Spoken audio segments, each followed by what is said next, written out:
leads the fight against money laundering and terrorist financing across the region. Hawa Mosire has more. At the conference, Yaba's Director General Edwin W. Harrison Jr. expressed deep gratitude to President Julius Maada for his support. He unveiled a new regional report that stresses the urgency of tackling financial crimes in West Africa. Java has been notified of the breach of ECOWAS financial regulation and have been advised to put an immediate halt to such breach of the regulation. Java will complete and publish a second round report of Sao Tome and Principe, but as a matter of ECOWAS financial regulation, Sao Tome and Principe membership will be suspended with Java as non-ECOWAS country early next year until all of our financial obligations are settled and prepayment made before going forward.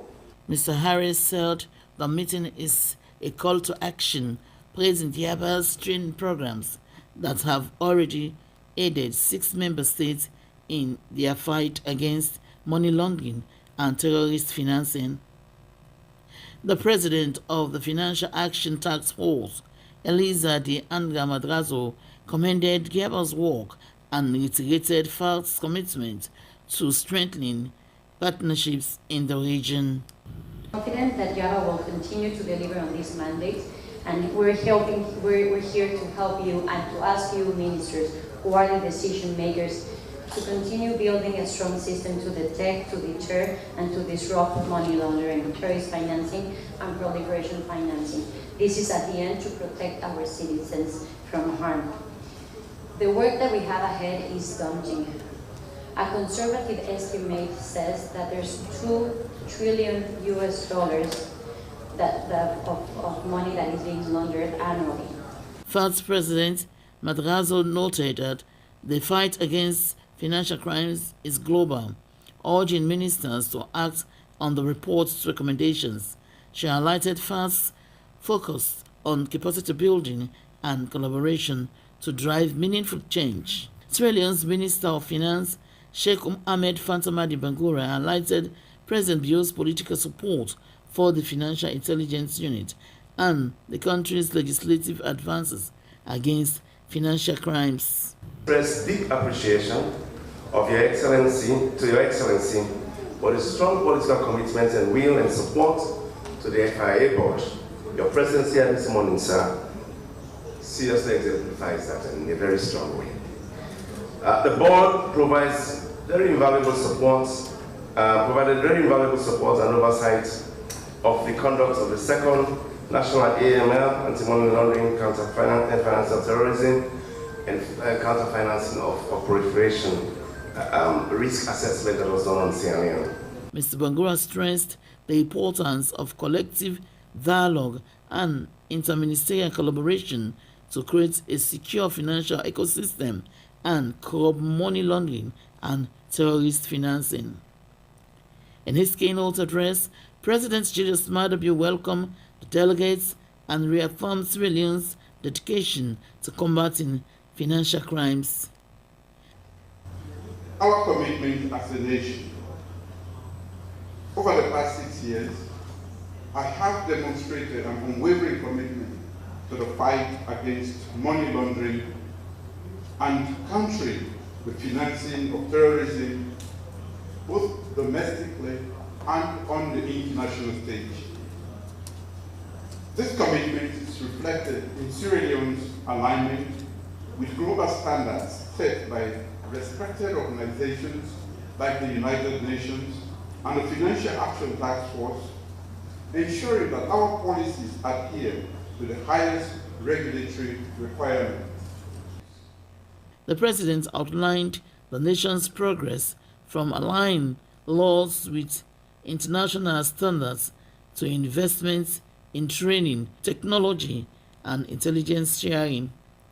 He urged renewed commitment to secure allocation, strategic planning, and accountability to ensure tangible results.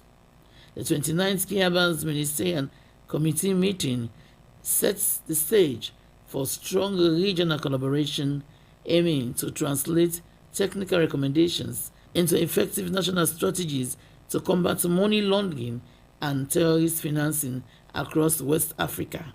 For Slbc TV News Hour in Freetown, Homosiri reporting from State House.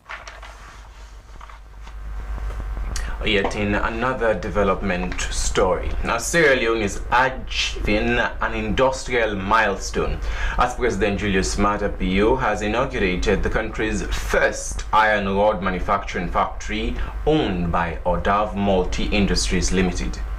The factory is projected to save the country between $250 and $500 million annually in iron rod importation costs and reduce dependency on foreign exchange. The launching ceremony held in Koya Chiefdom Butloko district drew citizens from all walks of life. Our State House correspondent again, Hawa Mosere, has more. Let me use this opportunity again to assure all potential investors that my government is currently pursuing several private sector-led energy projects to meet our domestic and industrial energy security needs. We are positioning Sierra Leone to attract foreign investment and create an enabling environment in which private sector will thrive. I will assure you, I will continue to encourage the private sector and foreign companies to invest and diversify their investment in Sierra Leone. The conditions are favorable. Inflation is going down. Sierra Leone the new Leone continues to appreciate against the dollar and other foreign currencies.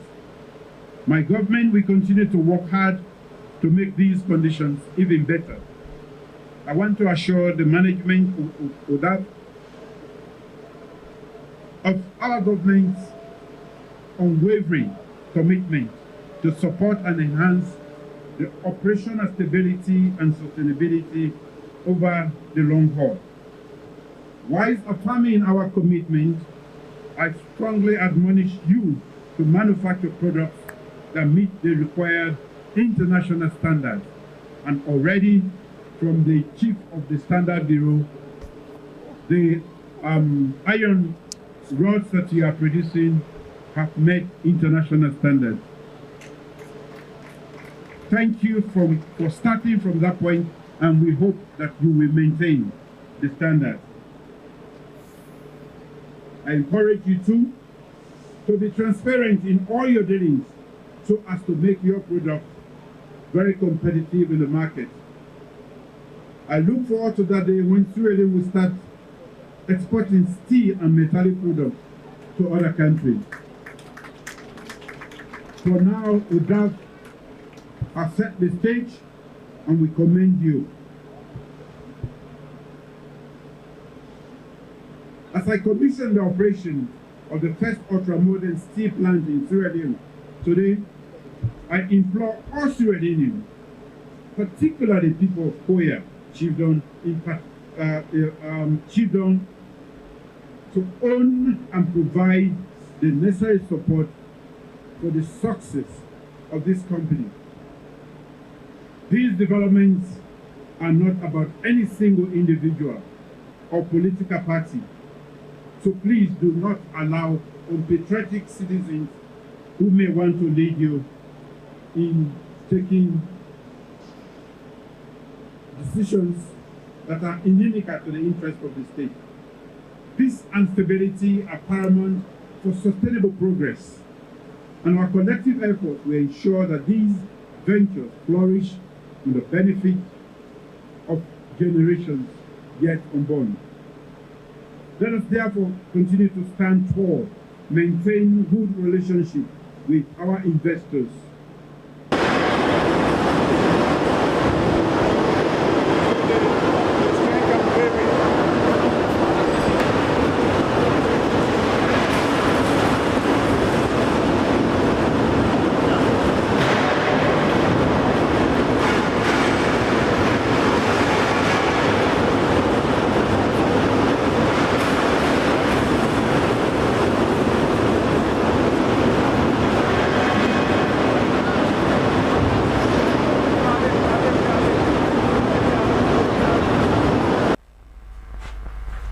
electric vehicles taking over fuel cars in many parts of the world, especially in the developed countries. Now, due to the environmental friendliness, many developing countries are switching to electric vehicles.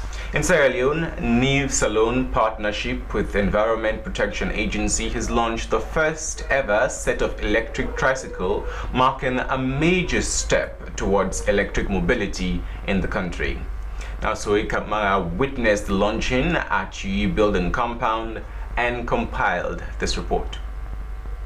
I usher my country, my government, and people of Sierra Leone into a green future.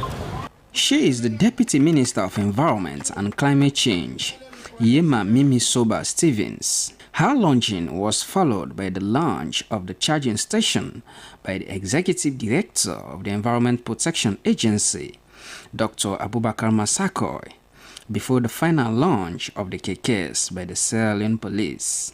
The electric vehicles package comprises wheelchairs, tricycles or kekes, and motorbikes.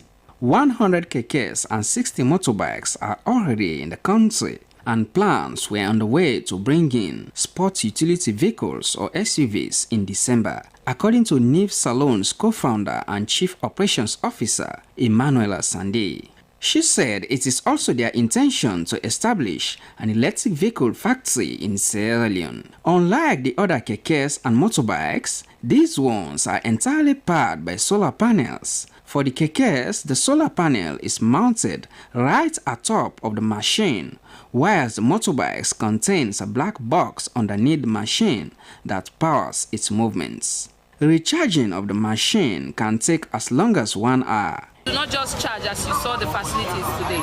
We do not just charge. Maybe a keke or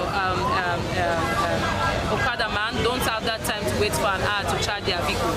We swap batteries. We have the swapping cabinets. So those cabinets, they take 15 batteries at a time.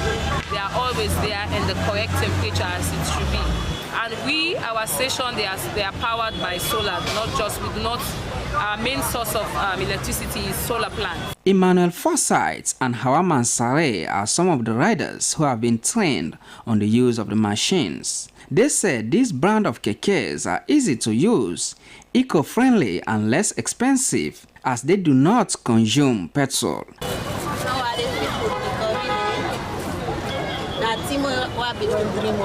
This is a dream come true for me. For a long time, I dreamt of riding a keke like other women. It is very easy to operate this keke, unlike the fuel keke, which requires strength to select the gears. This electric lorry looks simple faster. This is an opportunity for me. One day is enough to learn how to operate this machine. It is automatic. Anybody can ride it. Anybody can access. The launch of the machines was hailed by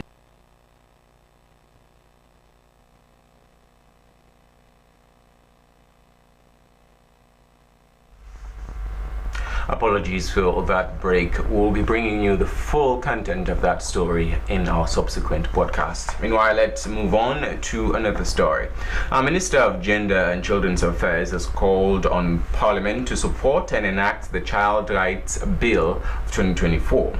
Dr. Aissata Mahoy made the call during the launch of the Real Man campaign to mark the start of the year's 16 days of activism to end violence against women and girls. Cecilia Alisise has the full story. It is now my singular honor and a privilege on behalf of His Excellency, retired Brigadier Julius Madabio, to officially launch the Real Man campaign to end violence against women and girls during the opening ceremony of the 16 days of activism against gender-based violence in Sierra Leone. The Real Man campaign seeks to create a platform for men's voices in the fight against sexual and gender-based violence in Sierra Leone. This is part of activities of the Ministry of Gender to commemorate this year's 16 days of activism on the theme towards 30 years of Benjin Declaration and Platform for Action Unite to End Violence Against Women. Speaking on the importance of the campaign, Minister of Gender and Children's Affairs, Dr. Isata Mahoy, called on President Bio and members of Parliament to support and enact the 2024 Child Rights Bill, which, according to her, aligns with the government's vision to protect children's rights, their responsibilities, and positive parenting. Brings sharp focus, the need to mobilize and galvanize support across all levels and its spheres to prevent and respond to violence against women and girls. In recent months and weeks, we have sadly witnessed disturbing trends that seem to undermine the huge progress we have made over the years in preventing and responding to violent activities against women and girls. First Lady Fatima Madabio re-echoes the government's strategies for the advancement of women and girls and the significant progress made so far, including the 2018 Declaration of State of Emergency on Rape, the 2019 amendment of the Sexual Offences Act of 2012, the establishment of one-stop centers in 7 districts, the UN Resolution on Access to Justice for Rape Victims, and the UN World Day for the Prohibition of and Healing from Child Sexual Exploitation, Abuse, and Violence.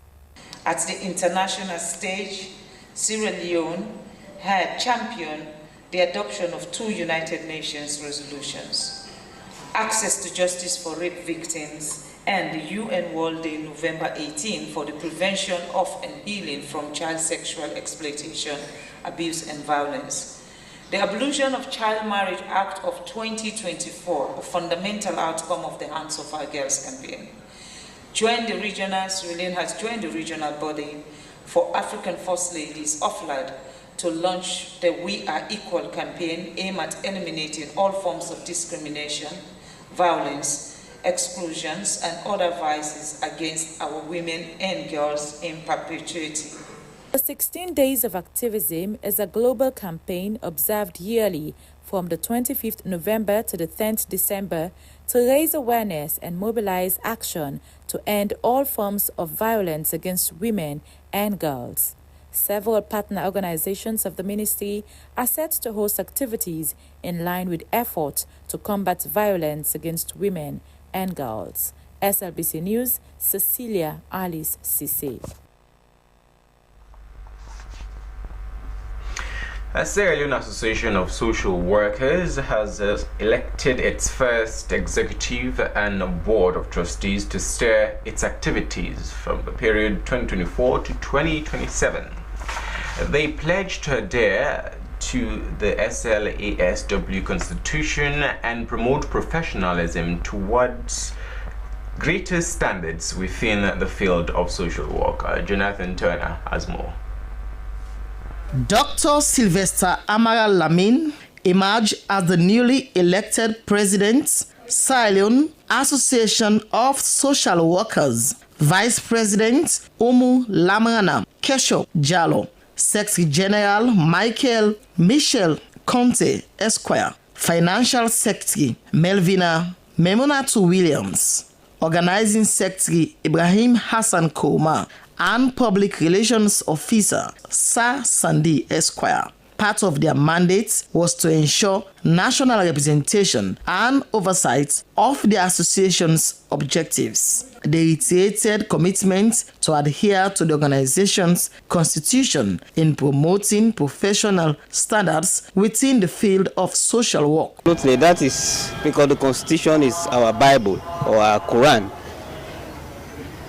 All our operation is going to be based on our constitutions.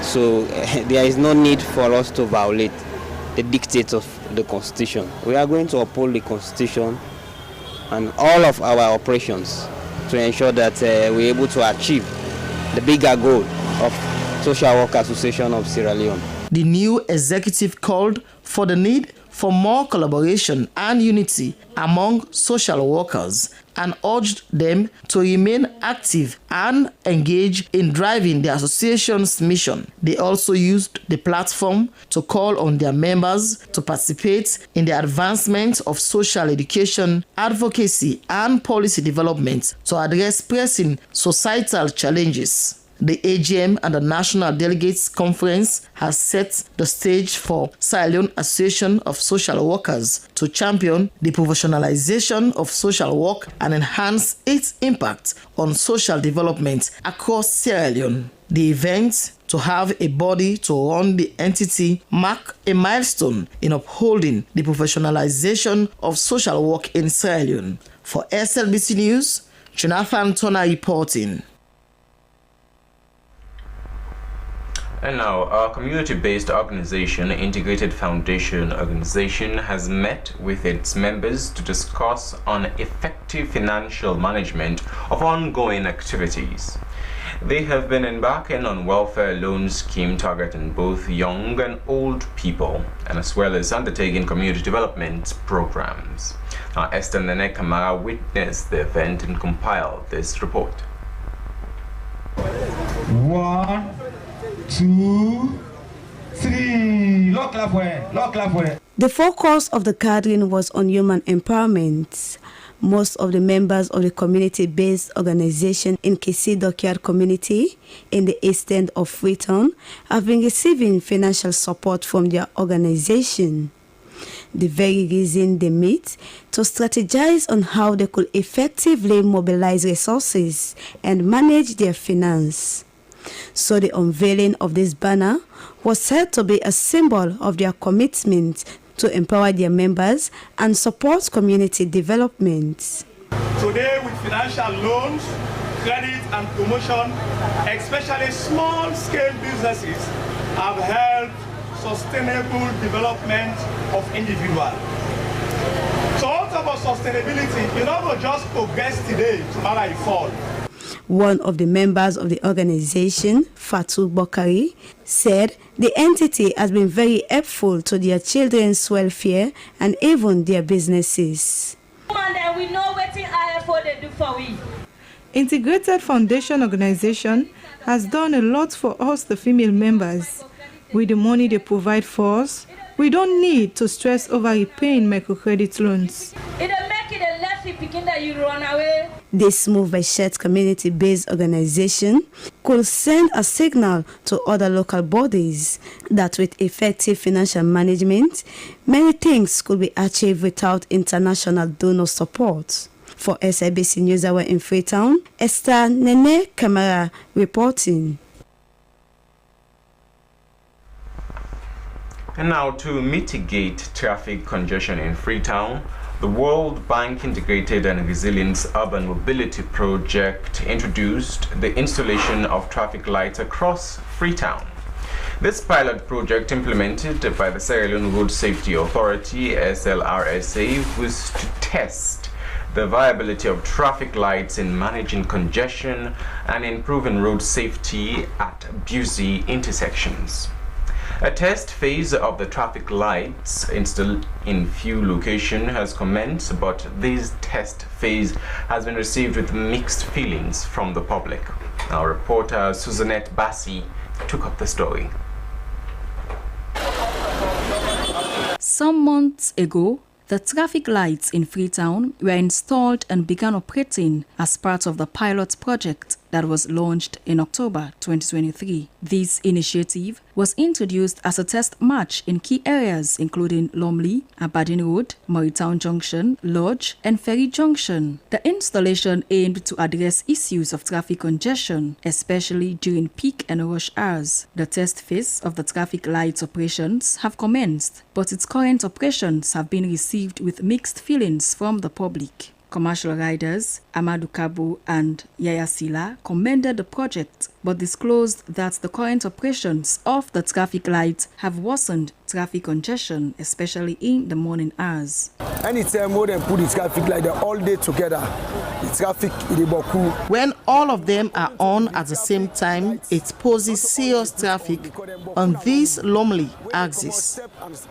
Also, there are too many traffic lights installed, which has caused disruption for us riders. As you come on about 5 meters, they meet other traffic lights they on. That safety side is good because some man be the country they reach some junction then they even check self now going to go. These traffic lights have been really helpful, especially on safety.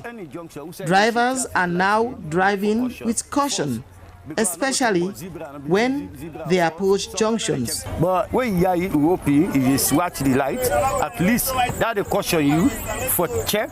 Whereas Ali Fufana and Amara Brahma expressed dissatisfaction on the test match introduced lately because it has reduced their usual earning. If we do 10 laps for the day sometimes, the mere fact them put on, you're not able to do that lap day. These lights have been really disturbing us, especially when they are on. Some of us used to run 10 laps a day, but since its installation, it is slowly reducing to 7 a day. For me, it neither makes sense nor help to ease up traffic jam. If you can't put on, they only about people only on the traffic. What do we able to gain from that? We're not able to gain nothing. No, we know that now. We don't like traffic like that way. They understand, eh? Since the installation of this test match, work has been really difficult for us as riders. Our daily earnings are slowly declining. For me, these lights have only worsened the situation. So all the traffic is gone. Man, get a chance for. For Mahmoud Jallo, who is a bike monitoring officer, the introduction of these traffic lights has made their work easier as well as enforcing orderliness. In a good initiative where you don't carry it. As a monitoring officer, we're extremely happy for this project, as it has helped tremendously to reduce workload on us and the police, especially in controlling the traffic. We're glad they don't capture in our country because they say in a different countries all over the world. A pedestrian, Yvonne Brahma, appreciated the government as it has eased the risk of accidents, thereby enforcing patience and orderliness. The rollout of the test phase was to evaluate the effectiveness of traffic lights before rolling them across other parts of Freetown. For SLBC, Suzanette Bassi reporting.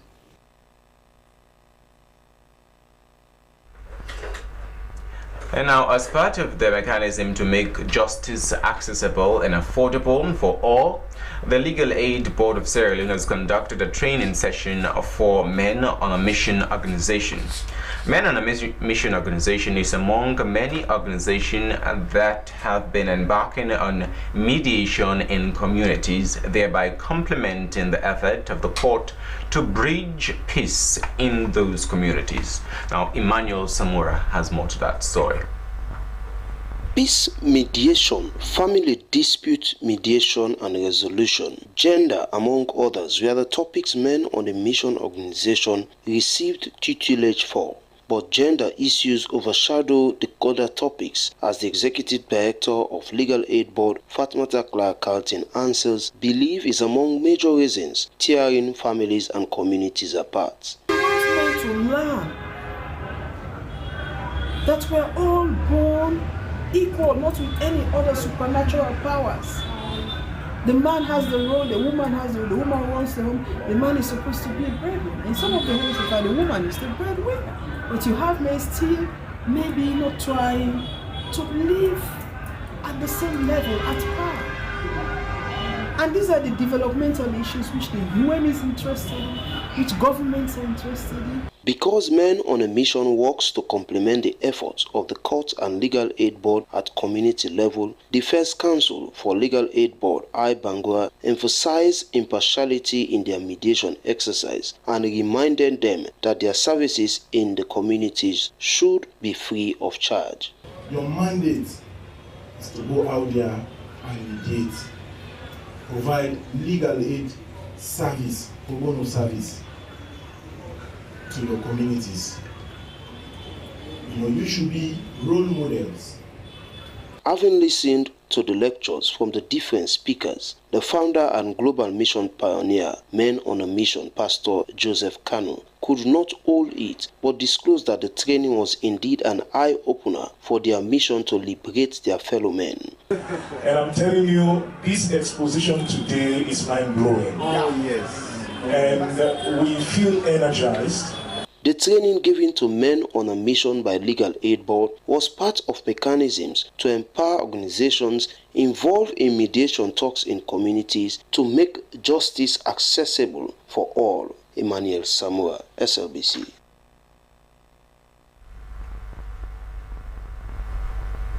Now moving on to another story. In an effort to support humanity with health services, a non-governmental organization, Health Care for the Aged, has provided free medical and eye screening to over 200 residents at Freetown community in Godrich. According to the benefactor, similar treatments for malaria, typhoid, sugar, which leads to diabetes, and high blood pressure testing had been done in other communities earlier on. Our reporter Christiana Kamara has more. The free healthcare support provided for kids, youth, and the aged at Freetown and Godrich was to support those who could not afford to pay the bills for their health services. Malaria, diabetes, and cataracts were some of the common health concerns from the beneficiaries. CEO and founder for Healthcare for the Aged organization, Mohamed Ba, said they embarked on such health services because it was necessary to support humanity. He said they are now targeting persons living with disability, children, and young people suffering from diabetes, cataracts, high blood pressure, and other ailments. He appealed to governments and other humanitarian organizations for support to push on with their activities. Well, we are here now to provide free medical to the disabled, the young children, and also the adults, the aged. We are here because we understand that a lot of these aged people that are begging in the streets, it's a security challenge because they are going up with these young boys, and we have to check them if they are okay, so that at least they can lead the old people to go and beg. And also we do medical checkup because these young people will get old one day, so we have to check them like they are okay, they'll be okay. The beneficiaries lauded the organization for the kind gesture, noting that most of them could not afford to buy the drugs and services they had received. We are really excited over this because I was not expecting. I was just on my way to go to church, then somebody just hinted me about this program. So I'm well pleased, and the service was really correct. They check my blood pressure. They check also my sugar. They check my eye, and I got treatment. Government should really pay attention to the aged because most of them have worked for this country. Some of them, they are teachers. They have retired. They don't have the means, the finance to go to hospital. But through this program, I think government will be really fair to them. So I am pleading on behalf of the aged that government should sponsor this program. Healthcare for the Aged organization was founded in 2016 to provide free healthcare service to vulnerable and the aged in hard-to-reach areas. And since then, they have reached out to about 3,000 sick people across the country. SLBC News are in Freetown. Christiana Kamari reporting. Well, that ends our capture of national news, but let's go in for international updates.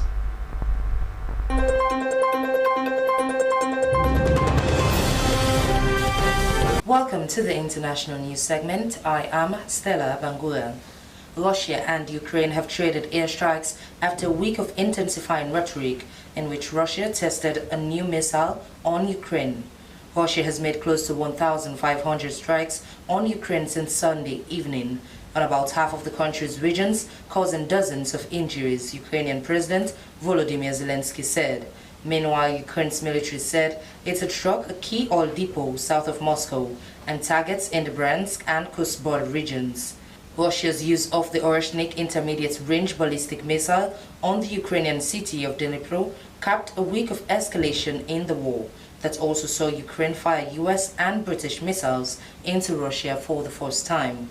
US President Joe Biden is reported to have given Ukraine permission to use longer-range missiles against targets inside Russia as a response to Moscow's use of North Korean troops. Kharkiv governor said that 23 people had been injured in a missile strike on the city of Kharkiv, where a rescue operation was currently underway.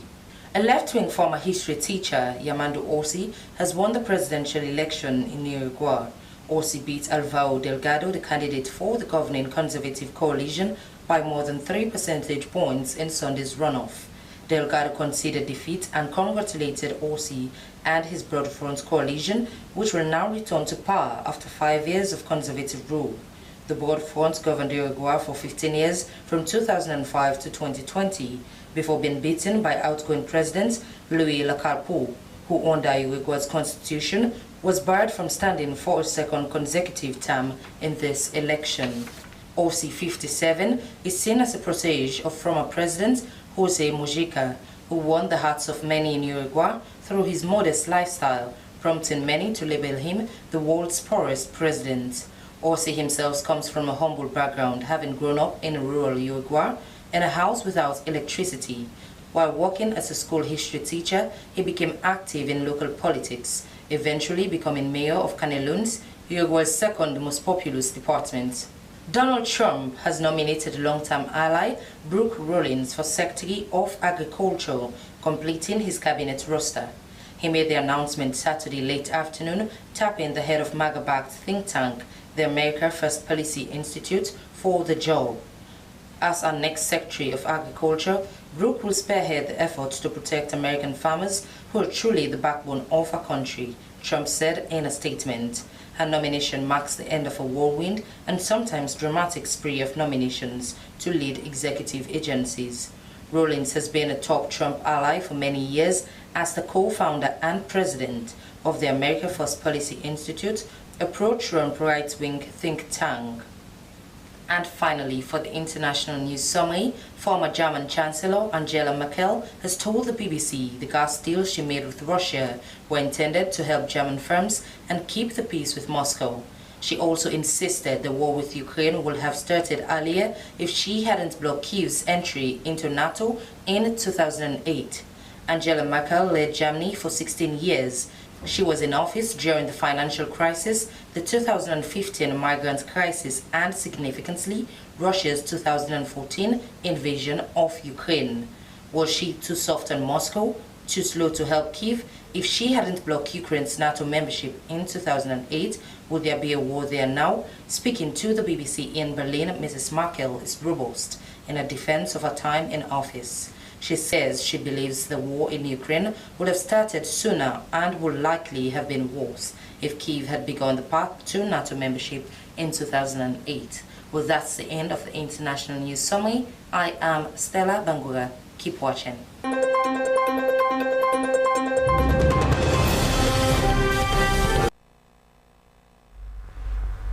Now, as always, we do like to bring you a potpourri of information, so let's delve in for our business update.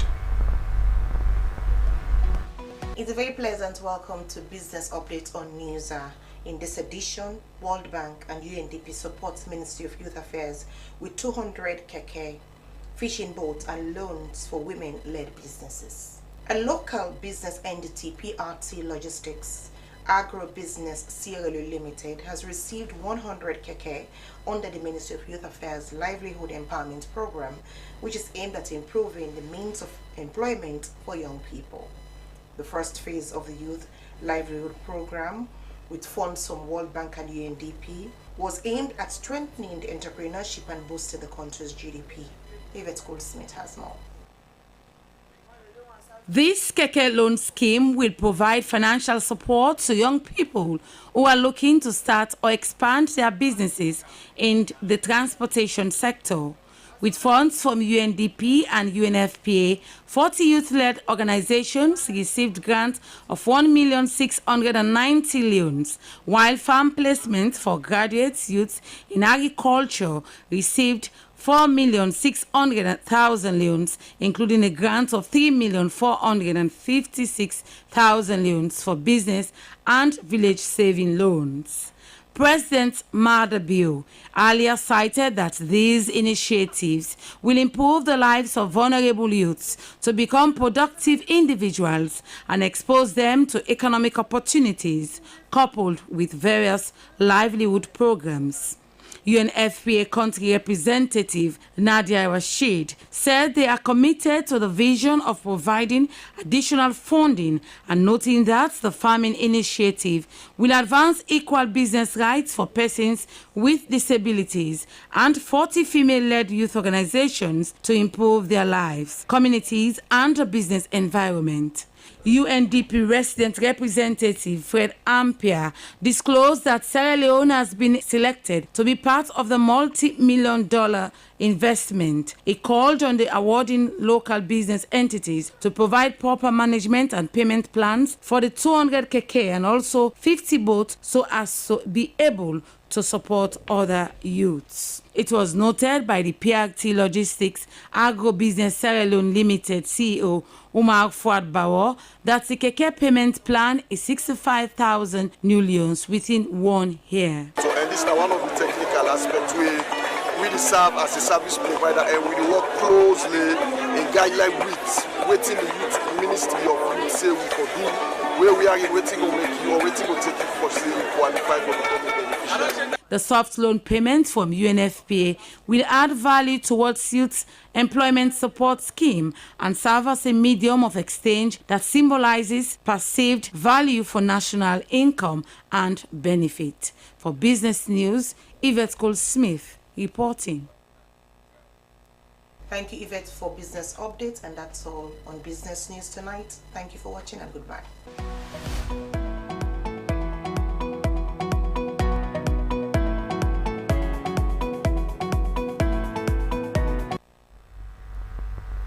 Let's quickly jump to our entertainment bit.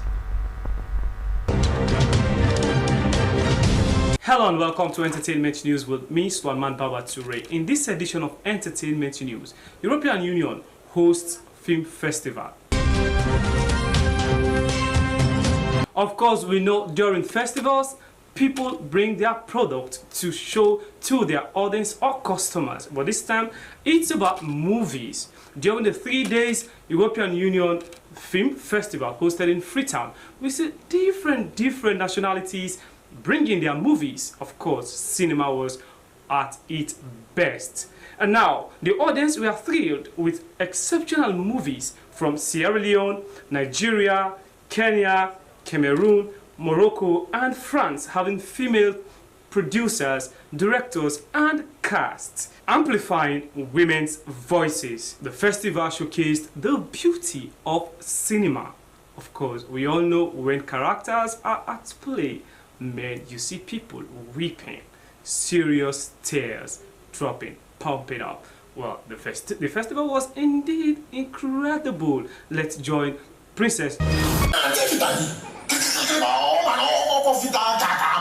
The festival's menu of 2024 premieres provided the cinema audience a platform for viewing diverse narratives with emotional accounts. Sierra Leonean films including Clash of Era by Mary Fatoma, Delivery Van by Alima Farrakhan Sise, My Rights, My Life by Dauda Samura, Insurmountable by Wuri Ba, Hide by Lloyd Zaki, Boka by Hikmatuli, After the Long Rain from Kenya, Everybody Loves Toda from Morocco and France, Mamba Pirate from Cameroon, and The Legend of the Vagabond Queen of Lagos from Nigeria.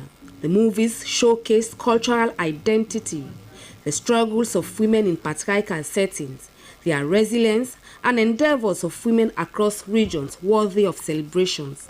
It also sends a wake-up call to action for men and boys to stand in solidarity with women, advocate for change, and their protection from sexual abuse and violence. This was re-echoed by the Minister of Gender and Children's Affairs, Dr. Aissata Mahoy. Any of these sexual gender-based violence or other violence against women and children occur within our homes. If it is not a brother, it is an uncle who has perpetrated that act. Sometimes it's a father, sometimes grandfather. How do you prosecute such people without you being stigmatized?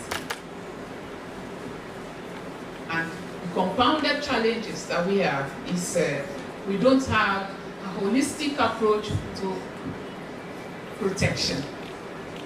Because when you have holistic approach to protection, you'll be able to remove the victim from the communities and then place them where you think they are safe with security. That is the safe homes.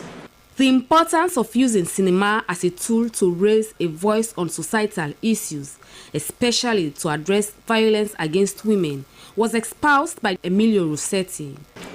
This festival theme is about amplifying women's voices, and for this reason, your presence tonight is so appropriate. Dear Minister, you bring both vision and heart to your work, ensuring that women's and children's voices are uplifted. We are glad to present their stories on the screen this weekend, as they are also at the heart of your policies. This resonated with views captured following screenings.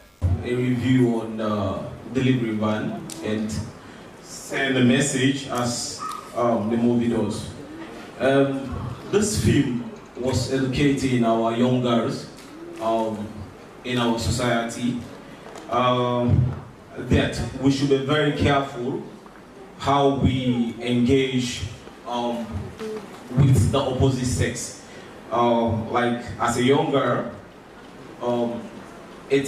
you should advise yourself that you should not engage in unprotected sex with boys, because this may lead you to a situation that may affect your life forever. I start with Clash of Era, a Sierra Leone movie, which is educating us about how technology wants to change the world. And technology have improved our life in so much way, in a way that we don't want to stay in the past anymore. We want to be in the present. And for Everybody Loves Tudor. Everybody Loves Tudor is an amazing, amazing movie. To realize that many of the Sierra Leonean films that you'll be seeing during this festival are either directed by a woman, produced by a woman, or take the lead role, or stories about women. This is not coincidental. I think the filmmakers, we should give them a round of applause for that. The EU Film Festival reminds of the power of storytelling through entertainment. Princess Gibson, SLBC Entertainment News. I told you, it was indeed classic. Different movies from different nationalities. Oh my God. It was a really character-driven, and the actors displayed their best. Well, that's all we have for this edition of Entertainment News with Mr. Mababature. Thanks for watching, and keep watching the SLBC.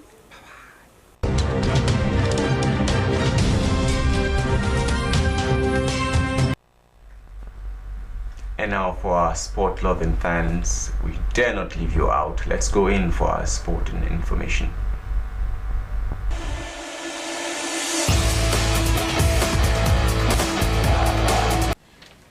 Hello and welcome to Sports Updates on News. I am your presenter, Esther Samura.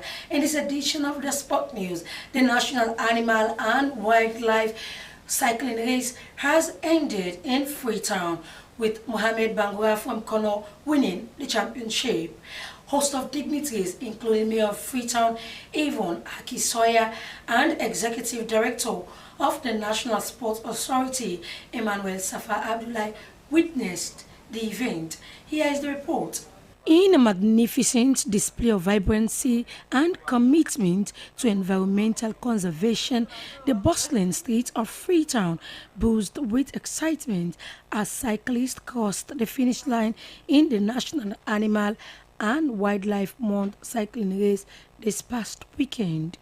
The event did not only foster a spirit of community engagement, but also celebrated Sierra Leone's rich biodiversity and raised awareness on the importance of wildlife conservation. Once we declare the chimpanzee as our national animal, it's like a national emblem. We need to see what we can do with this emblem, what we can do with this logo, the national animal. So we're trying to promote any kind of art, culture, sports, so that everyone begins to understand the national animal is contributing towards Sierra Leone's development.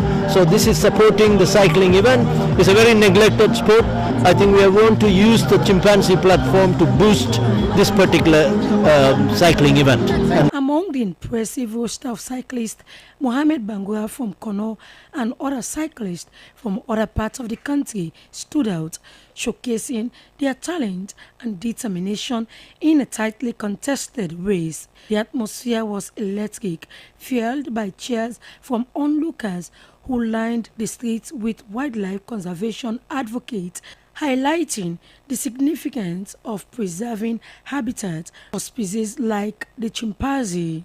Mohamed Bangura from Kono district made an exceptional break during the final stretch, thereby taking the first position, and Alhaji Jibril finished second. Both attributed their success to their continued hard work and resilience. Yvonne Akisoya praised the event's success, noting that the event was not just about racing, but recognizing and celebrating the incredible wildlife ecosystem. To supporting their week of celebrations, engaging all Freetonians and Sierra Leoneans to understand that we need to preserve our forests, so tree planting and tree saving in order for our chimps to have a safe habitat. They are so important to us. They are a national animal, our national symbol. They are a draw for tourism, which is something that we need, our economy needs. So it's a combination of promoting tourism, promoting sports, promoting environmental protection. As Sierra Leone celebrates its National Animal and Wildlife Month, the cycling race stands as a testament to the united effort of the country in protecting the natural heritage. In the news also, the second edition of the Abu White Inter-Community Football League has commenced at the Gorridge Community Field in Freetown. 20 communities are participating in the championship. The opening ceremony saw a thrilling encounter between Obafunkia and Delta FC. Here is the report.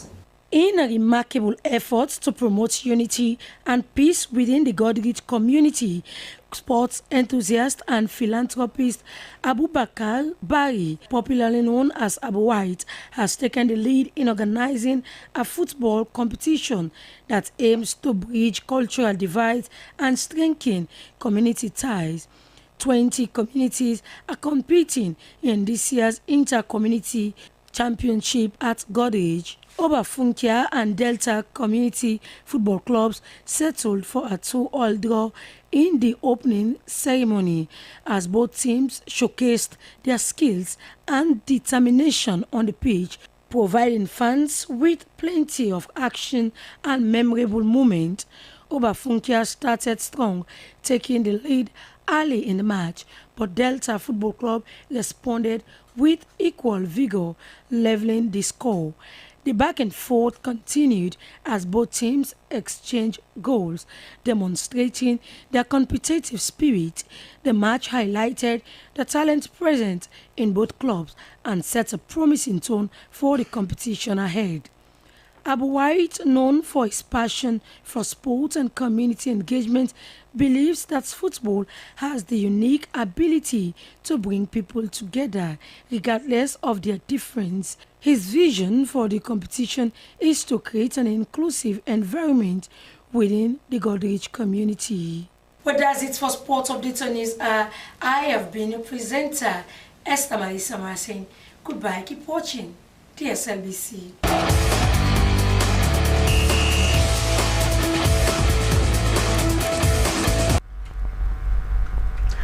Now that last sporting update climaxes this edition of News Hour. But just before we go, a reminder of our top story. President Julius Maada Bio has graced the 29th Ministerial Committee meeting of the Intergovernmental Action Group Against Money Laundering in West Africa, also known as GIABA, at the New Brookfields Hotel in Freetown.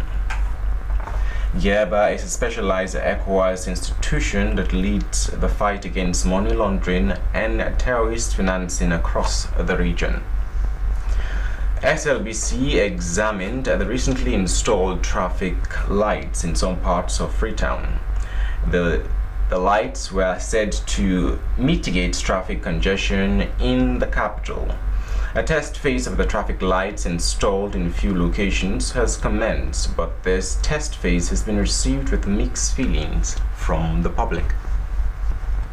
And lastly, in Sierra Leone, Niv Salone, in partnership with the Environment Protection Agency, has launched their first set of electric vehicles, marking a major step towards electric mobility in the country. Due to their environmental friendliness, many developing countries are also switching to electric mobility. And we do so appreciate your tuning in to this edition of News Hour. It ends now, and I am Julian Koma. Have a nice Tuesday. Goodbye.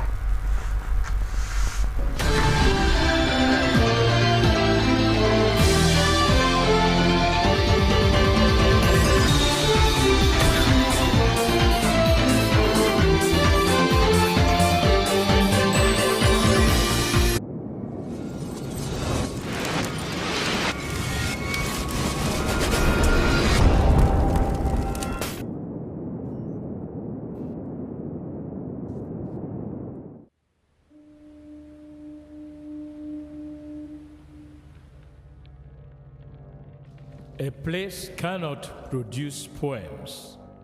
It can only not prevent them. And Freetown is good at that, for Freetown has its own sudden elegances. People are slow to leave it, quick to return. And there are others who come for a year or two and stay for a lifetime, sensing that they've found a city that is in the world, yet sufficiently on the edge of it to have a different resonance. Let me tell you something about this city. All of us, we're all just passing through, and we've all been here forever. Those who came, those who stayed, those who never returned. Tides turn, seasons change. We've waited and we've watched. But we've always been here. We've always listened, because there is a different resonance here. It comes from the river, and the land, and the sky. It's our place. All of us. This city belongs to everyone. And you know when it's your time. And it's our time. Listen, we are Freetown. The golden rules of Freetown. Don't pretend you're something that you're not. Don't go thinking you're better than anyone else, or that anyone else is better than you. Don't shout about it. Get on with it. We are Freetown. Freetown. Freetown. Yeah. We found our voice again. I'm from India and Freetown. I'm from China and Freetown. I'm from the UK and Freetown. I am from Nigeria and Freetown. I am from home and Freetown. This city belongs to everyone. The fishermen, the taxi driver, the barber, the drummers, the dancers, all of us. All of us. Everybody. We are Freetown. The past is ours. The future is ours. It's our time again. And this city belongs to everyone. The playwright, The greengrocer, The teacher, the dog. This space is ours. this light is ours. The beaches are ours. the rivers now we own. The roads are ours. The bridges now we own. We are Freetown. We are all visitors and we've all been here forever. We've got the mightiest river. And the biggest sky. And there's a resonance again. Freetown, Freetown. We are proud of this place. We love this city. And we want you to love it too. We are proud of this place. Na pass we all dey pass like stranger dem, but we all don dey from there.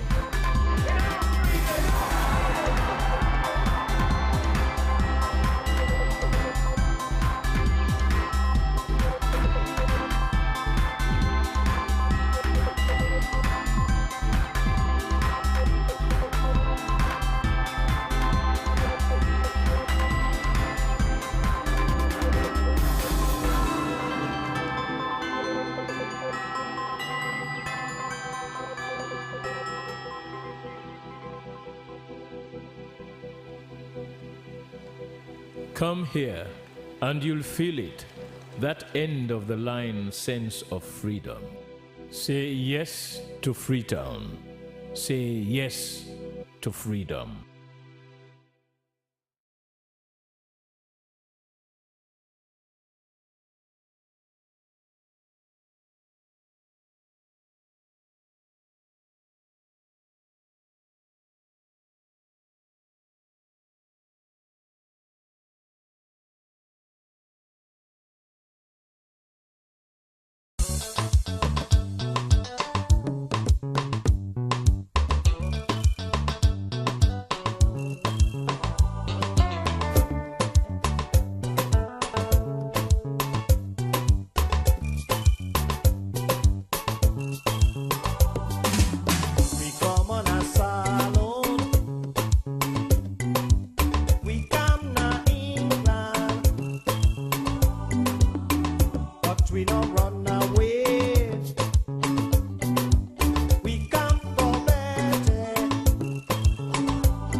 Starts with David's analysis and divergence of views on news and current affairs happenings in the country. We are your presenters. I am Dennis Fraser and I'm teaming up with. And I am Esther Sako. Our quote of today is a wise word and it says, when people tell you you have changed, it's only because you stopped acting the way they want you to act. Certainly so. Exactly. And I noticed him when I've changed some little while. Yes, and of course, I think on that backdrop, I think that's the needed change. You know, residents of the Mahinkine community, I mean, some outreach community, going across the intersection between Calabar Town and Allen Town, are really calling on authorities, I mean, to really help them to, I mean, fix their road linking the community, because it has been in a deplorable state for quite a long while, and that has really become into our notice. I think committee members have taken upon themselves to really salvage the situation, but I think it's high time the authorities took some action to really help them out in that crisis they are facing. Sure. But that's for the menu this morning. Coming up in the program, Sierra Leone makes significant progress in the 2025 Millennium Challenge Corporation. Neve Salone and Ministry of Environment and Climate Change launched first electric mobility in Sierra Leone. And Cancer UK Sierra Leone to set to organize prostate cancer awareness work. How is this going to pan out? Well, we soon find out in the program. At this point, we invite you to send in your comments, suggestions, or even a question relating to what we're going to discuss here in the next 1 hour of the program. And we'll gladly put that forward to our guests and they will respond to it accordingly. The program is Good Morning Sierra Leone. Stay with us.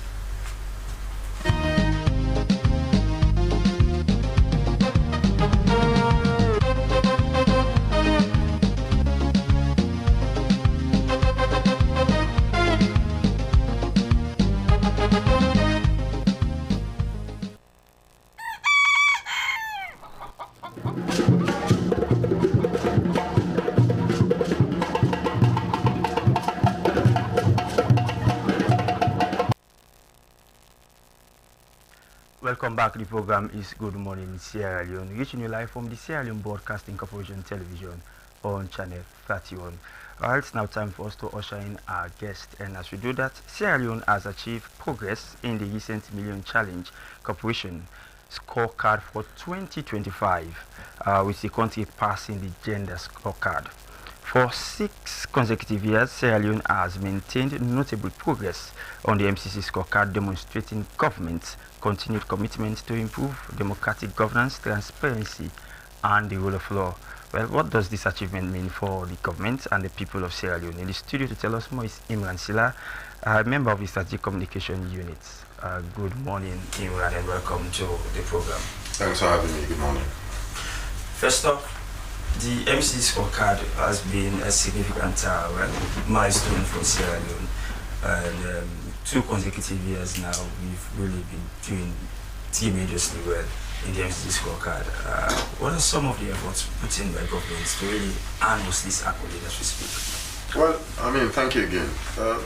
I think His Excellency the President has shown focus and determination since he became president in 2018. And therefore we have seen those rewards come in independent assessments made by institutions and organizations who are supporting the development strides of Sierra Leone. And so we think that what we're doing is not necessarily to meet those international benchmarks as a country. His Excellency the President has been very clear over time by saying that these are our aspirations, right? This is who we are as a country. These are the things we're striving for. Some things like free quality education, on political rights, on democracy, on the fight against corruption. At our core, those are things we believe in. And so if meeting those internal benchmarks that we have set for ourselves as a country and as a government, we're able to meet international benchmarks, then so be it, right? We feel satisfied, we feel humbled, we feel elated, but then we also understand that it shows that there's more work to do, right? So that we continue to meet those internal and external benchmarks and continue to do well for the people of this country. And therefore, I mean, it is something to welcome. I mean, as a country and as a government, it shows consistency, it shows steadfastness, it shows focus, and it shows determination above all else. So what does it mean for the people and the government as a whole? Well, we know that very recently we have been able to access 480 million, right, of MCC funds, and that is hopefully going to start in the next 18 months from now, right, because there's a pre-implementation stage, and then implementation starts in the next 18 months, and that's going to last for about 5 years. We know that to continue to access MCC funds, you have to be doing the right things and meeting those international benchmarks.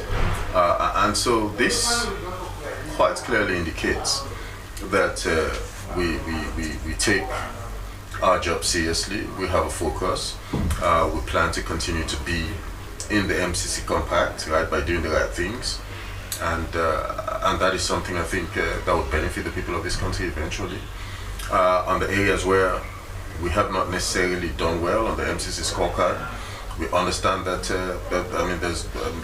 that is a work in progress. We will continue to do the right and necessary things in making sure that on things like fiscal policy, on inflation, on access to credit, on regulatory quality, and on child health care, we continue to have and develop the right policies, but then also have the right investments and partnership in making sure that we make those gains, and so that subsequent scorecards would clearly indicate that we are making progress in as much as we may want to consolidate the gains we have made in the last 6 years. Very well, Iman. As you speak about the gains made over the years, of course, you cannot avoid the challenges. That's life. We spoke about us not having been doing well over the years in the area of child health care, of course, fiscal discipline, and other access to credit facility. But one area of paramount interest is the health sector. In fact, before now, people, civil society activists have been calling on the government to really make to become law the free health care for pregnant women and lactating mothers. How is the government receiving such concern by members of the civil society groups in the country? Well, look, we note the concerns raised not only by civil society organization as it relates to health, but on other issues that they feel passionate about. So it can be on education, it can be on the need to continue to bring stability to the economy and all the rest. We know that, as it relates to healthcare, that on Thursday there's going to be a town hall meeting, which is going to be followed by regional town halls on healthcare, and that has to do with the right to abortion and female genital mutilation, if that's the right way to put it. And therefore it shows that we want to make progress in the health sector, but it depends as to how you look at the health sector overall. Okay. I necessarily say glass half full instead of saying it is half empty. What do I mean by that? Immunization, for example, captured by the MCC scorecard, shows that we have always been above the 70% mark. Last year it was 89, we were 79, yes, 10 percentage point drop or so. Right, but it shows that we have been very successful in that regard. What I think we need to do, we need to consolidate the gains of immunization, whilst we continue to make the right and necessary policy changes, but then investment on child health care and issues, right, that we have not been doing so well on as it relates to health care. I think that would help us overall. But I think we are making progress. Yeah. Okay. We have come a long way since 2018. Immunization, particularly, we were below 50%. Now it's above 70%, and we have been above 70% consistently over a period of 6 years. That shows progress, whilst we continue to look at other perennial issues around healthcare and how we address those issues. As you still, okay, so Imran, going through the scorecard, I saw Sterling scored 38 with regards to government effectiveness, and you have been giving us all the contributions. Is it access to credit, you mean, or government effectiveness with the FY25, and it says government scored 38. So why are we not getting it right? Because you've been telling us the contributions government have been making in different areas. Why are we not getting it right with regards to government effectiveness? So, I mean, again, in addition to government effectiveness, you can also point to fiscal policy. Fiscal policy, yes. Right, I think there is some stagnation. Inflation is also another challenge for us. Access to credit. We have moved from 36 to 38%, 2 percentage points. That's not enough. We would like to do better. Regulatory quality from 41% now to 38%, so we have dropped a few percentage points. Child health care from 22 to 23%, 1 percentage point increase. But ideally, you'd want to be in your 50s. So, look, we understand and note the challenges we were faced with, right, as a government and as a country. Some of these have been in existence since the Pope was an altar boy. Yeah? We're now trying to make fundamental changes and seismic shifts, right, to those issues, making sure that we're able to get to where we need to be. Yeah? So, to your point, we note the challenges that we still have to deal with, right? Are we doing the right things in the second term of His Excellency the President on the Big Five, right? In making sure that it impacts on other metrics that they would like to use to measure how much progress we're making? I think we are, and that is why we're focusing on food security and agriculture, right? On human capital development, right? On employment and so on and so forth. Interestingly enough, on employment opportunities, we have moved from 87% to 94%. Yeah, so it shows that there is a lot more opportunities now. Yeah, and that also includes the private sector. So we're not necessarily even talking about government. It includes the private sector. For the very first time this week, we now have, right, an iron factory manufacturing company in Freetown, in Sierra Leone, right, that is looking to provide at least anything between 150 to 300 jobs for now, right? But hopefully in the next 2 years, we're talking about 1,500 jobs. I mean, that is progress. That is where we need to be. That's the kind of aspiration that we need to hold and move with. And that's the focus and determination of His Excellency the President, in making sure that there is enough private sector growth that will be able to take, because government cannot do it all in terms of employment. The private sector needs to expand and grow, and that is why we're beginning to see iron factory manufacturing company and so on and so forth, right, to be able to absorb young people who are looking for employment. Very well, Imran. Just before we talk about another issue now in the program, we want to move over to health. But quick one. Yeah. In as much as we're talking about the gains, consolidating the gains of government, you know, one area that government has been doing remarkably well is the area on the fight against corruption. We've been really scoring above average in that light.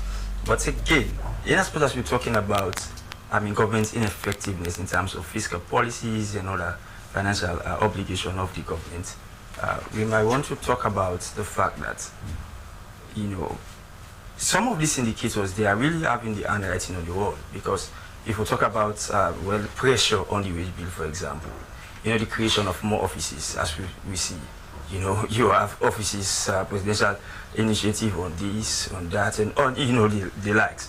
So if we're talking about all of this, in fact, these are some of the things that really have been, I mean, causing some of the inflation we're talking about in the economy, and the trickle-down effect is not felt by the ordinary man. Don't you think these are some of the grey areas that government needs to pay more attention on, insofar as wanting to score, I mean, bigger in terms of the MCC scorecard?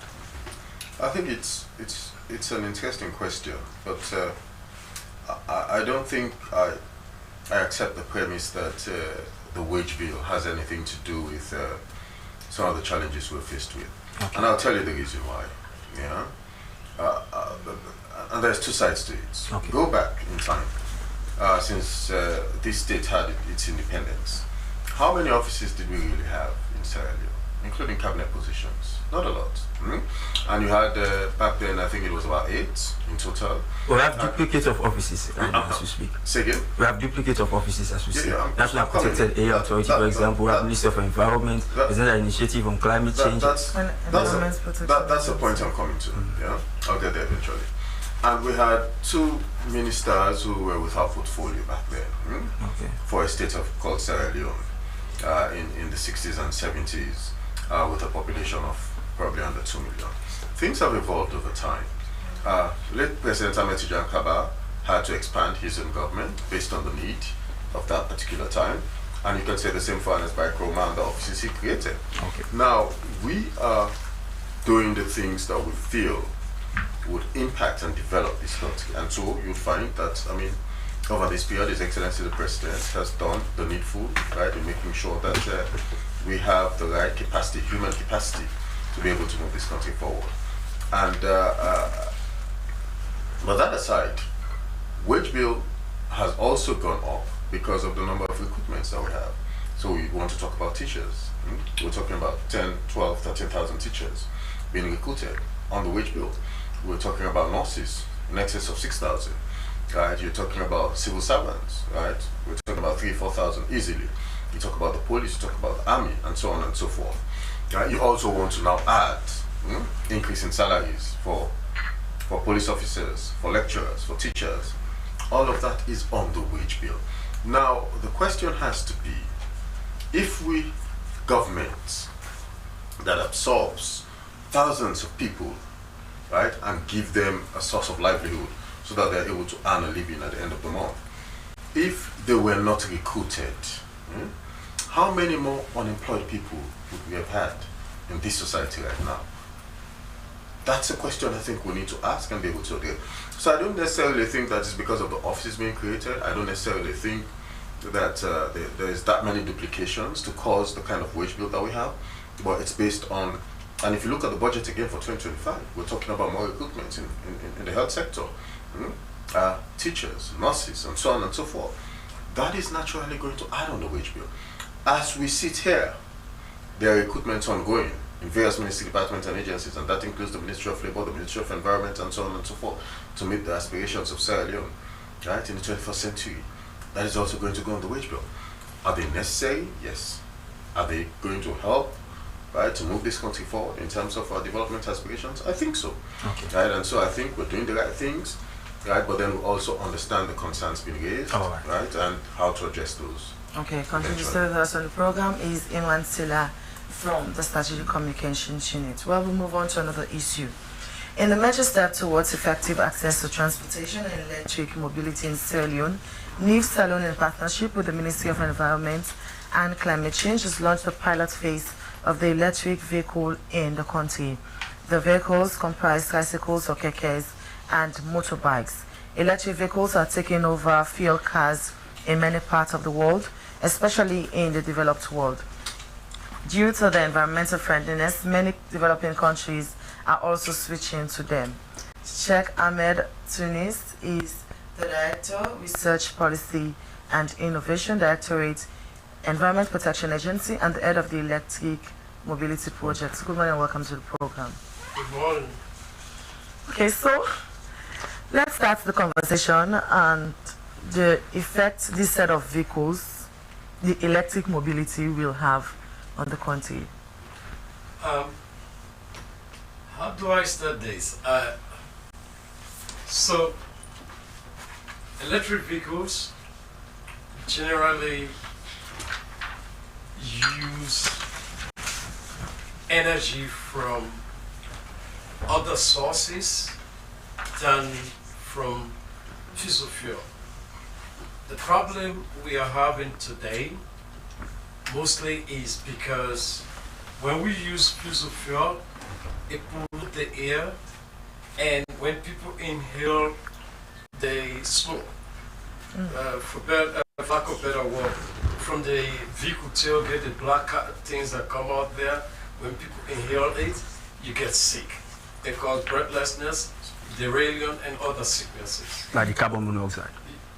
They call it carbon dioxide. No. Yeah, the CO2. And that also causes climate change. And we all know the effects of climate change on every one of us. Disruption of food chain, extreme weather system, and all the problems that comes with climate change. So they benefit. That's one side. The other second benefit, we rely too much on fossil fuel. We use too much money to bring in fuel. So having another system reduces that cost. We will not be using that money to buy fuel. we use that money to build schools or to build other hospitals or to do other economic activities. So how does these vehicles work? Because considering the challenge Sierra Leone as the country has with regard to electricity access, so how does these vehicles work? Okay, let's retreat a little bit before we get to how the vehicle works. What we are doing at this point, we are doing a research. We are trying to see how electric vehicles will fare in Sierra Leone. And why we are doing that is to reduce the greenhouse gas emission. That's how EPA gets into this. Otherwise, it will be an issue for Ministry of Transportation. So what we've done is to look at the transportation system in Sierra Leone and where we can try the electric vehicle. We realize tricycles and bicycles, two-wheelers and three-wheelers, are the fastest growing transportation system in Sierra Leone. So we decided to use that system as a trial. And once we succeed in that, we'll use that outcome to expand or scale up on it or to scale up to other areas. How is it done? New Sierra Leone, the people we contacted this project to, this demonstration pilot to, they got another fund that the agency helped them to get from Solution Plus. And they have solarized charging station and 3 swapping stations. Those 4 facilities will manage the charging, swapping, and the movement of the vehicles. That's how the vehicles will be used. So quick one, Mr. Tunis, how is this particular NIV Saloon project different? How is this particular project by NIV Saloon and the Ministry of Environment different from that of the cable car project of the Freetown City Council? So Ministry of EPA, we are supervised by Ministry of Environment. So whatever we do, we report to the Minister. We consult first with the Ministry of Environment and then we report to them later. So we have asked, after our initial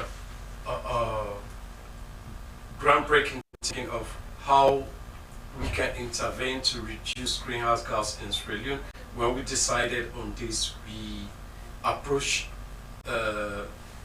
Global Environment Facility, commonly called GEF, to give us some money so we can do this trial. This government of Sierra Leone cannot do business, cannot use GEF money to buy a vehicle and walk around. Instead, we will need an independent body, which was independent or private sector, to do the demonstration. All right. The reason why I asked Mr. Tunis is because, well, quite before now, we saw the Freetown City Council launching a cable car project, which is a semblance of this electric mobility project of EPA and that of NIV Saloon. So we are really wanting to see how is it connected. Is there a connection between the two? Because it seems to have this similar perspective. Yeah, this is how my boss put it the other day. Okay. The whole ecosystem, transportation ecosystem, will at the end of the day come to one. As it is currently, everybody is doing their thing. Okay. Okay. But when it comes to electric mobility, I want you to also know that what Freetown City Council is when they report, they come to us. Okay. We are in conversation. It is not the same project. Okay. But we are in conversation. Thanks for the clarification. Yeah. Thanks for the clarification. Okay, continue to stay with us in the program is Sheikh Ahmed Tunis, Director of Research Policy and Innovation, Directorate Environment Protection Agency, talking to us about the electric mobility project to be soon embarked on by the EPSL and NIV Saloon. Well, the program is Good Morning Sierra Leone. We'll go for a short break and we'll be back with the program. As a mother of the house, whenever I want to prepare palm soup, there's no need pounding palm fruit. All I need is Nkulenu's Ghana's original palm soup base. My soup is done, and its preparation, it is not difficult at all. Nkulenu palm soup base, it's easily done with no difficulties. Just take few ladles and your soup is done. And its flavor, it's amazing. This is Inkulenu's Ghana's original palm soup base. And this is Inkulenu's Ghana's original spiced palm soup base. Iron fruit and turkey berries are naturally added. Also available brown gold natural cocoa powder, sunny gold brown sugar, neat fufu flour, shito, pisa, and moringa. All available at Nyami Ado Enterprise, 1 Lower Waterloo Street, Freetown. Inkulenu palm soup base. Ghanaian original taste.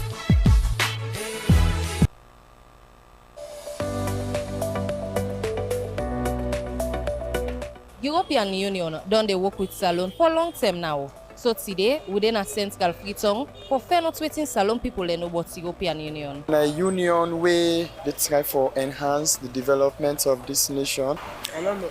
I know say the European Union are very helpful union, like a kind of I think private or so organization where they help the country. Well, I'm not getting no idea over that. European Union to me is like a supporting system. If you get opportunity for ask the European ambassador on a Salon question, what's your question will be to them? Why they not go try for help the agriculture system in Sierra Leone? Agriculture is one of our main priorities of engagement here in Sierra Leone. We strongly support the implementation of the governmental strategy, Feed Salone. With our engagement in the agriculture sector, we are contributing to the development of rural areas, and also we are changing for better the life of Sierra Leone's women.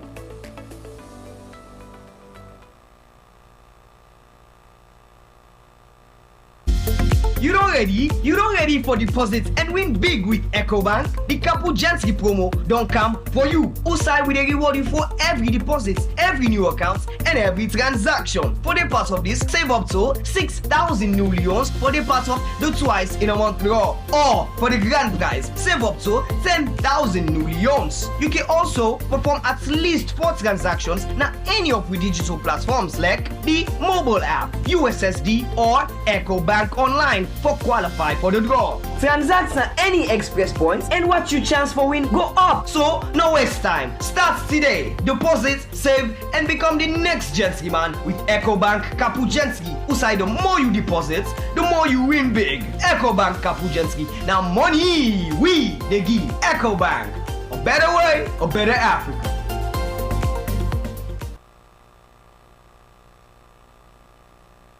Welcome back. The program is Good Morning Sierra Leone. We've been having a frantic discussion here this morning. We are joined by Imran Silla from the Static Communication Unit, discussing here with us the MCC scorecard and Sierra Leone's progress in so far as that is concerned. We also have in the program Sheikh Ahmed Tunis from the Environment Protection Agency, discussing about the electric mobility project by NEF Sierra Leone and EPSL. We shall quickly join our man Mohamed Koroma for today's traffic update, and when we come back, we shall discuss prostate cancer.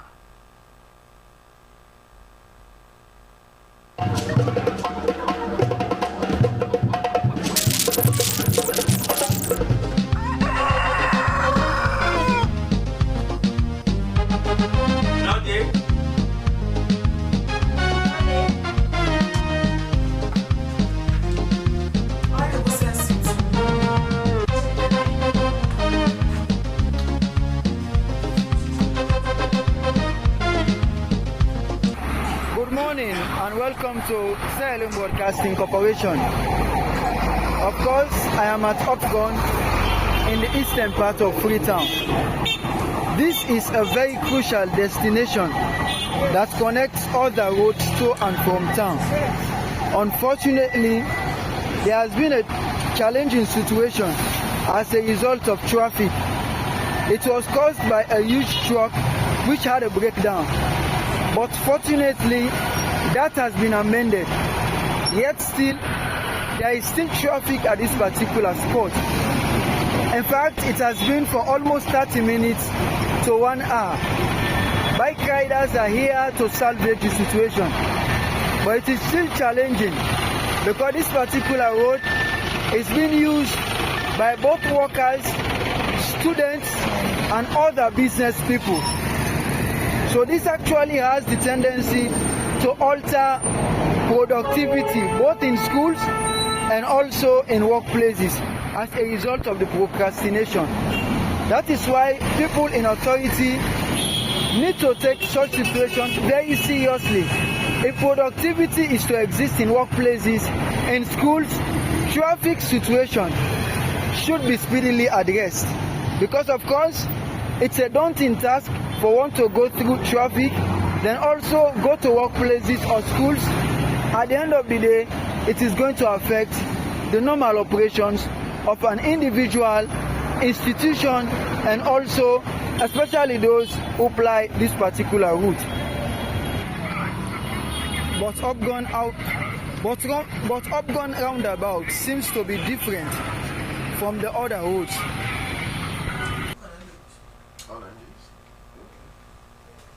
Many thanks indeed to Mohamed Simbikoma for putting today's traffic updates together from Upgun intersection. Well, we are back in the studio to discuss on the prostate cancer. And now, due to the limited treatment options available in Sierra Leone, Cancer UK Salon focuses primarily on medical treatments and surgical treatments for eligible patients through their partners. Their mission is to provide hope and alleviate the financial and economic burdens faced by vulnerable men and their families. Cancer UK Salon is set to organize a prostate cancer awareness walk in Freetown. Well, to further the discussion, we have been joined in the studio by the founder and president, Cancer UK Salon, Tina Davis. Good morning, Madam Davis, and welcome to the program. Good morning, thanks for having me. So quickly, bring us up to speed as to how this health work alleviates, of course, the financial and economic burden faced by vulnerable men affected by prostate cancer.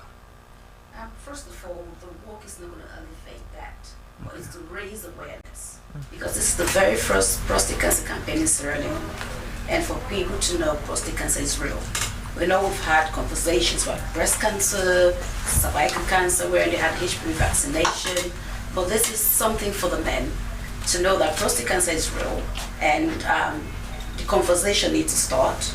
People need to stop, all the hard and misconception about prostate cancer to ensure that early detection saves lives. We encourage men to be prostate aware because prostate cancer mostly can be genetic, and just being black men, your race puts you at risk. Because when you look, it's 1 in 8 men that develop prostate cancer, but 1 in 4 black men are at risk of developing the disease. So black men are more at risk. That's why we emphasize saying especially black men. Doesn't mean we're excluding other men from other races.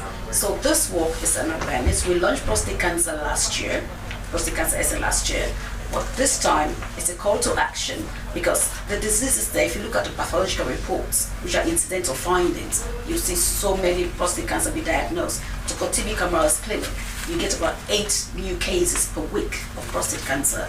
Coral Hospital. So what we are doing, we're not running a clinic. Okay. We are supporting education, capacity building, awareness. That's what we do. And what we do is that they say, okay, well, if people don't have money, how are they going to sustain that? How are they going to support that?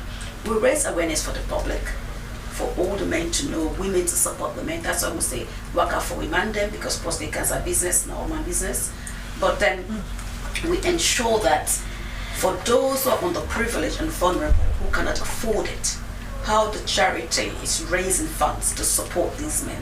That's why we have partnership, for instance, with Freetown Hospital, where we have 20% discount for diagnostics and treatment. Right, sorry to put in, Madam Davis, just before you go into diagnostics and what it will cost vulnerable men at risk for this particular endeavor you are planning to venture into. 4 out of 5 men are vulnerable to prostate cancer, black men. 1 in 4. 1 in 4. That's quite an alarming figure. What has precipitated that statistics? Well, the statistics is global. Okay. And interestingly, because we work both in the UK and Sierra Leone, it's the same. The most common cancers in men is prostate cancer, breast cancer for women, and cervical cancer as well. So it's a global thing, and they actually do a lot of work to dispel the myths and misconception and encourage black men as well to get involved in screening, although there's no screening program in the UK at the moment. But what you're trying to do, if you have a family history or just being a black man, you You can go to your doctor saying that I need my PSA done. In Sierra Leone, it's not like for like. That's why we're raising awareness, getting partners with comparative advantage to partner with us to ensure that we implement this project and support the men of Sierra Leone. So it's a lot of work. And to see a woman championing this. That brings me to my question, because most of the time you hear that from men. You hardly hear people say, I want to like champion something that has to do with men. So that brings me to my question. What prompted such campaign for you to embark on advocating for men with regards to prostate cancer? The need. We see the need, you see the statistics globally, and we partner with Prostate Cancer UK. You know, we're part of the Black Men's Health Advisory Group. And you go to these meetings, we've been advocating in the UK for a while. And you see the Gambia, Kenya, Ghana, other countries are not involved in this. I mean, they're involved in this, but no Sierra Leone.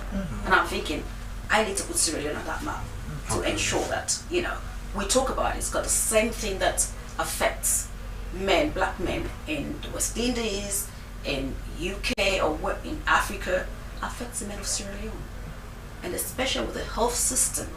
I know I've had Imran talk about what's going on and stuff, but cancer really needs to be a priority. And once budget is being done as well, that aspect should definitely be increased in the health finance, you know, to ensure that even if it's awareness raising, because cancer treatment don't come cheap, but with the awareness raising to ensure that that aspect is being put there, and to support the non-communicable disease directorate to support that. But personally, why I'm championing is my dad had prostate cancer. So it's very personal to me. I was with him from his diagnosis to treatment, to supporting my mother and family members, and you know, that's why the advocacy is really strong, and the need for family members, because I've spoken to a lot of women in Sierra Leone who know that their fathers had prostate cancer, and they're supporting this campaign. So personal thing, and just the need to save the lives of the men of Sierra Leone. I think that's why I'm pushing this. So quickly, Madam Davis, you seem to have a sophisticated idea about prostate cancer, in as much as you are championing the cause. We want you to talk to us a bit further, maybe for the privilege of our listening audience. What are really some of the signs and symptoms of this very dangerous disease? Because there's a saying that early detection saves lives. Absolutely. And of course, prevention is better than care. Yes. First of all, what we're saying is down to the grassroots. It's not sophisticated, because we're dealing with the churches, the imams, the community leaders. So we're going to the grassroots to do it, and we're partnering with partners who've got community liaisons. They're going to communities. So it's not being in SLBC right now is sophisticated, because probably not everyone have that. But our work is down to the grassroots. So looking at signs and symptoms. Again, the signs and symptoms, if men are having frequent urge to go, you know, to urinate, it's either they have a large prostate, they cannot empty their bladders well, so very often they keep going. If men, again, I always have a caveat there. If you have an urgency, doesn't necessarily mean you have prostate cancer, but it's a prostate problem. Again, diabetes can cause that. So people shouldn't just say, because I'm having it, it's prostate cancer. We don't want to create some kind of panic around prostate cancer. If men are passing blood in urine, it could be slightly infection, but it's not normal. This is something that they need to look into. If men are not having erection, as they used to have, they have to look into. I know some people will say, have a very stressful job, you know, I'm tired and this and that. Being tired, stressful job, I bet you know better than me, men use Dragon. So make sure that they get it up. Quite interesting. Yes, but we have to be factual about this. Sure. They use Dragon to get it up, all sex-enhancing drugs. Sure. But again, they use it thinking that, oh, well, probably it's just a stress. But it could be a start of prostate cancer. So these are the things that they need to be aware about to have their PSA. And PSA is just a blood test. It's a lot cheaper than having a mammogram.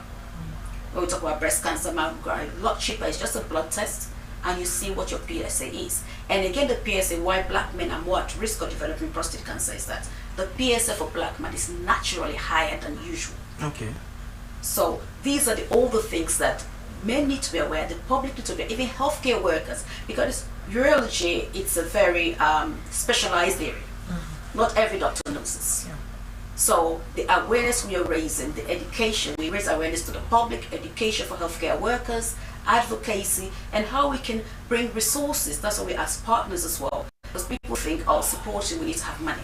Not necessarily. There are certain support you bring, you cannot put monetary value on, because it's huge. Okay. You know, we partner and we see how we can raise more awareness, how we can provide services for the men of Sierra Leone. We're piloting this in Freetown. Freetown is not Sierra Leone, we've always said that, but we need to start somewhere and we move it down into the districts. I see you are also working to alleviate the financial and economic burden, especially on men that are really vulnerable to developing prostate cancer.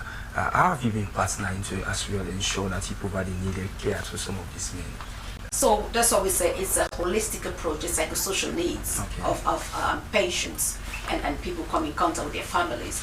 We don't personally have all the funding to do that, but that's why we partner with others with comparative advantage that this is what they're doing at one stage. I think that I wouldn't say it's all done dusted, but we continue engaging that as well, because then with all their cash, the SSN that they do, the social safety net, for people who are suffering from cancer in general, who are underprivileged, how they can absorb them in that. We're looking at even NACI's looking at health insurance, because if we partner with that to raise awareness, then if somebody gets sick, well, less people get sick. If they get sick, it will be early, and it could be treated early. So NACI gets to spend less money to treat people.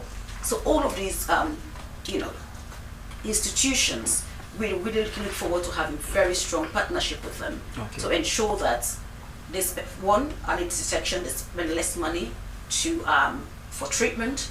We're raising awareness together, and we end up having a healthy nation. And just to state that this walk on the 30th is going to be launched by Her Excellency the First Lady, because she's got a lot of passion for cancer.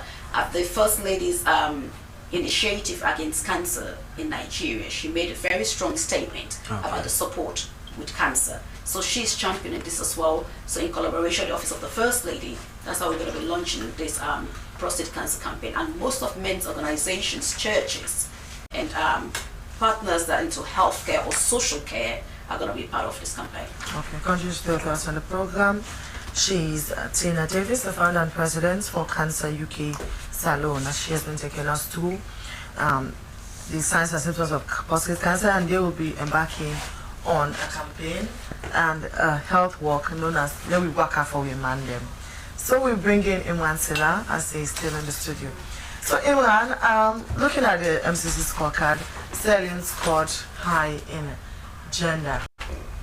Can say that. So gender and the economy. So let us know, right now we are having issues with sexual and gender-based violence, the beating of women up and down, and the president also declared violence against women as a public emergency. So let us know, why do you think we're still having these issues despite efforts made by the government in fighting for the rights of women and girls? So, I mean, it doesn't mean that because there's progress,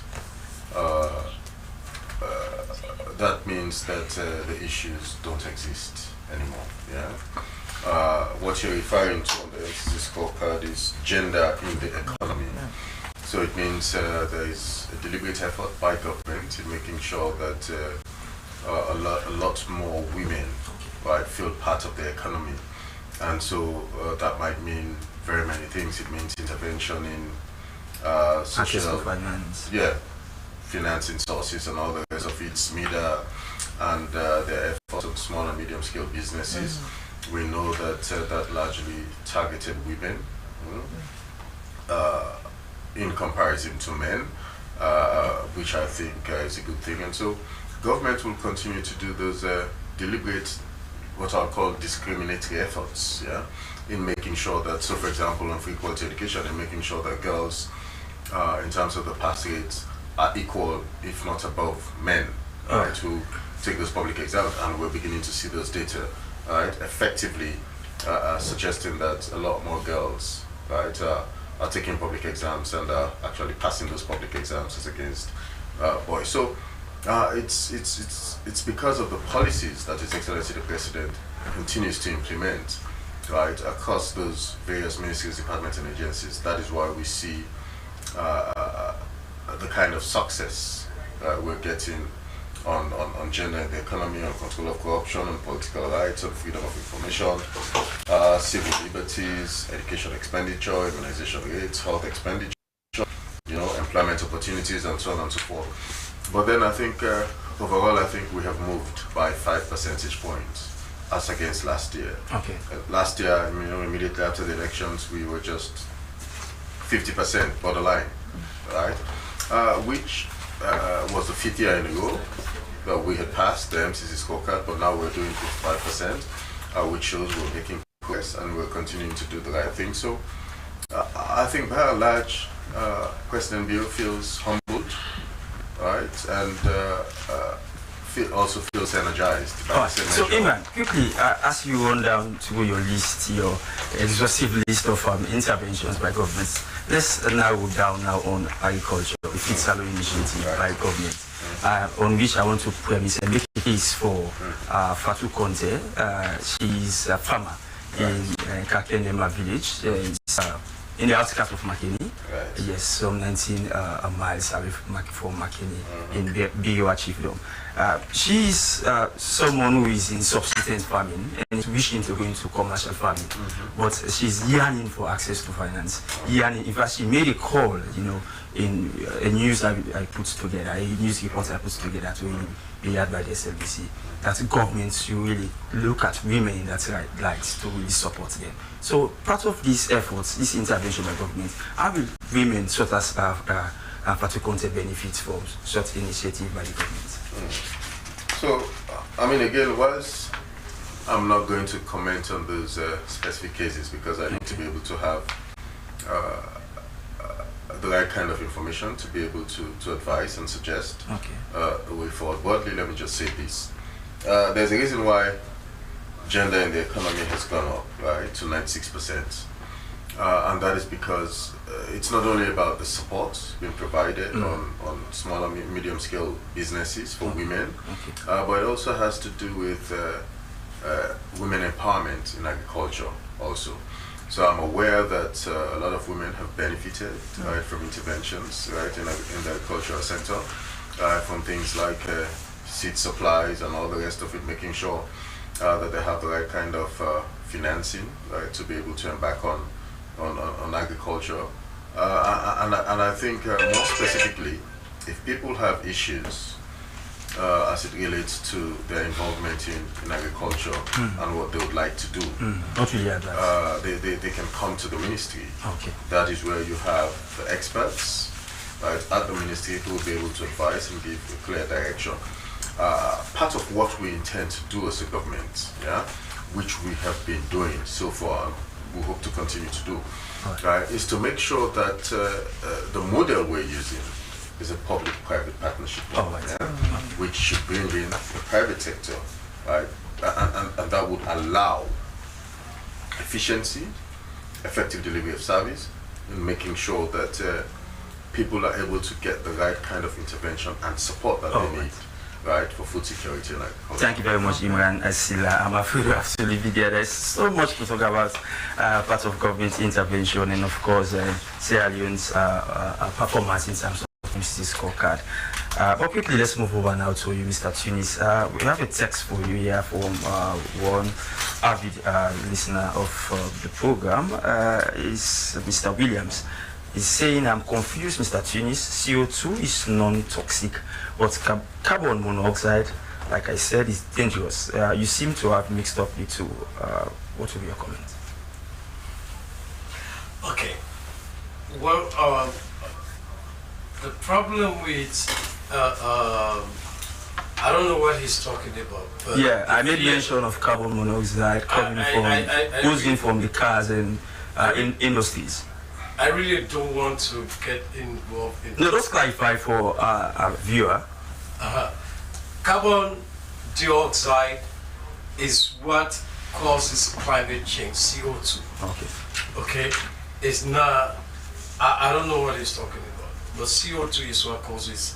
All right, quickly as we are wrapping up the program now. part of these efforts is to really, curtail climate change and bring in smart green solutions to, efforts by government in that regard. How soon are we going to see these projects being implemented? The project is already ongoing.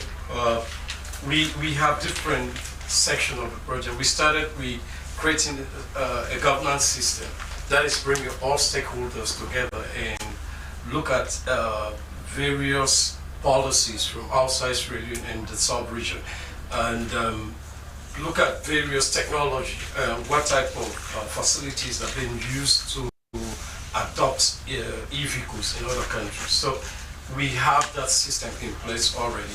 We've created a national strategy that government will promote to be the Bible for e-mobility, the Bible and Quran for e-mobility in Sierra Leone. We are now doing a demonstration site, which is what everybody interested in.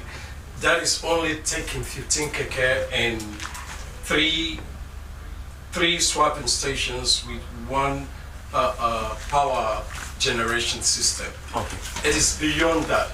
What we're really trying to do is to create the e-mobility ecosystem for Sierra Leone. Thank you very much. A lot of other things. Thank you very much, Sheikh Ahmed Tunis, the Director of Research Policy and Innovation Directorate, Environment Protection Agency, and the head of the Electric Mobility Project. Well, from there, it's now time for us to take a peek of our front pages of our local tabloids. I start as the first peek here this morning, the Standard Times newspaper, and its banner headline says 2,770,000 theft at Union Trust Bank staff testifies. No conflict of interest at LAWRC. Director General fires back. For more, you go in for the Standard Times newspaper. My first pick for today's newspaper review is the Awareness Times newspaper. It opens with a banner headline as First Lady eulogizes her husband, HE President Bio. Real Man campaign launched. HE Fatima Bio writes on weekends women promotion activities. Other stories you can find in inside pages is Honorable Justice Abdullah Bangura gives landmark ruling to punish husband for rape of wife. Volt and Skybank team up for better financial inclusion in Sierra Leone. Iron Rod Factory opens with President Bio and Honorable Tex Cisse promising more goodies. These are all stories you can find on the front page of the Awareness Times newspaper. My next speak here is the A to Z newspaper, and its banner headline says Sierra Leone reaffirms commitment to combat money laundering.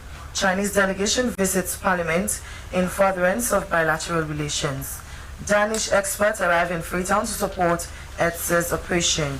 And First Lady graces inauguration ceremony of Kenema District Chairperson. And MGC launches 16 days of activism and Real Man campaign. My next and final pick is the satellite newspaper. It opens with a banner headline as President Bio launches first ever iron ore factory. Salon to save $300 million United States dollars in iron ore importation. I think that's a massive one. Volt Skybank Sierra Leone partner to enhance financial inclusion in Sierra Leone. I started my high school education at Government Secondary School, Kenema. Liberian president is being quoted here, Joseph Boakai Sr. My final pick here is the Awoko newspaper, and its banner headline says Parliament summons Trade Minister to committee hearing on Friday. NIA faces challenges with offshore transactions and profit shifting in mining sector. President Bio urges Giaba to address emerging threats in fight against money laundering and terrorism. FDP approves 4 million trade guarantee for Access Bank. That's my final pick. But please note, viewers, that these do not reflect the views of the SLBC, but the option, the views of the different newspapers that we've read out. So we now bring in you, Madam Davis. So before we go, kindly tell us how will this Let We Work Out for Monday campaign be done? Okay. Before the Friday, so by the time we get to Friday, Saturday, which is the 30th for the walk. On Friday 29th, we have TED Talk. TED Talk, we have panelists, all professionals and survivors telling the story. That will be from 12 to 2 at the St. Anthony's Parish Hall. on Sykes Street. You're invited to come to that, and the public is invited as well. So they will meet real survivors telling their story, and they have an opportunity to ask questions. For the walk, which starts at 7:30, but we'll have Mr. Motivator to help people stretch a bit. Her Excellency the First Lady is going to launch the walk and actually walk from the golf club to Family Kingdom and back. And whilst we get there, we'll be of refreshment and people will have some conversation as well. And just to say that we're going to appreciate our donors, our sponsors, by giving them a certificate, because it's not always taken. How you give back, how you recognize what people do, doesn't matter how small.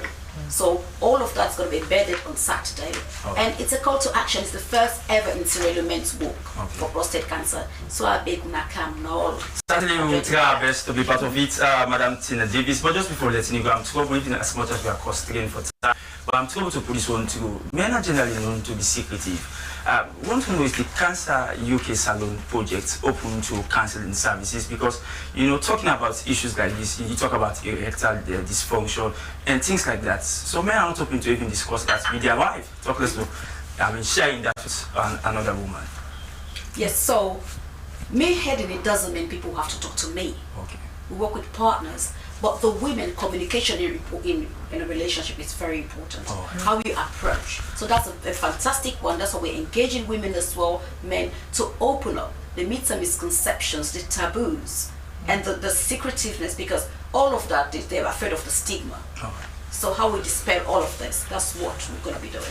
Thank you very much. She is Tina Davis, the founder and president of Cancer UK Salon project. Well, this is where we'll bring down the curtain. That's all we have time for into this edition of your breakfast program, Good Morning Sierra Leone. From all of us, especially our producer, Joseph Sani.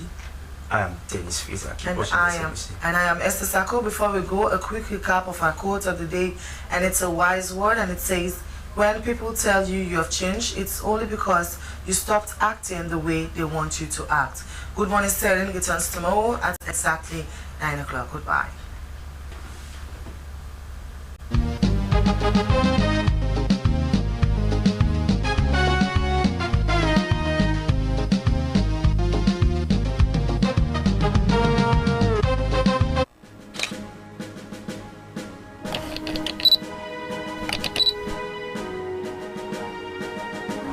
You're watching the SLBC on Channel 31, the authentic voice of Sierra Leone.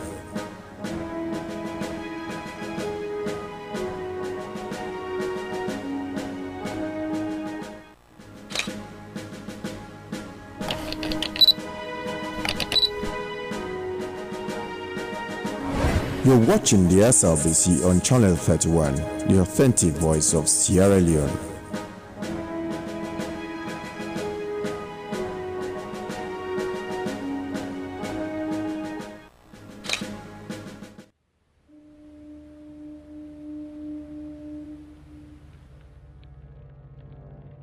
A place cannot produce poems. It can only not prevent them. And Freetown is good at that, for Freetown has its own sudden elegances. People are slow to leave it, quick to return.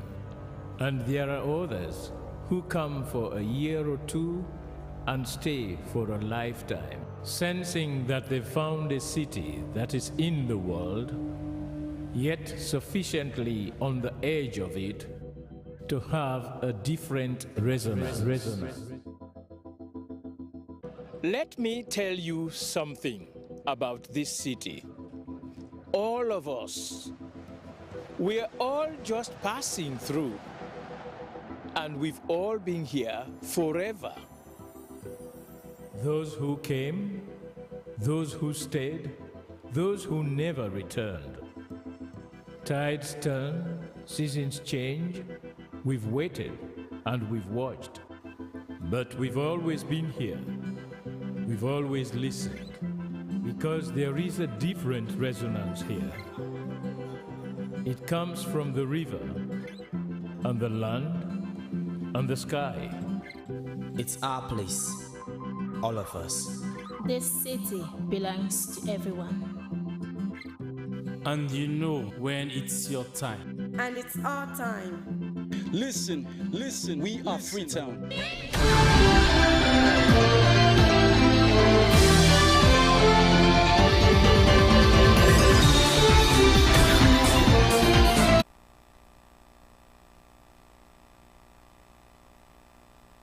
President Julius Maada Bio has graced the 29th Ministerial Committee meeting of the Intergovernmental Action Group Against Money Laundering in West Africa, GIABA, at the New Breakfast Hotel in Freetown. GIABA is a specialized ECOWAS institution which leads the fight against money laundering, terrorist financing and proliferation financing across the region. The President reaffirmed Sierra Leone's dedication to combating financial crimes. He outlined the nation's progress from aligning laws with international standards to investments in training, technology, and intelligence sharing. He urged renewed commitment to resource allocation, strategic planning, and accountability to ensure tangible results. GIABA's Director General Edwin Harris expressed deep gratitude to President Bio for his support. He unveiled a new regional report that stresses the urgency of tackling financial crimes in West Africa. Mr. Harris said the meeting is a call to action, praising GIABA's training programs that have already aided 6 member states in their fight against money laundering and terrorist financing. The 29th GIABA Ministerial Committee meeting sets the stage for stronger regional collaboration, aiming to translate technical recommendations into effective national strategies to combat money laundering and terrorist financing across West Africa. Minister of Gender and Children's Affairs has called on Parliament to support and enact the Child Rights Bill 2024. Dr. Aissata Mahoy made the call during the launching of the Real Man campaign to mark the start of the 16 days of activism to end violence against women and girls.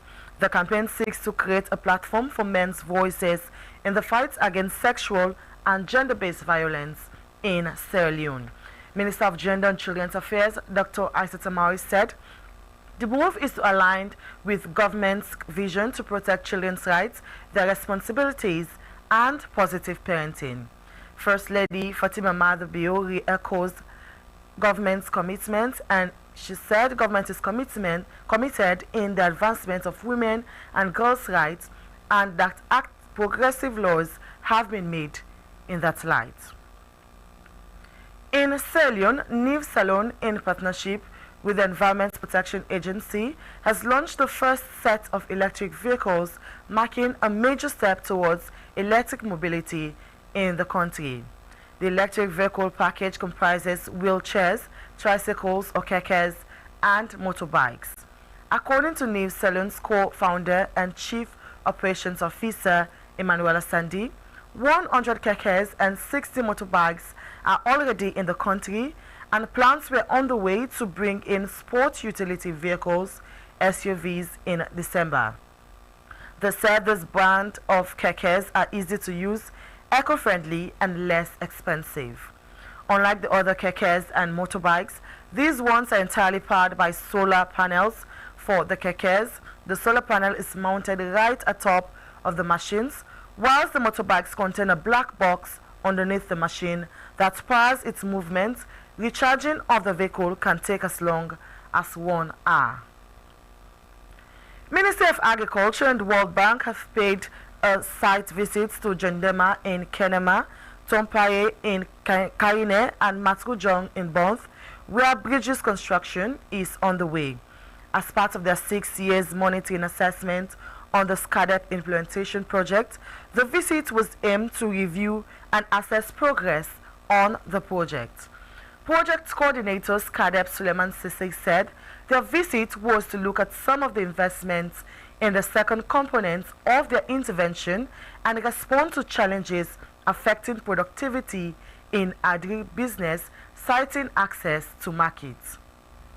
World Bank Country Tax Team Leader for SCADEP project, Dr. Oredipi Odetunji, described the supervision as very interesting, but spoke of delay due to climate change and environmental issues. The team observed immense progress in the ongoing construction projects, and contractors promised to hand over to the government at specific dates. Beneficiaries in the 3 communities expressed their appreciation to SCADEP and development partners for the venture, adding that the bridges will not only add value to the produce, but will also serve as linkages with other communities. That's the end of the news on the hour from the Sierra Leone Broadcasting Corporation. I am Esther Sako. Goodbye.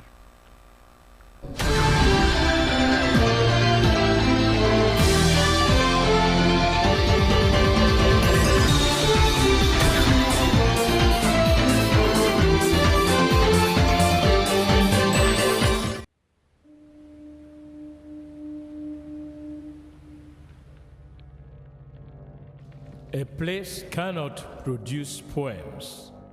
It can only not prevent them. And Freetown is good at that, for Freetown has its own sudden elegances. People are slow to leave it, quick to return. And there are others who come for a year or two and stay for a lifetime, sensing that they've found a city that is in the world, yet sufficiently on the edge of it to have a different resonance. Let me tell you something about this city. All of us, we're all just passing through, and we've all been here forever. Those who came, those who stayed, those who never returned.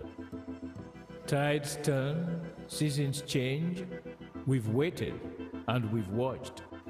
But we've always been here. We've always listened, because there is a different resonance here. It comes from the river, and the land, and the sky. It's our place, all of us. This city belongs to everyone. And you know when it's your time. And it's our time. Listen, we are Freetown. The golden rules of Freetown. Don't pretend you're something that you're not. Don't go thinking you're better than anyone else, or that anyone else is better than you. Don't shout about it. Get on with it. We are Freetown. Freetown. Freetown. Yeah. We found our voice again. I'm from India and Freetown. I'm from China and Freetown. I'm from the UK and Freetown. I am from Nigeria and Freetown. I am from home and Freetown. This city belongs to everyone. The fishermen, the taxi driver, the barber, the drummers, the dancers. All of us. All of us. Everybody. We are Freetown. The past is ours. The future is ours. It's our time again. And this city belongs to everyone. The playwright, the greengrocer, the teacher, the dog. This space is ours. This light is ours. The beaches are ours. The rivers now we own. The roads are ours. The bridges now we own. We are Freetown. We are all visitors and we've all been here forever. We've got the mightiest river. And the biggest sky. And there's a resonance again. Freetown. Freetown. We are proud of this place. We love this city. And we want you to love it too. We are proud of this place. Now pass we all they pass like stranger them, but we all don't dare from them.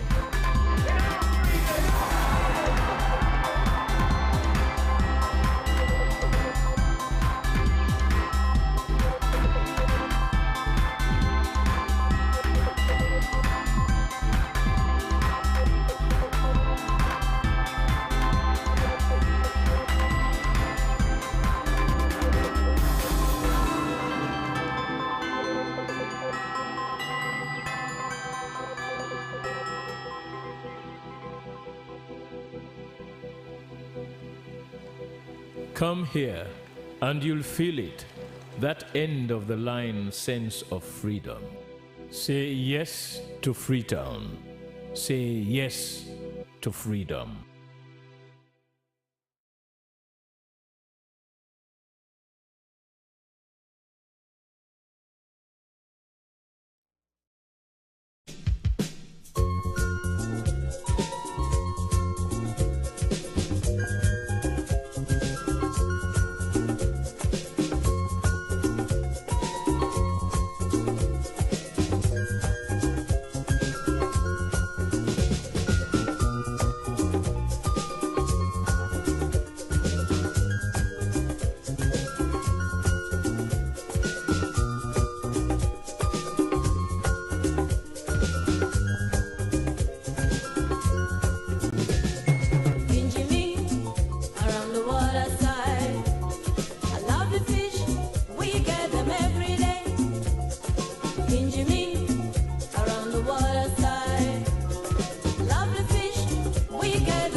Almighty God, without whose help labor is useless, without whose light search is vain. We, thine unworthy servants, here gathered together in thy name, do most humbly beseech thee to send down thine heavenly wisdom from above, to direct and guide us in all our deliberations, and laying aside all private interests, prejudices, and partial affections. The result of all our counsels may be to the glory of thine blessed name. Amen.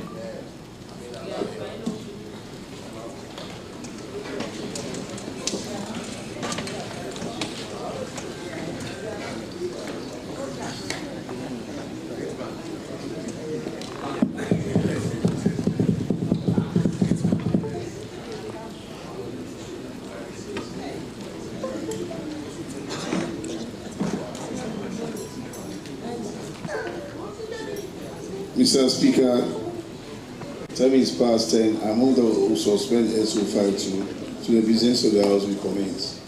Any seconder? I so second. All those in favor say aye. Aye. Those against say nay. The ayes have it.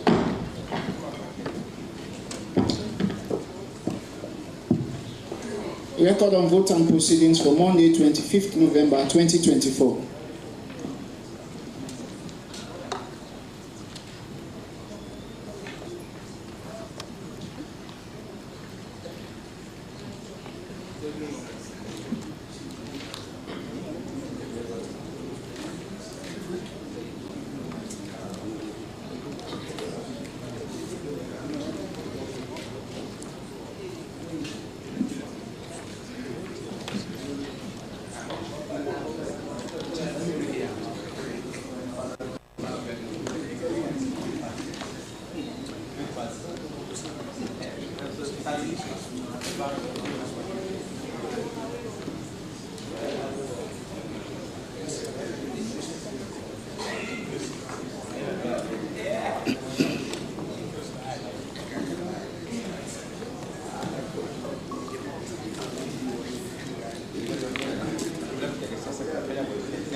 Honorable members, record of votes and proceedings. Pages 1 to 4.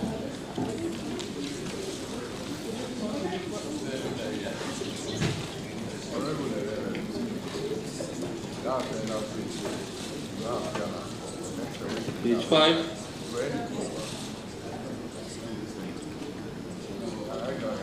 Page 6.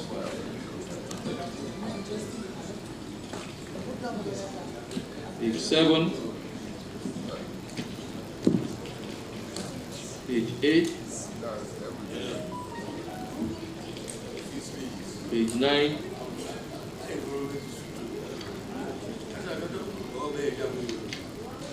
Page 10. And the member move. And the member move.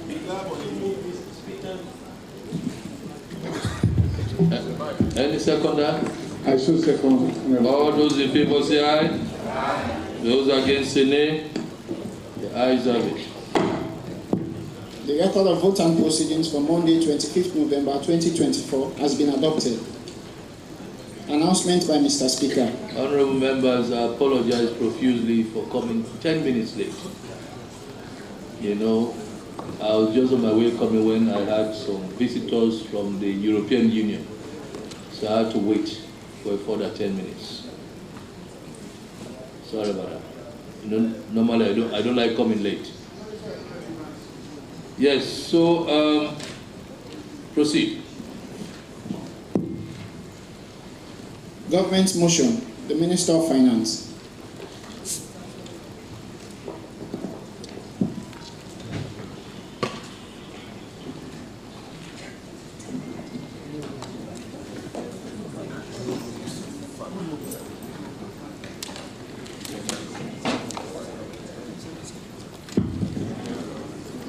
Speaker, honourable members, be it resolved that the Honourable House hereby ratifies the following agreement which was laid on the table of the House on Monday, the 25th November. Financing agreements between the European Commission and the Republic of Sierra Leone Business Environment and Competitiveness for Sierra Leone, dated 20th March 2024.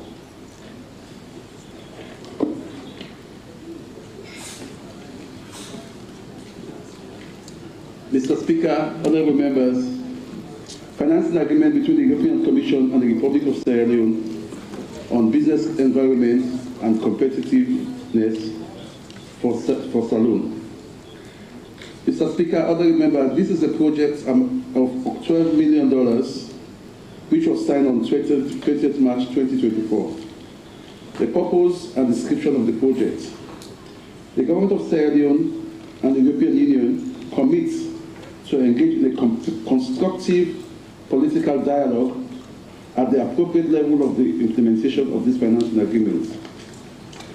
This dialogue will form part of the broader political dialogue as provided for in Article 8 of the African, Caribbean, Pacific European Commission, ACP-EC, Partnership Agreement, or legal instrument replacing the ACP-EC Partnership Agreement. The project objective and components. Mr. Speaker, honourable members, the main objective of this agreement is to improve the business competitive environment and competitiveness in order to foster economic growth and job creation. It has three components. One, competitiveness of local, medium, small and micro enterprises. Two, national quality system. Three, business environment institutional reform. The first outcome will focus on providing MSMEs with quality business development services, which will allow them to increase their productivity, sales, and improve their export readiness. This action targets startups, incubators, and accelerators, as well as companies in the nascent scaling up phase, which have limited access to political, financial services, and business training. Sustainable business practices and production in line with the EU trade and business regulation will be promoted. For this purpose, partnership with private, public, and non-governmental business support organizations will be established. Mr. Speaker, other members, the second outcome aims to improve the national quality system and infrastructure, particularly with regards to standardization, conformity assessment, and certification. In order for Sierra Leonean companies to have access to regional and international markets, the actions aims to support their compliance with the WTO rules, everything but arms schemes, EU environmental standard, ECOWAS trade liberalization scheme, and African Continental Free Trade agreements.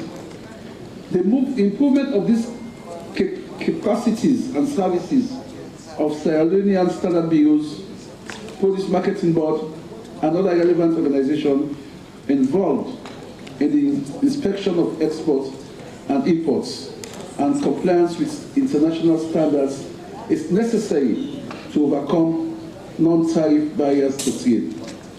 The last outcome, Mr. Speaker, honourable members, will support the implementation of institutional reforms contributing to the creation of an enabling and predictable business environment.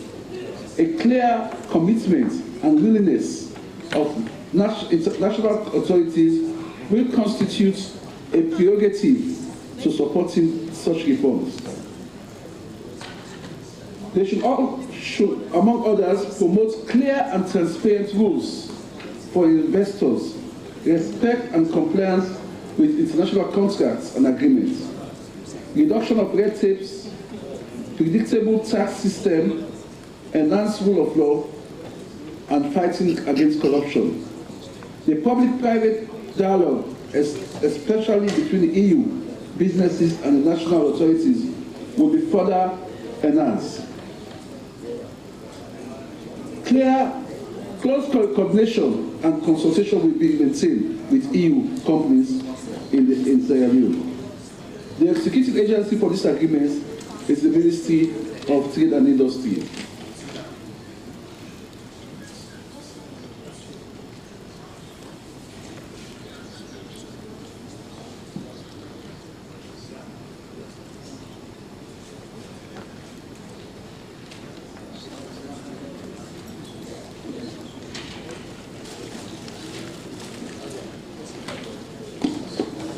Thank you, Mr. Speaker, honorable members. I move that, Mr. Speaker, honorable members, be it resolved that the Honorable House hereby ratify the following agreement which was laid on the table of the House on Monday, 25th November 2024. Financing agreement between the European Commission and the Republic of Sierra Leone, business environment and competitiveness for Sierra Leone, dated 20th March 2024. Honorable members, the question is that this Honorable House ratifies the following agreement which was laid on the table of the House on Monday, 25th November 2024. Financing agreement between the European Commission and the Republic of Sierra Leone, business environment and competitiveness for Salone, BEC4S, dated the 20th March 2024. I will take two from either side of the aisle, 5 minutes each. 5 minutes. Yes, Chairman Finance. Please stick to 5 minutes.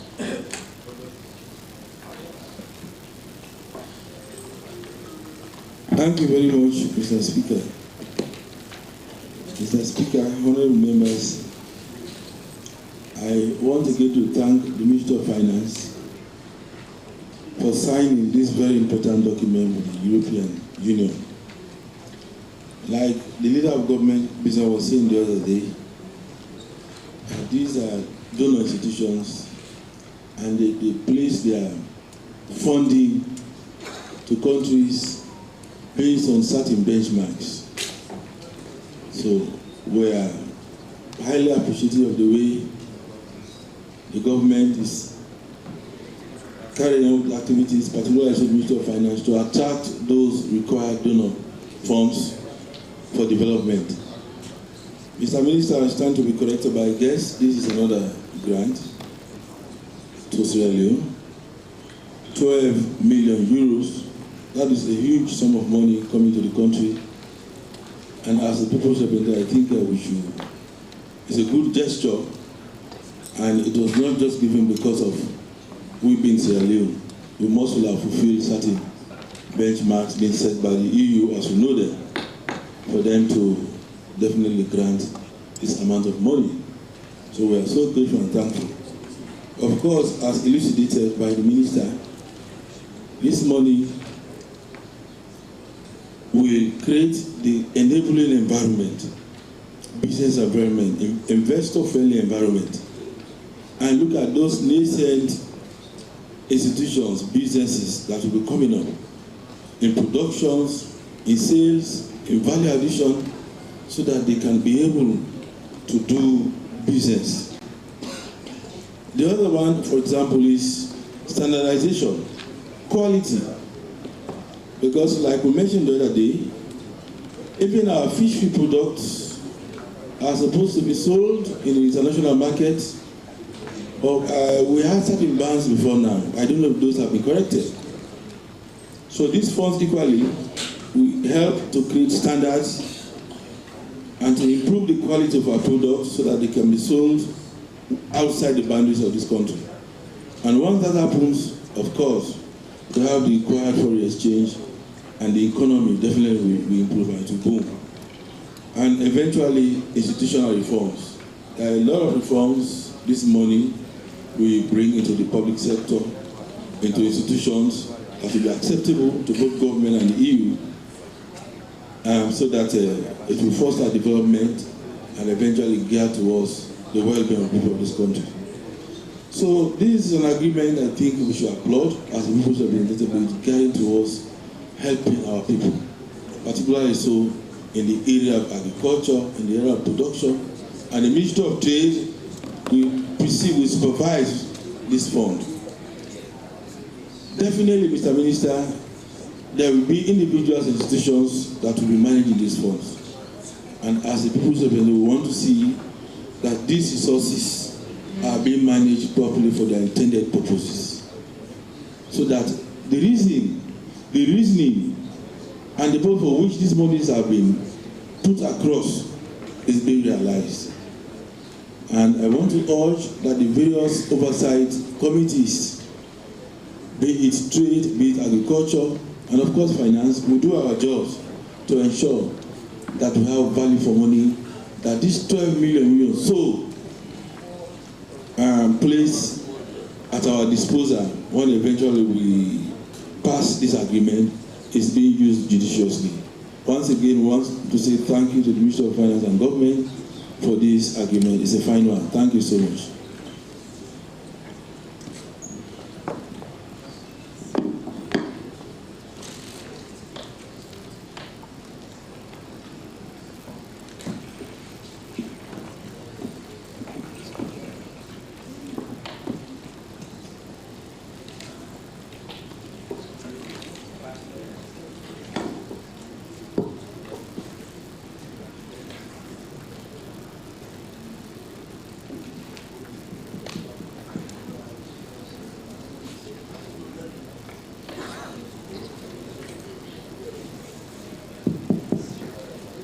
Honorable Keke. Mr. Speaker, honorable members, taking the cue from the honorable member from Kenema, this is not a controversial agreement. It's a value-added agreement, and it is one we need to take seriously. Mr. Speaker, however, because that's an value-added agreement and it's about building capacity and institutions for us to have the global competitive advantage we desire as a country, it is more the reason why we should ensure we monitor the management of these resources.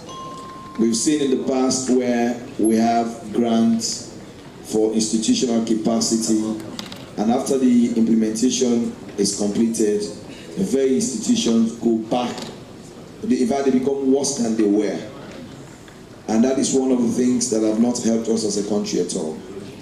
Value addition is a principal pillar for the global market. And the minister mentioned two key institutions. If anybody could forget about everything, but you will not forget the fact that I have always said our country is on the risk based on the current situation of the standards bill we have. And if this fund is meant to address some of those challenges, I think it's a laudable one.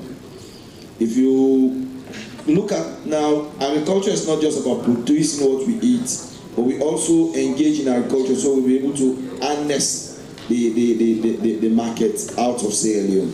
And you cannot do this effectively if your standards bill, your produce marketing board of your country is not that effective. Today, one of the challenges we have to export our fishes out of Sierra Leone to get access to the European market is because some of these institutions are not that much functional. So this grant is very important because we are building those institutions. My only challenge and my only worry is after utilization of these resources, that will not see this institution going worse than they were.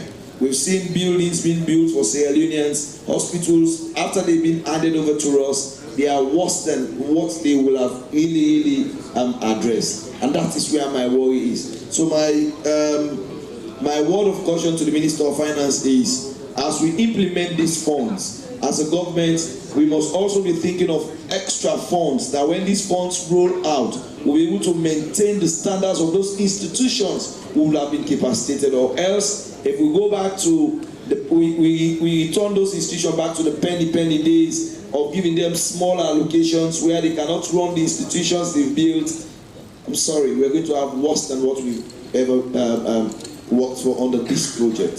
So that's my concern. And 12 million euro is not a small money. We can build our institutions, we can build the capacity, but maintaining the capacity of those institutions after the utilization of the fund is what is worrisome. I've always said we have everything the world is looking out for in Sierra Leone, but we need to market them out, and we need to build the institution to capacitate our nation. Thank you very much, Mr. Speaker.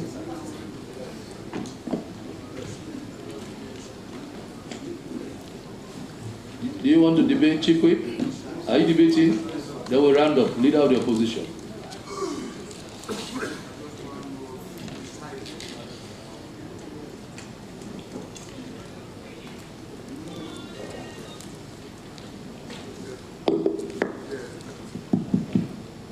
Thank you very much, Mr. Speaker.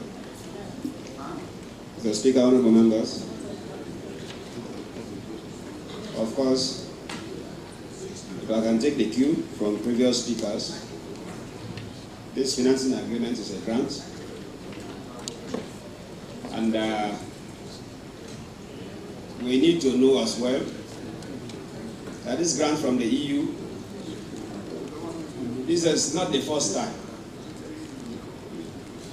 We've been getting such grants from the EU to improve our business economy, but more so our business relationship with the EU markets. But as the previous speakers raised concern, the problem is the management of those funds. And in fact, Sierra Leone, this is our biggest problem. This particular money is for the good of the EU. It's for the safety of their consumers. That's the purpose of the money. For agricultural products or fish products or whatever product that we get here for the purpose of exportation, certain procedures need to be put in place. Certain infrastructures need to be put in place for the safety of those products for EU markets. As it is now, we've still not passed the yardsticks or the benchmarks for our fish to be sold directly to the EU because of the standards of our fish. And I always say this, that Sierra Leone is so blessed with God-given MCCs. We have so much MCC packages, so many MCC packages in this country. Even our fish products, Mr. Speaker, you can agree with me, is one of our packages. More than MCC. You can remember the last time we met with the Iceland ambassador, and they told us our fish potential here alone is about $800 million yearly. Our fish potential, about $800 million. But at the end of the day, in managing our fish products, all we can have from the Ministry of Fisheries and Marine Resources maximum is $20 million annually. $20 million. While we can make $800 million. And so on that day, there were some suggestions. You agree with me? We believe with such suggestions, like for instance, engaging the EU ambassador, the Iceland ambassador, to take over. And at the end of the day, since we cannot surveillance, we cannot stop illegal fishing, we cannot take care of our fish products better for EU market, they take over and then give us minimum $250 million. By getting $250 million, and then they take over, they can surveillance, it's far much better. By so doing, our fish products will be good for EU markets. EU is helping us time and time again, but our management is a problem. And Sierra Leone, the business market is not good at all for investors. It's not good. Sometimes I feel sorry for the president, but he's not even aware of what is going on. In some of these MDAs, investors come, instead of creating good business environment for them, What we ask is something else. We ask for personal packages. We ask for personal endowments as a condition for your business proposal to be approved. At the end of the day, the investor will just punch his phone or our phone and compares Liberia, Guinea, and other surrounding areas in terms of the same potential. And they found out that they can rather go to Liberia instead of here, based on our so-called bureaucracies we create, born out of corruption. They would rather go there. So as a result, we are losing. And when those business environment is being good for them, we have more business people. They create more jobs, and then government will position themselves to collect more taxes. By so doing, payment of salaries will be a thing of the past. So this money is spent to capacitate us, even though it's for their own markets, but it is to capacitate us. And once we build those infrastructures with the proper use of those monies, those infrastructures can also be used to enhance our capacity for other markets, apart from EU markets. But management of these funds is the problem. We don't doubt the Minister of Finance. Of course, this one is being supervised by Minister of Trade. But as I urge, in as much as I urge our colleagues and this entire House to approve this agreement, I want to add my voice that under your leadership, sir, let this parliament be a different parliament. To follow the implementation of this particular project through the Committee of Trade and even your very intervention to ensure that these monies are being used for the intended purpose. So EU will not be continuing to pay such grants for the same purpose year after year, or government after government is being paid, nothing is done. It's being paid, nothing is done. Up to date, our fish product is not qualified for EU markets. We have to use other certificates instead of our own independent certificates. We cannot. That thing must be a thing of the past under your leadership. So on that note, thank you very much.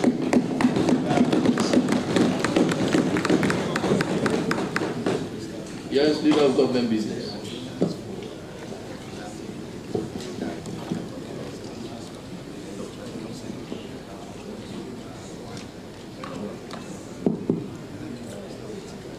Thank you very much, Mr. Speaker.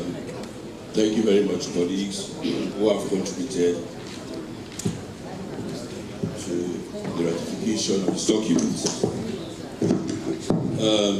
It is very clear that the last time, as the chairman of the Finance Committee cited me directly, you are not getting grants because you are from Sierra Leone. You are getting grants based on certain benchmarks and policies that you have rolled out and you have enforced, and they are working. Consistency in policy drive is very important. That's why when I was making my contribution, I said, we are very consistent in our policy drive. So even when we are talking about policies, our paragraphs are also consistent in terms of numbering, based on what we roll out to the people. So Mr. Speaker, let me come again today. I am making instances where our policies are consistent, why we are getting these grants. First, when we took up governance, we talked about fiscal stability and discipline. And we opened a single treasury account. We did our effectively to roll out government programs. And we know corruption. That is why we have been very systematic in passing the index of corruption under the MCC. You don't need to sing praise, you don't need to shout, but you have to allow benchmarks to follow you what you do. And these are the benefits that you get when you allow processes and procedures to take place, instead of making strong men in the house who cannot do anything for you. Mr. Speaker, honorable colleagues, even in the last presidential statement in August, in the very chamber by His Excellency the President, he did say, I can still remember, if my memory can serve me well, paragraph 109, 100, and so on, that because of our policies in terms of benchmarks and fiscal discipline we have put in place and checks and balances, we have mobilized external resources. We even categorize them, talking about in agriculture, in fisheries. In fact, my colleague said, when you look at the blue economy, we said the economy has grown because of we are expanded in the agriculture and fishery. production. It's very clear. That statement is re-echoed in the budget speech we are debating presently in front of us. So I'm saying, drawing my attention to my colleagues that we have been very consistent in policy driving. So I tie the last agreement with the statement in the budget we are debating, we have in front of us. I'm again going to tie this one to a particular statement in this budget we have in front of us we are debating. We have talked about improving the business environment. And this agreement in front of us is talking about how do we improve the business environment and competitiveness in Sierra Leone. Mr. Speaker, honorable colleagues, I will look for I don't have my budget with me, but I know I will look for one I read. Mr. Speaker, I know paragraph 86. Can I come with one? Yeah.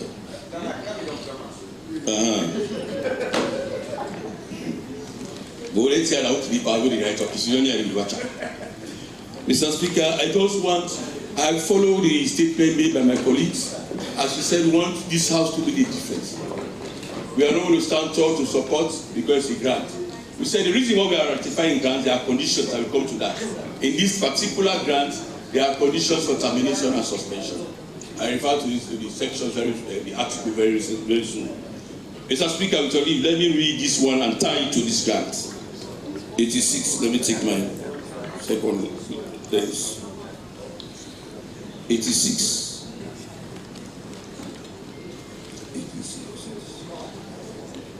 Fine. So if you look at 86 and you look at Article 1, Article 1.1 of this particular agreement, financing agreement, Mr. Speaker, with your leave, and 5 financing agreement as stated by the chairman of the committee is 12 million euro. So you're not going to joke with it. So that is why we have to look at it properly. Article 1.1, financing of the action. Just to the second paragraph, business, environment, and competitiveness for Saloon. That is what we are looking at. And Article 1.2 is talking about 12 million euro. So let me now tie this one to 86 of the budget speech. Let me read, Mr. Speaker, with your leave. Also, under the rubric, improving the business environment. So that is how we have been very consistent in our policy drive. Mr. Speaker, honorable members, government remains committed to improving the business environment by streamlining regulatory processes, eliminating bureaucratic bottlenecks, and reducing the cost and time of doing business to make Sierra Leone a more attractive destination for investment. Full stop, Mr. Speaker, we stop here. Mr. Speaker, the reason why I'm reading this, we don't want to say where people are really have policies, we are not seeing the impact of those policies. I really admire when Honorable from Gambia, he said, we have seen where we have implemented this project, and the projects, after the implementation of the project, you will see the infrastructure, the processes we have put in place are going down the drain, and we are not being followed, and they are not turned into like an elephant project that you are not seeing anything working anymore just after the project. But Mr. Speaker, it's also very important for us to note in this very agreement, after we have talked about creating an environment where we enhance competitiveness, but also looking at certain benchmarks. First, there is a discussion we are talking about. I am the leader of the, now we call it the OACP and EU. I am the leader. I am the post-Cotonou, the joint term agreement that has to do the Cotonou agreement. I will talk about the post-Cotonou agreement, Mr. Speaker. And for the post-Cotonou agreement, we have dealt with that one. That is why today we have what we call the NAO, the National Authorizing Office. But we have done with that one. We are not talking about the Samoa agreement. In the Samoa agreement, the partnership are different. So if you take a look at this agreement in front of you, they are making reference under Article 3. They are making reference to ACP and EC, that is the European Union Partnership Agreement. Let me just talk about the joint term agreement. That is the post-Cotonou agreement I'm talking about. Even the agreement we have now, we're talking about the Samoa agreement.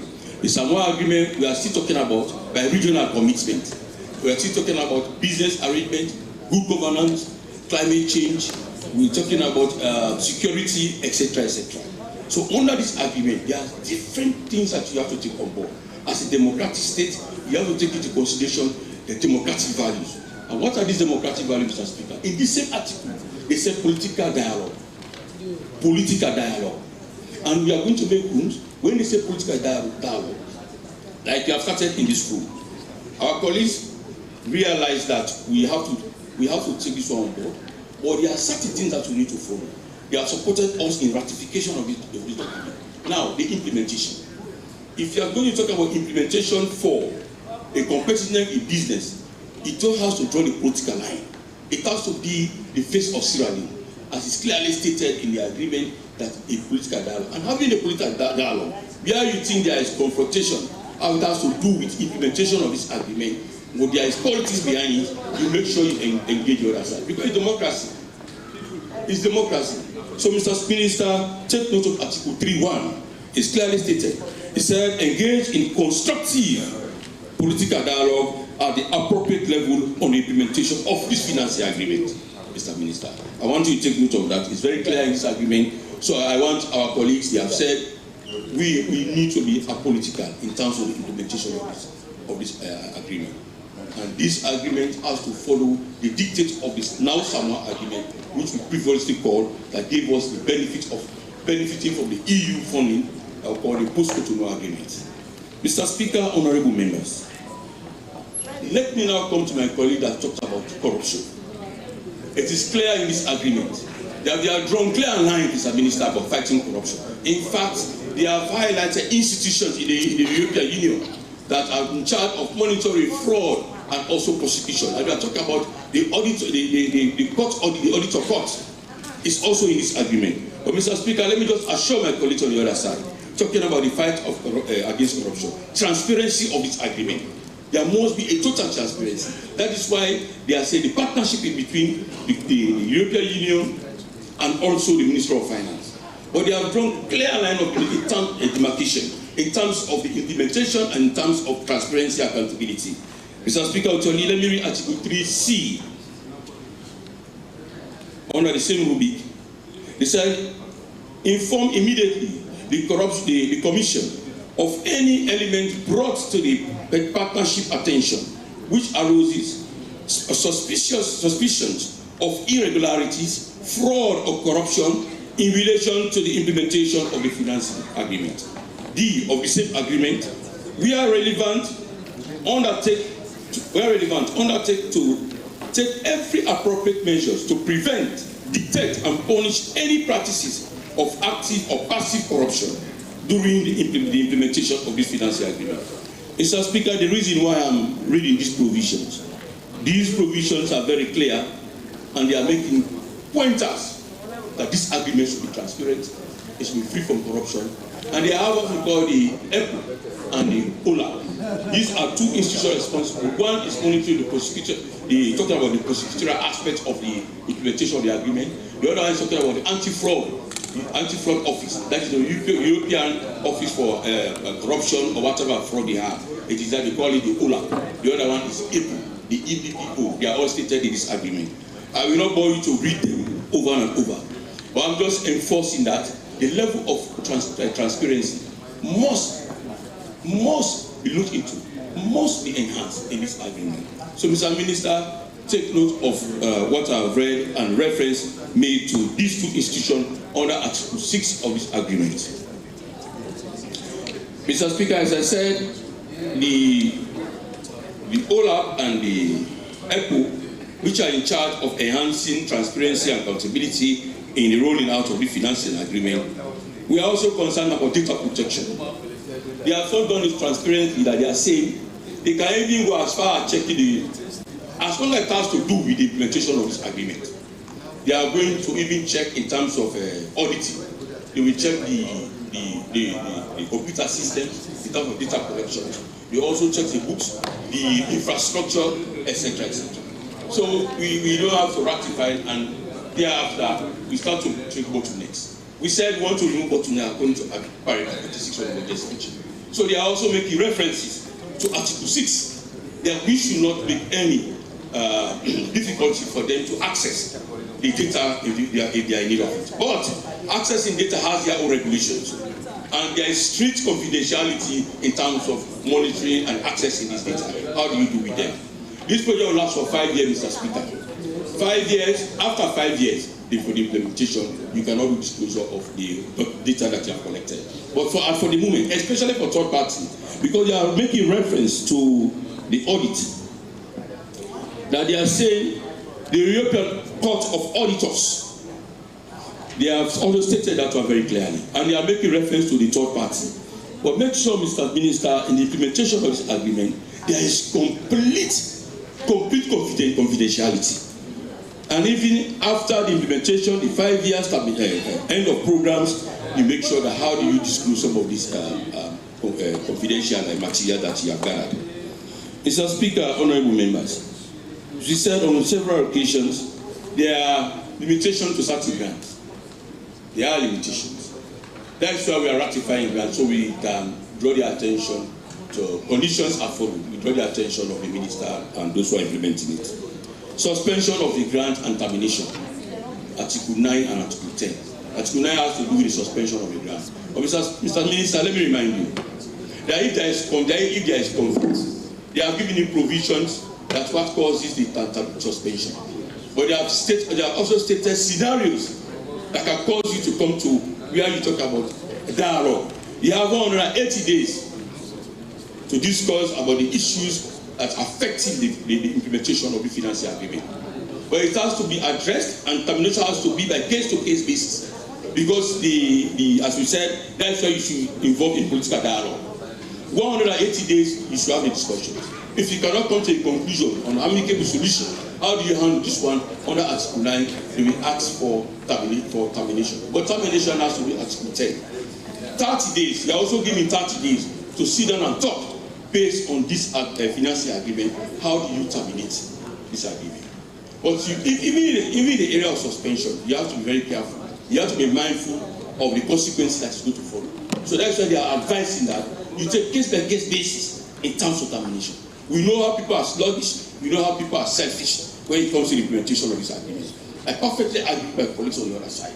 They said yes, and that was said by Honorable Daniel Kuma. We have seen grants, government in, government out.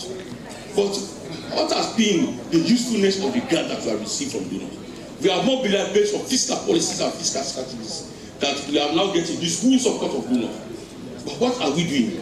After the implementation, is it creating an impact on the lives of people? Is it changing the lives of people? They have talked about the marine resources, the trade with the European Union in terms of our fisheries product. I will not go into that much because there is so much issues around that particular ban on the fishery product of Sudan. But let me tell you, Mr. Speaker, if you take our fishery product and take it somewhere, when they are processed, they can be accessed in the European market. But we are not going to the intricacies and what has been the difficulties for us to discuss about having our fishery product present there. But our focus is on the grants that we have used so several years as raised by the leader of the opposition. That we have got grants.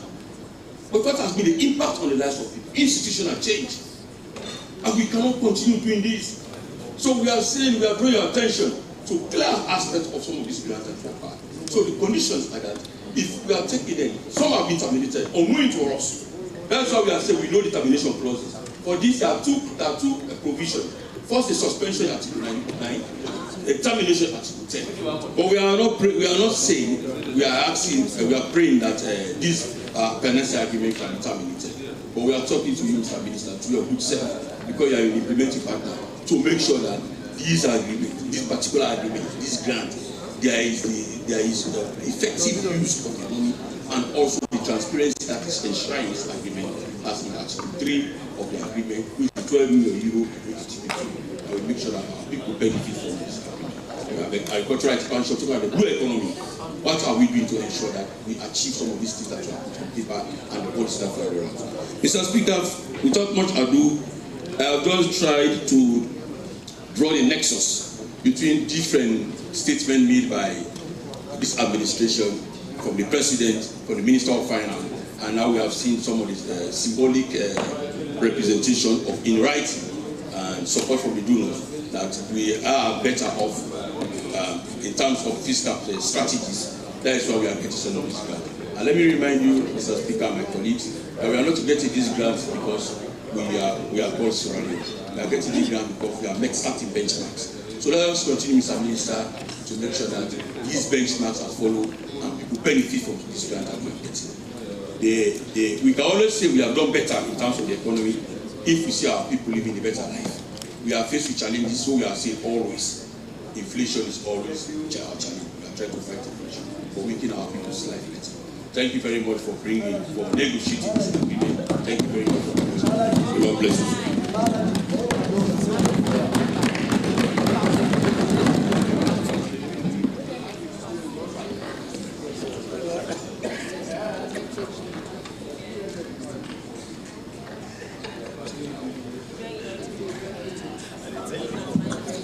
Yes, Mr. Minister.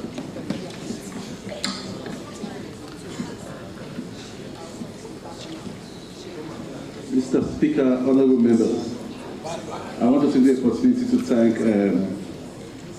the leader of the opposition, the leader of government business,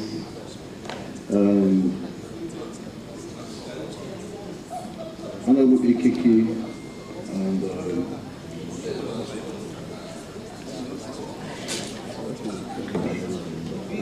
the chairman of Finance Committee, Kaisamba, for making a valuable contribution on this debate. And I'm excited with the deliverance from the leader of government business. I think he's taken the opportunity to answer most of the questions that have been raised.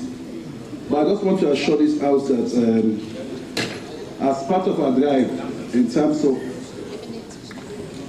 fiscal stability and consolidation, we've seen over time the way we've been able to attract donor funds, particularly the ECF, recently of $253 million that was granted for 38 months budget support. And I want it to be noted, honourable members, that the European Union are the most difficult when it comes to financing. You all agree with me that they've been out of supporting the government directly for almost more than 6 years. And we're happy to know they are coming on board. And this agreement, as noted by the leader of government business, has captured a lot of monitoring and effectiveness in terms of how they use their funds. I'm excited that you made a lot of reference to the OLAF and the IPO. These are two institutions of the European Union that monitors on the spot inspection for most of these projects. The monitoring capacity of this project is very high, but in order to ensure that as a responsible government, we align with some of these things, we are going to set up a steering committee. And that committee will ensure that the tenets of this agreement is fully complied with. And at the end of the day, what we want to see is competitiveness. I'm excited that with the passing of this agreement, those institutions that are working on some of these modalities will improve. As a government, we will ensure that we monitor the progress. There is a path that's already aligned with this project. Line by line, the steering committee will ensure that we don't miss it out. Because this is a big opportunity that will give us markets. And excitingly, I will say, the blue economy is very important. Today, we've seen aquaculture surpassing the production of fish even from the sea. 253 million tons of fish now being produced outside the water. So I believe that with projects like this, that the EU has come down board to support us, how we can open ourselves to the EU market is something that all of us should take advantage of as Sierra Leonean, particularly the private sector. This will give us the capacity to attract investors and also help in saving foreign exchange. And indeed, I must agree that the points raised by both Daniel Koroma and AKK in terms of monitoring, and because over time we've seen good project fails. But I just want to assure the House that as the Ministry of Finance, I don't know about the other Ministry of Finance before, This particular Ministry of Finance, the Minister and his team are very responsible and will ensure that we don't leave any stone unturned, and we will have from you the guidance, and I've taken it in good faith, and we'll ensure that we put most of these things in place. So thank you very much, members of Parliament. Even though I might not respond individually, but I think that I've been able to capture most of the issue. Mr. Speaker, honourable members,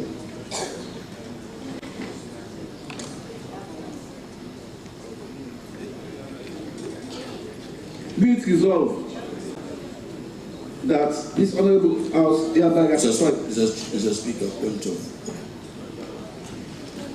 If you go to the conclusion of that agreement, I just want to get the commitment, because they are talking about internal processes.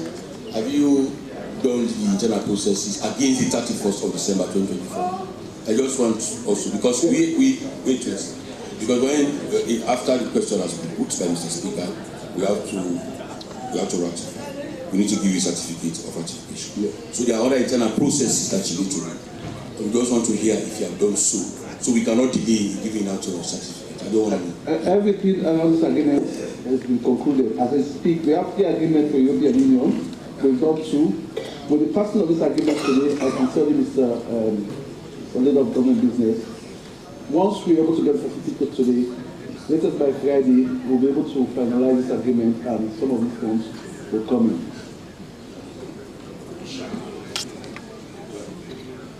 So, Mr. Speaker, honourable members, be it resolved that this honourable House hereby ratifies this following agreement, which was laid on the table of the House on Monday, 25th of November, 2025, enhancing agreement between the European Commission and the Republic of Sierra Leone, business environment and competitiveness for Sierra Leone, dated 20th March. Thank you. Honourable members, the question is that this Honourable House ratifies the following agreement, which was laid on the table of the House on Monday, 25th November 2024. Enhancing agreement between the European Commission and the Republic of Sierra Leone, business environment and competitiveness for Salone, BEC 4S dated 20th March 2024. All those in favor say aye. Aye. Those against say nay. The ayes have it. The government motion by the Minister of Finance has been ratified. Mr. Minister, thank you very much. You may leave.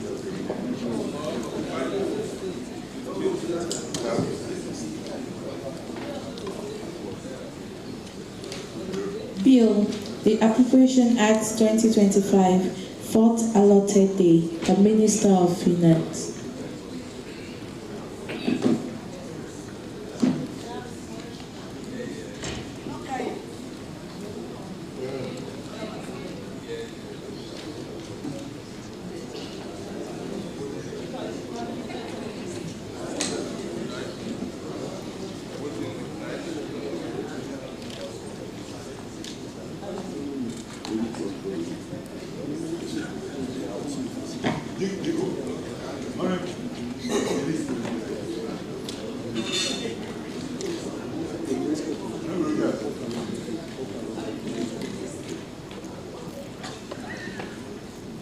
We continue with our.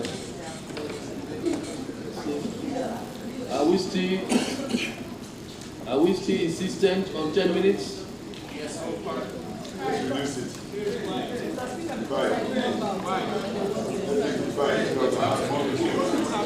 Honourable members, if you put all your points together, 5 minutes is enough. If you have all your points. I so rule, 5 minutes. Honourable Abdulatif Sisi.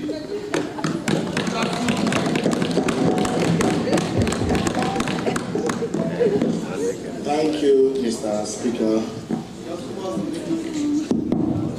Thank you, Mr. Speaker, for giving me the floor. I first of all want to say a big thank you to the Minister of Finance and his team for putting together this document the budget for 2025. Mr. Speaker, honorable members, I'm Honorable Abdulatif Sise from Potloko District, and currently I'm the acting Milo Caucus leader. But I will come to the leadership so that you can, you can legalize my position. Mr. Speaker, honorable members, of course, as members of Parliament, it is our duty to debate budgets and pass them. And year in, year out, we've been doing that. But whenever we go out for oversight, there are lots and lots of challenges from the ministries, the departments and agencies. They always tell us that, we haven't received our second or third quarter disbursement. So it means there is always delays in terms of disbursing funds to the ministries, departments and agencies. And I want to talk to the ministers to see how best they can improve that come 2025. Mr. Speaker, honorable members, I want to thank President Bill for listening to me when I advocated for the construction of fire force in the city of Potloko District. And let me report to you that indeed there is a fire force office in Potloko Central, which is Potloko City. However, the structure is there, but there are no machines. So I am calling on the President and the Ministry of Finance to see how best they can procure brand new machines to equip that structure that is in Potloko City. Mr. Speaker, honorable members, of course, I have had a lot of things about the 100 beds hospital in Potloko City. Yes, indeed, there is a 100 beds hospital in Potloko City. And let me tell this house that the name of the hospital is Mohammed bin Zayed Hospital. It is a gift from UAE to the people of Sierra Leone during the Corona scourge. And because of that, I want to thank the government also for lobbying for such a hospital to be in the city that I'm representing. But however, Mr. Speaker, honorable members, that hospital should have been completed in 2021. But up to this moment, it has not yet been completed. And our people are looking forward for its completion, Mr. Speaker. I am calling on the relevant authorities to make sure that that hospital is fast-tracked. Mr. Speaker, point of order. Mr. Speaker, just as we have about ratify the financial agreement, Speaker, don't worry. Mr. Speaker, please check for the time. For every project, don't worry, I will have to. Mr. Speaker, for every project there's a time frame. There are projects that have taken years under different administration. We don't go into that. If you say it has taken a long time and they have not completed the project, say this project started in 2021, but the lifetime of the project is supposed to be 2023. It has not been completed. So we are looking up to you to tell us that this project was awarded at this time on the contract document, as we have for this agreement we have ratified. It's supposed to end in 5 years' time. So you cannot say, they have not finished the project. No. You must state the completion time, giving intact project to us, so we cannot follow up. We have a responsible government. Say this project was given to you in 2023, it should be 3 years, or 4 years, or 10 years. So let it give us the time lapse for the project, and we can follow on this other side. Based on our oversight, we can lay the report in this chamber to prove to the people that we are listening government and we are responsive. So let us tell us the time that started and when it should be completed. Thank you. Mr. Speaker, for your information, during our previous sittings, your able deputy speaker, your able deputy, made a ruling here. Your able deputy made a ruling And I believe we do have two offices of office of speaker. Once the speaker presides or the deputy presides is the office of the speaker. It's one chamber.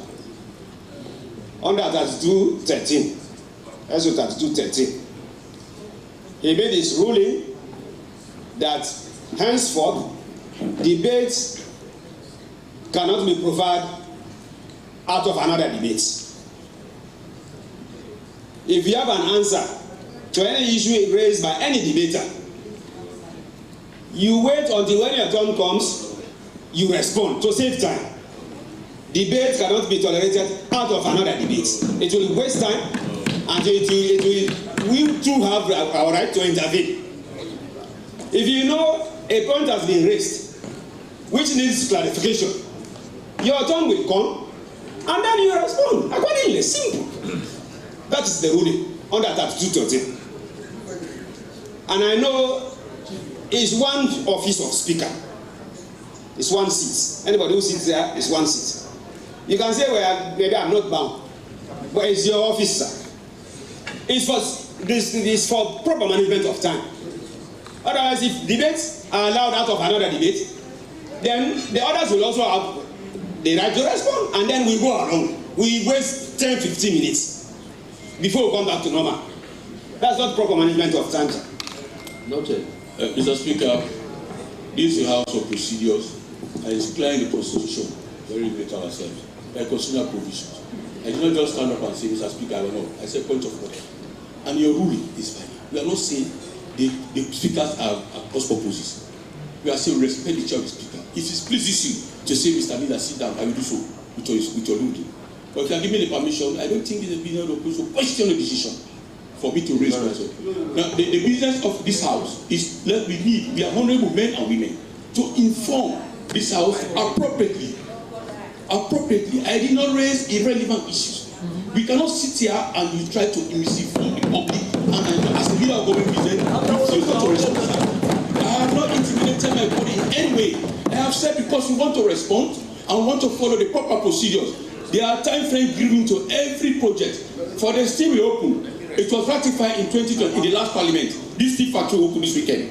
It was ratified, the agreement ratified in 2023, last parliament rather. The last parliament, the 5th parliament. It has only now functional this parliament. So I'm pleading that we have done so much for Kuloko. I respect his view. Tell us why the program has not been completed, so we can go into action as a civil government. So I rest my case. Please, let's go. Mr. Speaker, I see. Yes. This is exactly. I understand. And I only took this opportunity to inform you because on that day you were deputized, and I believe my role is to inform you. Yes. If you are not aware of a previous ruling on such matters, there is my duty to inform you, and then henceforth you can decide whether to follow that one or not. But this is the reason why such rulings were made. We will authenticate, you respond, the other respond, and then we waste time. For proper management of time, if any member raises any issue, during your own time, you respond. Mr. Speaker, I don't know. Sorry, sir. Why do we have 34? Why do we have SO 34? Hold on. Look, 3213. No, 3213. I am coming to that. Why do we have 34? Order members, please sit down. This is my position on this. You see, for proper management of time, Honorable Daniel Kroma, I can understand what you are saying. But what the leader is trying to do is to clarify a particular point. You know, that's why the standing orders made enough provision for that. Don't forget that we have members of the public in the gallery. If somebody misinforms, during this debate misinforms the public, we cannot wait until when the time of the leader is up for him to respond. Probably members of the public that are here today will not be here tomorrow at the time when he has the opportunity to respond. No, sir, that's not the point. So that at the end of the day, hold on, Honorable. So that at the end of the day, those who would have been here will already carry the misinformation to the public. So when there is misinformation, if there is any, then it behoves not all members of parliament, but particularly the leadership, to clarify. I will give that opportunity not to all members of parliament, but to the leadership, to clarify what they believe to be misinformation. At least for the information, the proper information of the public. That's my position. I so rule. Thank you very much, Mr. Speaker.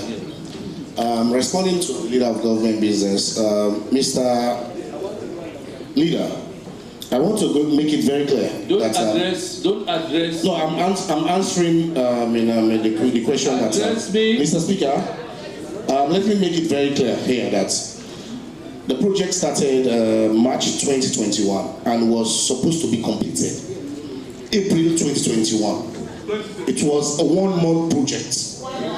Yes, because of by then Corona was at the peak of its menace, and so therefore it was a 1-month project according to what I have. Mr. Speaker, let me move from there. I'm not saying this in bad faith, because we want that hospital as soon as possible, because it is going to help not just out of other states, but the region and also the nation at large.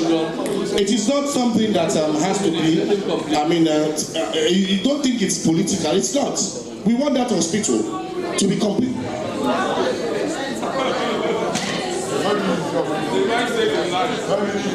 Let's proceed. Honorable Latif, you have 2 more minutes. I added 2 minutes. It is not a concrete structure, you may think. It's a prefab structure. So it was a 1-month project, to be honest. But however, I am the representative of where the hospital is. And I'm urging government to please do whatever possible to ensure that that structure or the hospital is completed, so that our people will start using it. Not just the people of Otloko district, the region, and even the nation at large, Mr. Speaker. However, Mr. Speaker, honorable members, let me go to state-owned enterprises. SOEs are very important, and these are institutions or enterprises that are created whether at national level or local levels. It can be, a legislative decision, or it can be something else. But however, Mr. Speaker, I think our SOEs are in bad shape. And in fact, what they decided this time around, to delete Sierra Leone from the documents. And for me, as an honorable member of parliament, I want to know what is the status of Sierra Leone. We know that government is not a good businessman. It is clear. But however, I think we should have public-private partnership, to ensure that those institutions, can deliver whatever they can give to the government, so that we cannot only rely on taxes to private business people. Those institutions can create benefit, or they can create profit that government can also utilize. Mr. Speaker, honorable members, Sierra Leone as a nation, we should not be that reliant on taxes to business people alone. That is creating too much pressure on the business community. And that's why we are seeing the results out there. When you go to buy one sardine, they will tell you it is 23 or 24,000 leots. When you go to buy a bag of rice, they will tell you it's 1.2, 1.3, 1.4, 1.5 million leots. That's why when you go to buy even a sachet of water, they will tell you it is 1,000 leots per packet, 10,000 leots for bundle. So I think it is high time that the government start to think about how to generate revenue from other sources, not just taxing our business people, taxing this and all. Thank you so much, Mr. Speaker. God bless you.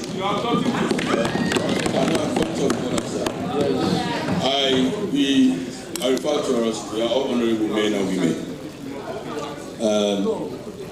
I don't want to react to things. I know the facts that the project in question lasted for 3 months. It was a basic project. They said 1 month. So you see the discrepancy between me and him. So now we are asking your good office, because I want to respond appropriately. We have a document to present that let him tell that to us through your good office. The project is said 1 month.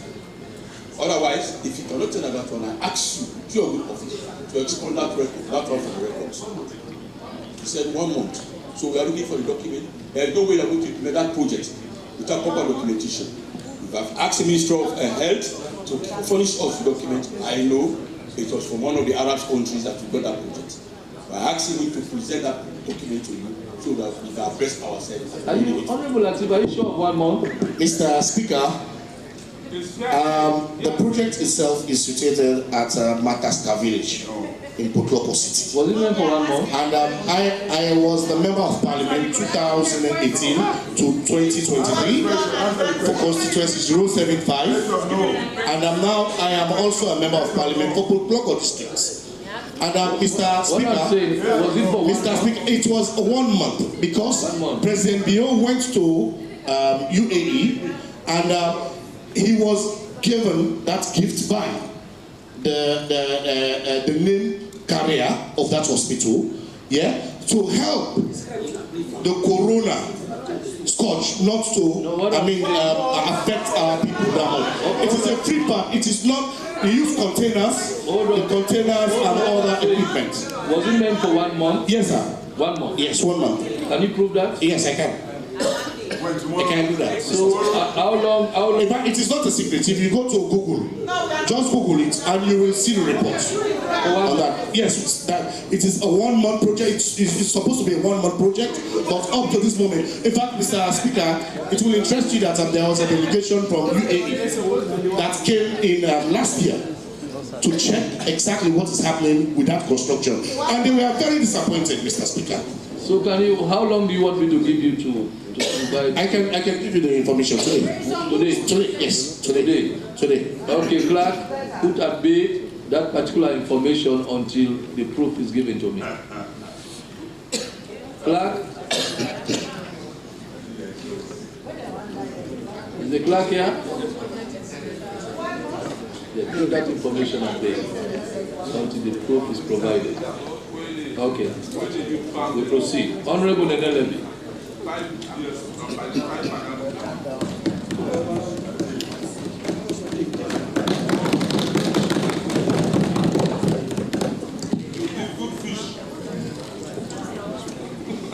Thank you, Mr. Speaker. Mr. Speaker, honorable members, I rise to add my voice. So this budget speech, let me appreciate the minister and his team for putting together what we call the estimate for 2025. Mr. Speaker, let me just give the reference pages for those who will be interested in knowing the areas I'll be talking from. I'll be going to pages 34 and 35 of the speech, and I'll be referencing from the estimate. I'll be referencing pages 721 to 776. And I'll also be referencing pages 441 and 504 to talk about issues that have to do with agriculture, fisheries, and education. Deputy Leader, please approach me. Mr. Speaker, honorable members, of course, I will end up with some clarifications from what we've had over the days. Mr. Speaker, honorable members, I'm a leader. I'm not going to be giving 5 minutes. Mr. Speaker, honorable members, on page 14, I'll start with the paragraphs 51 and 52. Let me just briefly read this one. Mr. Speaker, honorable members, inefficiencies in the management of our domestic funded capital budgets have led to underfunding and cost overruns during project implementations. Most of what I'll be saying, Mr. Speaker, honorable members, has to do with this phrase that I've quoted. Mr. Speaker, the fight against hunger, Mr. Speaker, is not a matter of choice, but it's a matter of priority. Our President, His Excellency the President, has prioritized fight against hunger, and therefore he says, Feed Salome is going to be his flagship project.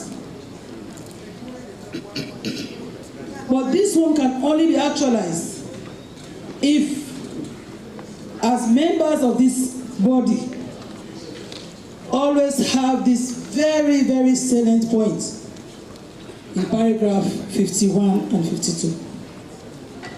Because everything we say and everything we are about to do hinges on these inefficiencies. Not inefficiencies because of qualification. We have people who are well qualified and in these offices. Not inefficiencies because we do not have the relevant materials, but perhaps in the management of the resources. And that brings me to what we have just ratified here, Mr. Speaker, honorable members. You see the leadership, and for those who engaged the podium, emphasized on efficient use of resources. Of course, we're always qualified to get grants. We're always qualified to get help from other countries or from other good meaning people. But the issue of management is what we need to put our attention to. Mr. Speaker, honorable members, in the fishing sector, we have, of course, we have success stories. So many success stories in the fishery sectors, but we have challenges. Like all the leaders on both sides have said, the fishing sector,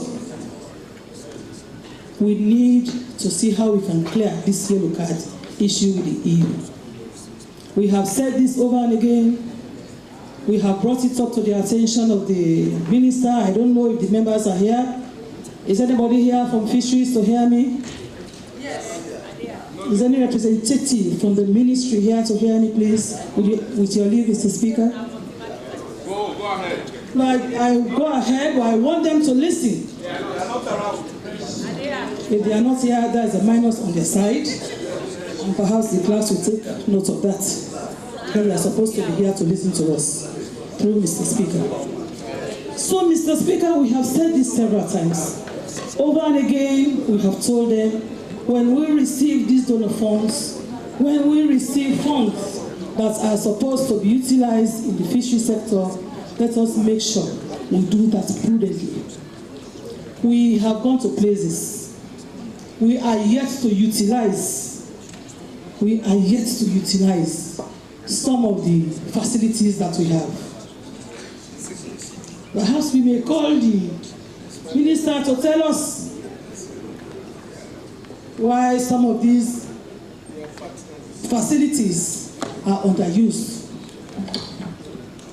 We want to see funds in our coffers, because the fishery sector is one basket that funds this country. It's one basket that receives domestic fund for this country. We are supposed to bring much into the bread basket of this country. Of course, we normally meet our whatever requirements that is given to us from the Ministry of Finance. They normally meet it, but we are yet to improve on our standard so that we bring more into the breadbasket of this country. We have underutilized facilities at Tombo. We have underutilized facilities at Conakry.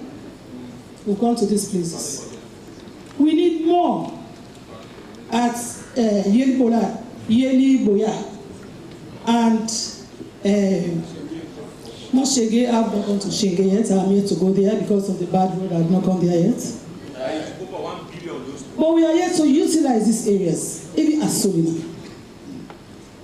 The fish that we have is being illegally exported to other countries.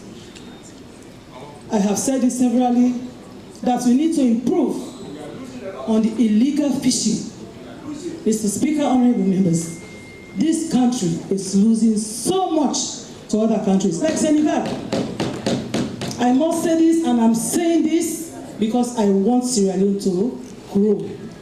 I know I am in the governing bench, but I must say this because I want to see this country grow, Mr. Speaker, honorable members.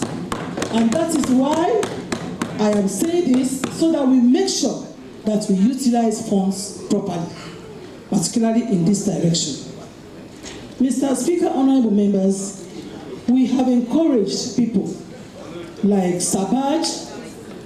We now have Slbc Sardines.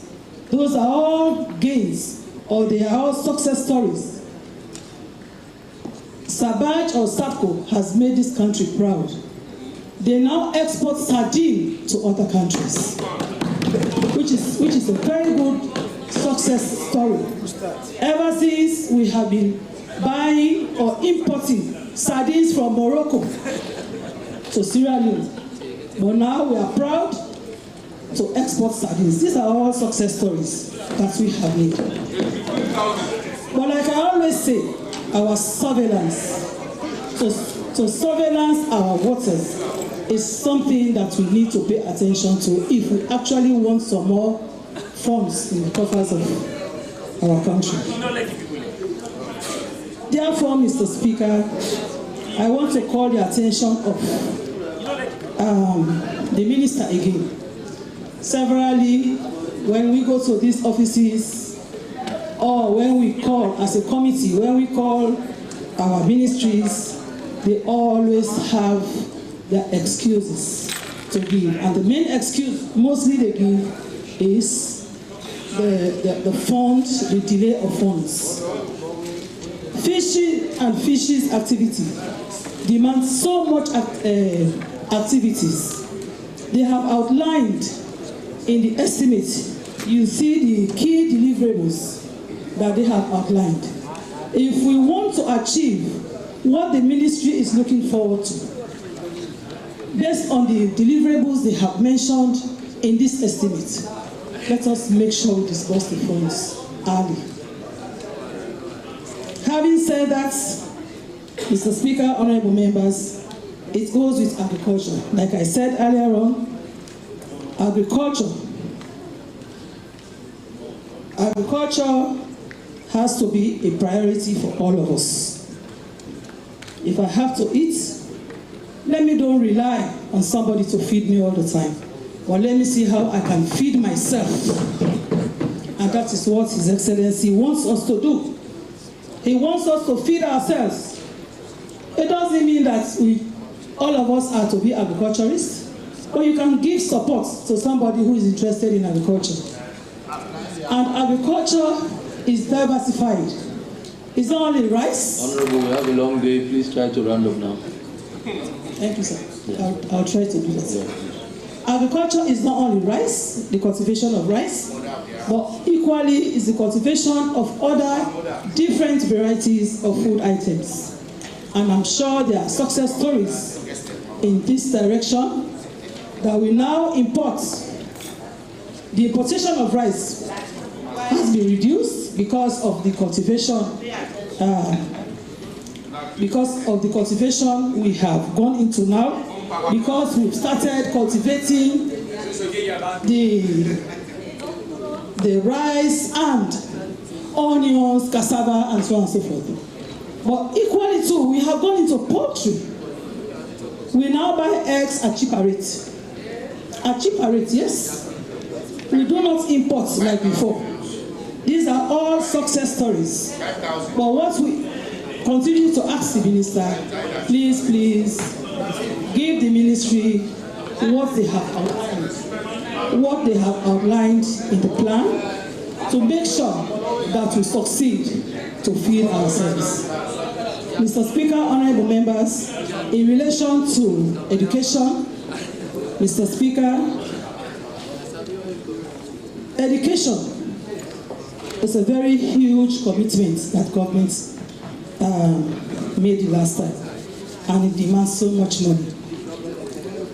If only our head teachers, our principals, help us to get the correct figures of children that government is to take care of, then we'll definitely succeed in that light. And quickly, Mr. Speaker, honorable members, there were one or two concerns that need to be clarified in this House, and that is the way youths are being marginalized. They are not marginalized now. Mr. Speaker, all of us, if you are to fall, you must look at the place where you hit either your feet or where you leaped.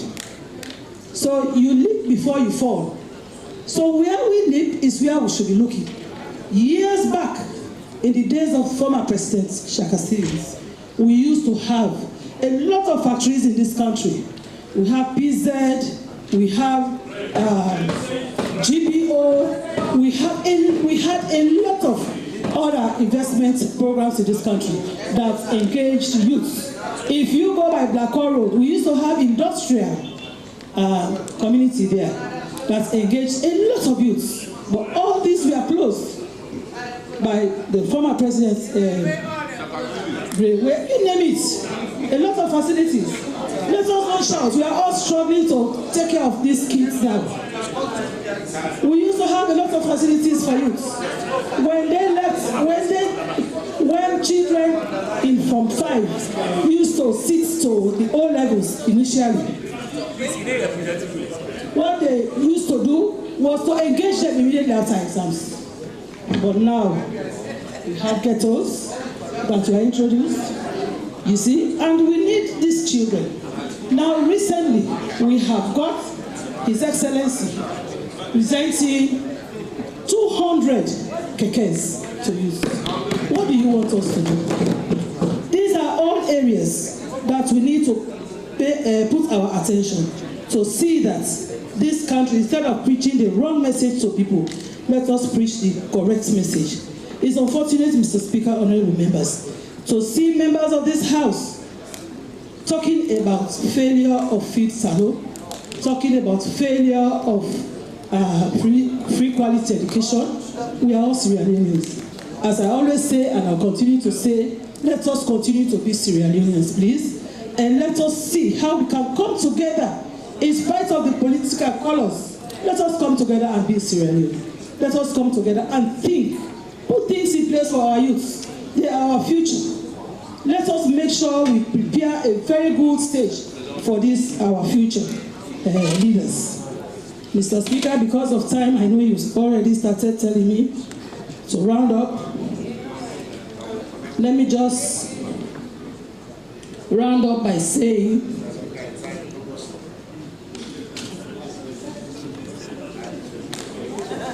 I thought I was going to have 15 minutes. That we need food for our survival. And food, we talk about health, but food is related to health. You see His Excellency telling us in his speech that a hungry man is an angry man. Let us feed ourselves so that we will not be angry, so that we will live as one people in this one country. Thank you very much.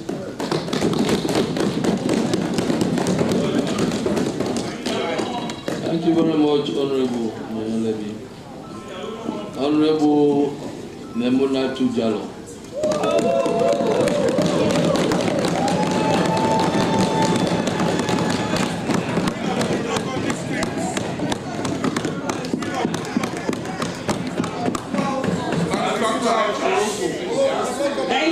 Mr. Speaker, Honorable Memunat Sujalo is the name representing Potsloco District.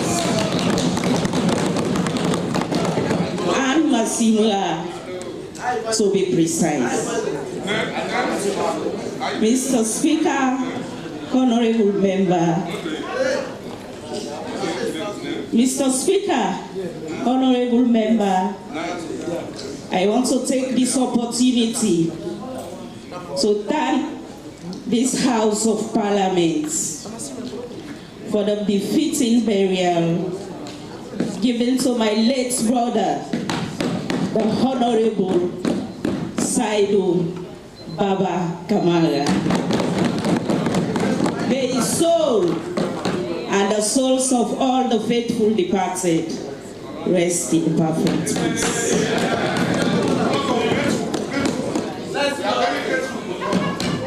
Mr. Speaker, honorable members, I want to thank the minister and his team for putting this great document together.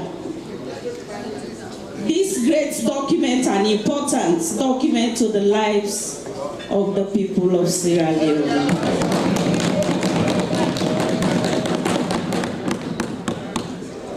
Mr. Speaker, honorable members, I want to limit my debates on page 27, paragraph 88, which talks about the small, medium-sized enterprises. Mr. Speaker, honorable members, the minister stated in this paragraph that in this year that we are ending, the 2024, they supported 102 SMEs, of which 50% was given to women-owned enterprises. Mr. Speaker, I want to commend you on that for giving. I want to commend Mr. Minister for giving this larger percentage to the women of Sierra Leone. However, Mr. Minister, there are so many challenges these SMEs are facing. One of the challenges, Mr. Speaker, honorable members, is the lack of collateral by these SMEs. Mr. Speaker, there are so many challenges, but because of time, I want to limit them and talk of the private financial institutions. Specifically, the microcredits that are exploiting and extorting our women in the rural areas.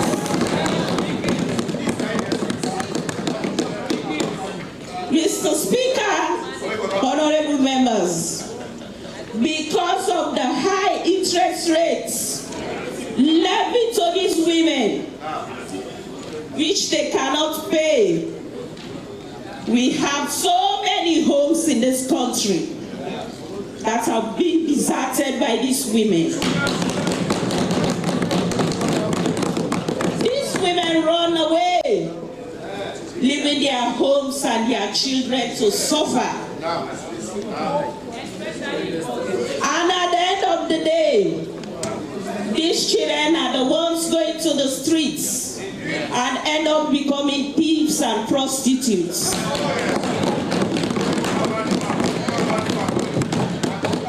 Is this the life we want the Sierra Leone people to live? Are we the lives of our citizens as the theme implies. Mr. Speaker, honorable members, because of time, I want to charge on the feet Sierra Leone. Mr. Speaker, honorable members. Honorable Jallo, 1 more minute. Mr. Speaker, honorable members. The wealth and riches of an individual starts with food. And Sierra Leone is very poor in food. It is a pity, Mr. Honorable and Mr. Speaker, honorable members, for Sierra Leone to be ranked the second poorest country by the IMF, which we all know. Mr. Speaker, honorable members, what has gone wrong when the dynamic APC party, by the rule of His Excellency Dr. Anne Koroma, left us on the 13th position?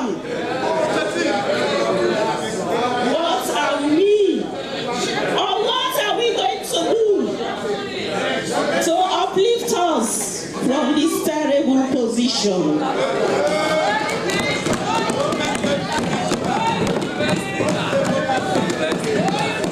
What is the government going to do? I repeat and I stress in it. For us to be lifted from this terrible position ranking. Is this alive? We want the Sierra Leoneans people to live. Is this portraying the theme of this year, which reads, improving the well-being and quality of life of Sierra Leoneans? Mr. Speaker, honorable members, I wish you good luck. Thank you.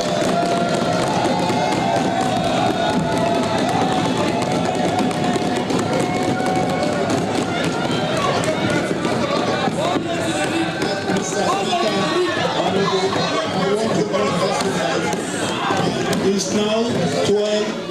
I move that we suspend SO5 for the business of the House to continue. Let me second that. I so second. All those in favor say aye. Those against say nay. The ayes have it. Honorable Shaka Sama.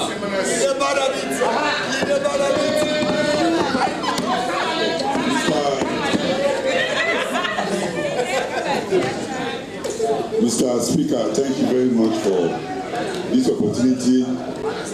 When I heard my sister from Kotoko refer to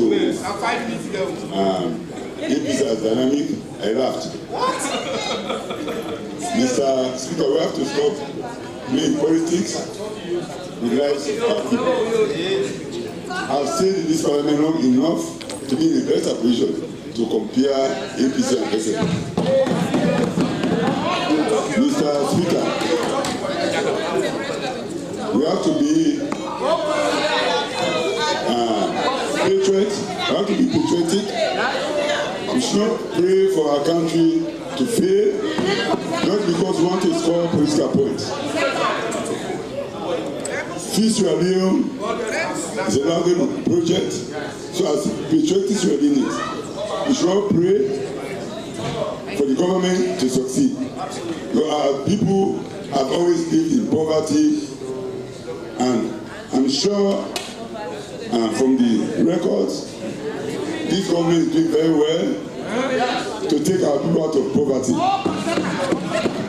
When I listened to the minister, he has some very good news for us. All is not lost. This government is making frantic efforts to take our people out of abject poverty. The minister reported a stable economic environment. I'm sure we are convinced that the economy is on track to attain the projected growth rate in 2025. Mr. Speaker, our currency, the euro, is relatively very stable, and we are making a lot of progress moving towards sustainable economic growth, Mr. Speaker. We have to be honest enough to tell Sierra Leoneans the truth. We should not misinform our people just because we want to make political points. When I listened to my brother from Poloko, he spoke about, that was what I heard. I think you have to make sure you get accurate information. That's what I heard. I think. That's what I heard. I think. Now, if you tell this house that the hospital was a gift and it was a 1-month project that has not been completed, a gift, you have to make sure you get the information right. Who are the implementers of the project? There are so many gaps in that explanation. How can we have 1 month to construct a major hospital? Was it a makeshift hospital? So you have to get your facts right. Mr. Speaker, as responsible Australians, we have roles to play. We have to support the government to improve the lives of our people. We all have roles to play as opposition. We need a responsible opposition to help this government to move forward. 5-minute ball. The leader of government business spoke about impact, creating impact in the lives of our people. We are moving out of 2024, we are going into 2025. As MPs, we have to make our oversight responsibilities much more effective. We have to ensure that funds allocated to MDAs are used to create impact in the lives of our people. We expect that as MPs, we have to walk our talk. It is hypocrisy to say one thing and to do something different. Mr. Speaker, honorable members. Go ahead. Yes. Hold on. Yes. We are members of Parliament, expecting one as that. The honourable member is using the word hypocrisy and is referring it to members of Parliament. That's not. Mr. Speaker, I made a general statement. I say no. What I said was correct. He was not listening. He did not listen. Hold on. Yes. Now, what did you say? I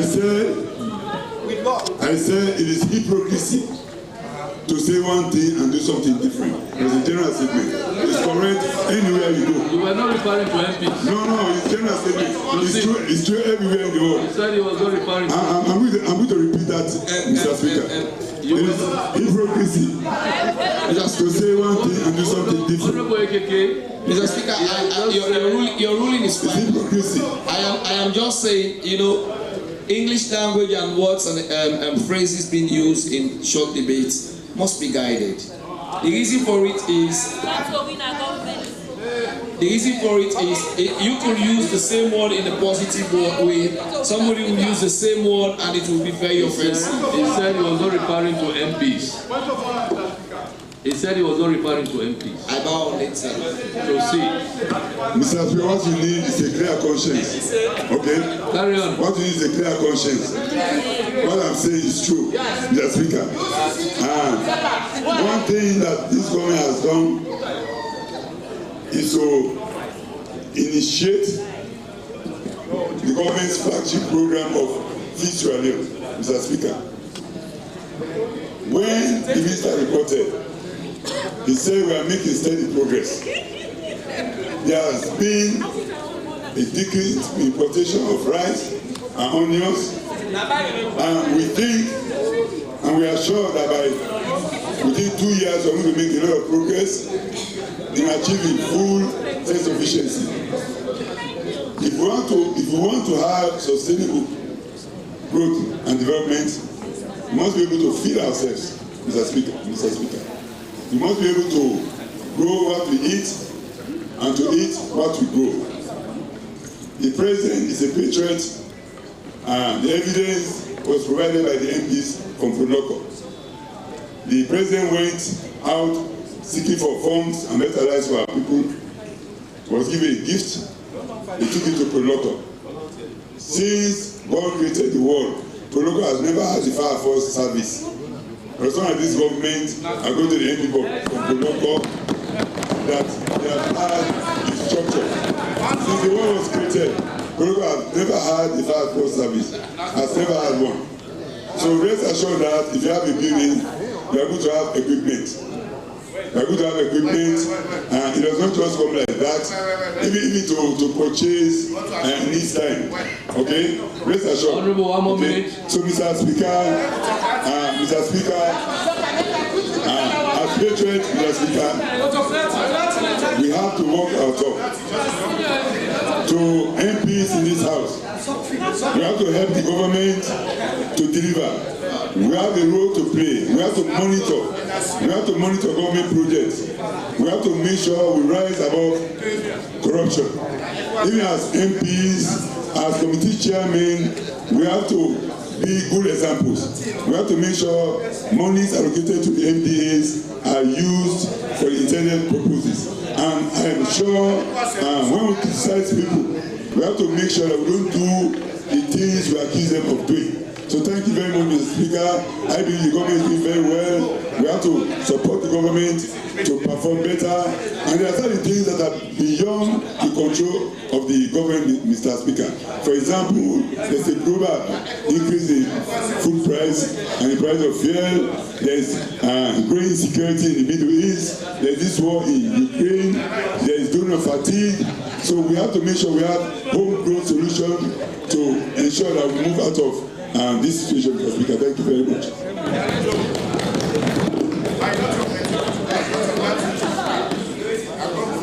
Honorable Paul Samba Koto.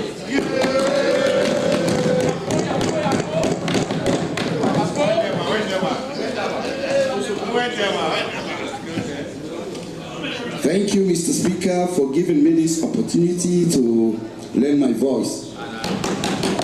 Mr. Minister,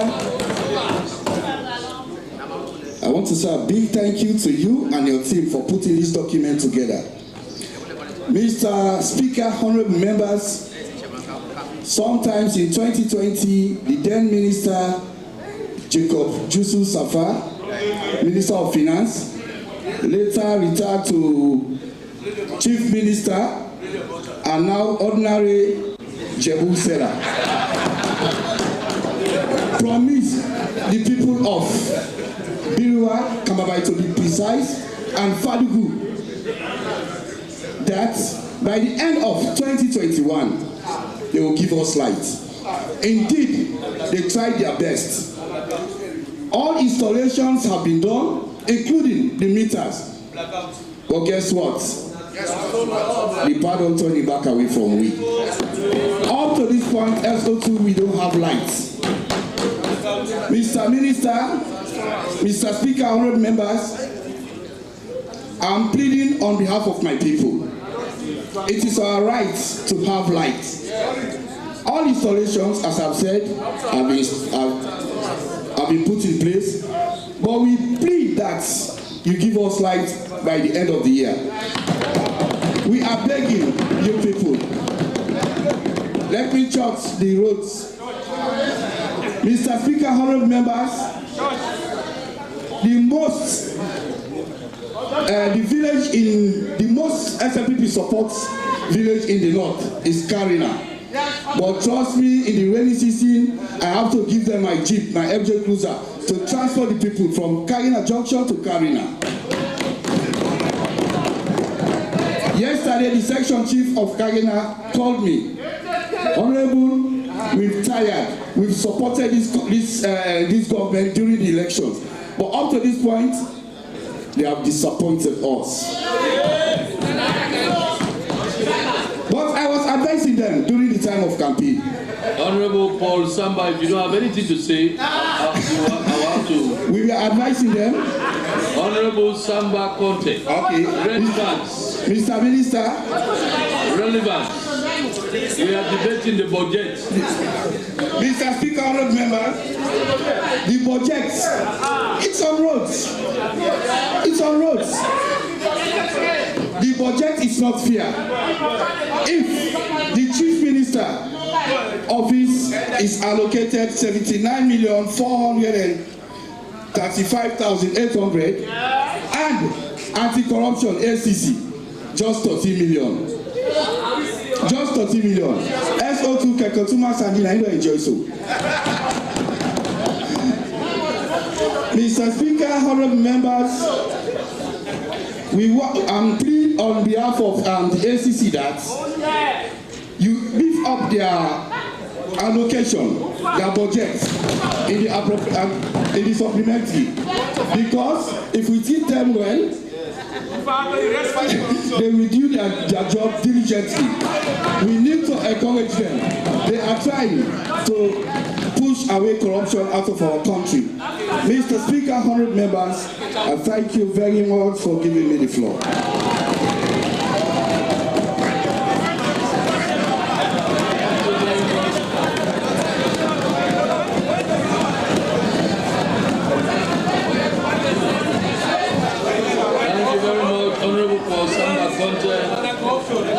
Honorable Rebecca Ye Kamara. Please, relevance. We are debating the budget. Strictly the budget.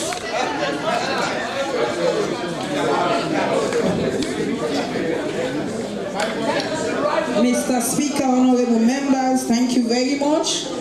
Of course, all of you know me, I'm Honorable Rebecca Ye, sir. And I'm coming from Kono District. But I want to shock you that maybe you might think I'll be talking about Kono District, but no. I'm properly talking about budget and the things that we think relevant that should happen. I'm also serving as the chair of the Labour Committee. Mr. Speaker, honorable members, I'm very much happy for this budget because of what I saw in page 32, paragraph 109, that talks about wages and salary. That further on went with bullet Roman figures from 1 to 13. I'm happy because when you look at that area from Roman figure 1 to 13, it purely talks about government employment. That means the promise that our president made in the manifesto that is going to create 300,000 jobs, it has started a long time and it's continuing. Now this is with the public sector. If you put together the figures, the number of people they are going to employ in 2025 for government employee is up to 9,800 jobs, new jobs that is going to be created. And when you look at each of these Roman figures, it's not just about the amount of people they are going to employ, but it also talks about salary increments, which is very good. We are talking about bread and butter, fine. You know, it's good, yeah, in opposition you criticize government, but it's also good to talk good things that are happening. Because when you look at this employment, you don't know. Maybe it's your brother, it's your sister, who have been sitting down for a while without job. Now jobs are going to be created. Now they are going to be employed. And not only employed, they will be lucky to meet increments. Like for example, for teachers, we are going to get 2,000 teachers to be employed, new teachers, with a salary increment of 45%. We are going to have 3,000 health workers, with also salary increments. We are going to have civil servants, 1,000 civil servants, with 30% increments. We are going to have staff for tertiary, 500 tertiary education staff, with 15% increments. So when we are debating, it's good for us to look at these technical areas that is going to help the people of Sierra Leone. Mr. Speaker, honorable members, the only thing I want to appeal to government, there is a ministry responsible for workers. That's the Ministry of Labor, Employment and Social Security. Mr. Speaker, honorable members, when you go to that ministry, you hardly see even motorbike. They are really down. So I want to appeal with government that they look into their budget and increase it so that they will be able to work, do the work they are supposed to do. Mr. Speaker, honorable members, you know, you were talking about misinformation and disinformation. We have to be very careful. In as much as we want things to happen, like Honorable Deputy Speaker was saying yesterday, that budgets are just proposal.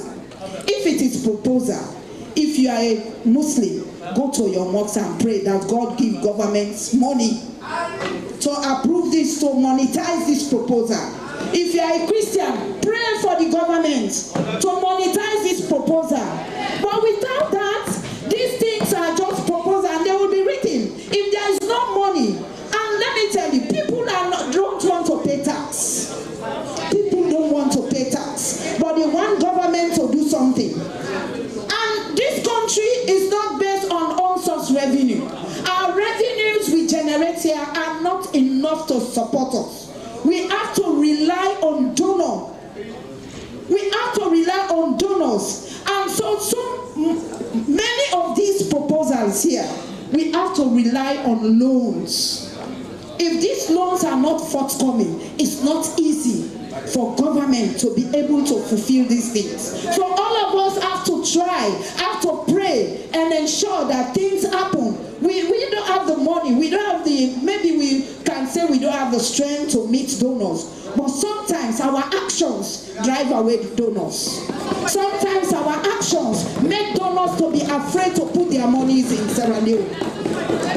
If we want to encourage donors to come into Sierra Leone, let us say yes to good things that are happening in Sierra Leone. Let us make Sierra Leone a beautiful country. Mr. Speaker, honorable members, I remember when I was coming from UK, when I was in Brussels, I met a gentleman. That gentleman was trying to convince somebody to say, SO2. In fact, that airport said that renovate the renovator. I was bold enough to face in that gentleman, saying, look here, you have to stop this.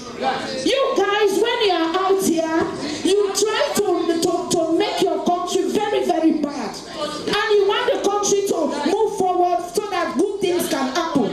You don't see any other nationality crying down their country outside here. It's only you, Sierra Leonean. This thing you are talking is a black lie. And there were two Sierra Leonean men sitting down at the corner. They clapped for me. They said, yes, we like this lady. And I'm telling you, because of misinformation, our country is facing a lot of setback. Our country is not facing a setback just because of the government in power. It's because of the weapon, our tongue. It's because of what we say out there that is not correct. Mr. Speaker, honorable members, I just want to make one correction here. I know my sister yesterday was debating about the Kono University. You know, I like her because she's so passionate about Kono. So also myself. We want to see this Kono University built. It's good. We want to see it, and indeed the government has tried. The government has played its own part in putting its own money to build some of the building. And now even classes have started. All over this country, universities did not start just like that and they go just like that. No, they started gradually. But what I want to correct here is that the budget was not, the university was not approved in 2018. It was approved in 2021. That was the University Act, was approved in 2021. And the first budget was in 2022 that the government put in their own money before the African Development Bank, the ECOWAS Bank, to put their own money, because it was an agreement that when Sierra Leone put this amount of money and start work on the side, we will also come with our own money. And Sierra Leone has done their best. So where the applause is, let us do it. It was in 2021 2021, the University Act was passed. And in 2022, it was placed in the budget. Governments cannot put in the budget what they can't do. I want to thank government for thinking of the Cornell University again in this 2025 budget for the completion of the Cornell University. And all the donors that are going to put their money for Cornell University, I want to thank the government, I want to thank the Ministry of Finance, I want them to increase their efforts in ensuring that this time around we don't fail. And lastly, Mr. Speaker, on this note, the Ministry of Gender is always the least in our budget. And we have passed so many gender issues in this Parliament. And there are a lot of issues surrounding gender which need money. If the ministry does not have enough money, they can't do these works. Things will be just happening. A lot of things are already happening. Mr. Speaker, honorable members, can you remember there is a video going on in social media where a woman sent petrol on a man and the man was bombed out? These are gender-based violence things. These are domestic violence. It's not just about women. Men are equally suffering. Honorable, 1 more minute. So, Mr. Speaker, honorable members, if the allocation to the Ministry of Gender and Children's Affairs is being increased, I believe they can be able to reach every corner of this country to sensitize people and make people know about gender issues so that this violence can stop. On this note, Mr. Speaker, honorable members, I want to encourage members here, Sierra Leoneans here, that we stop misinforming people and doing disinformation and start saying good things about what is happening so that donors will come and invest in our country and all of us will enjoy from it. Thank you very much. Honorable Sati Kabo.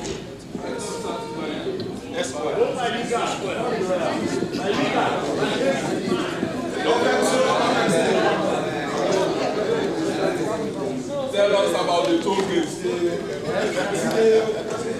I've been giving money. What do you want to know about the toll gates?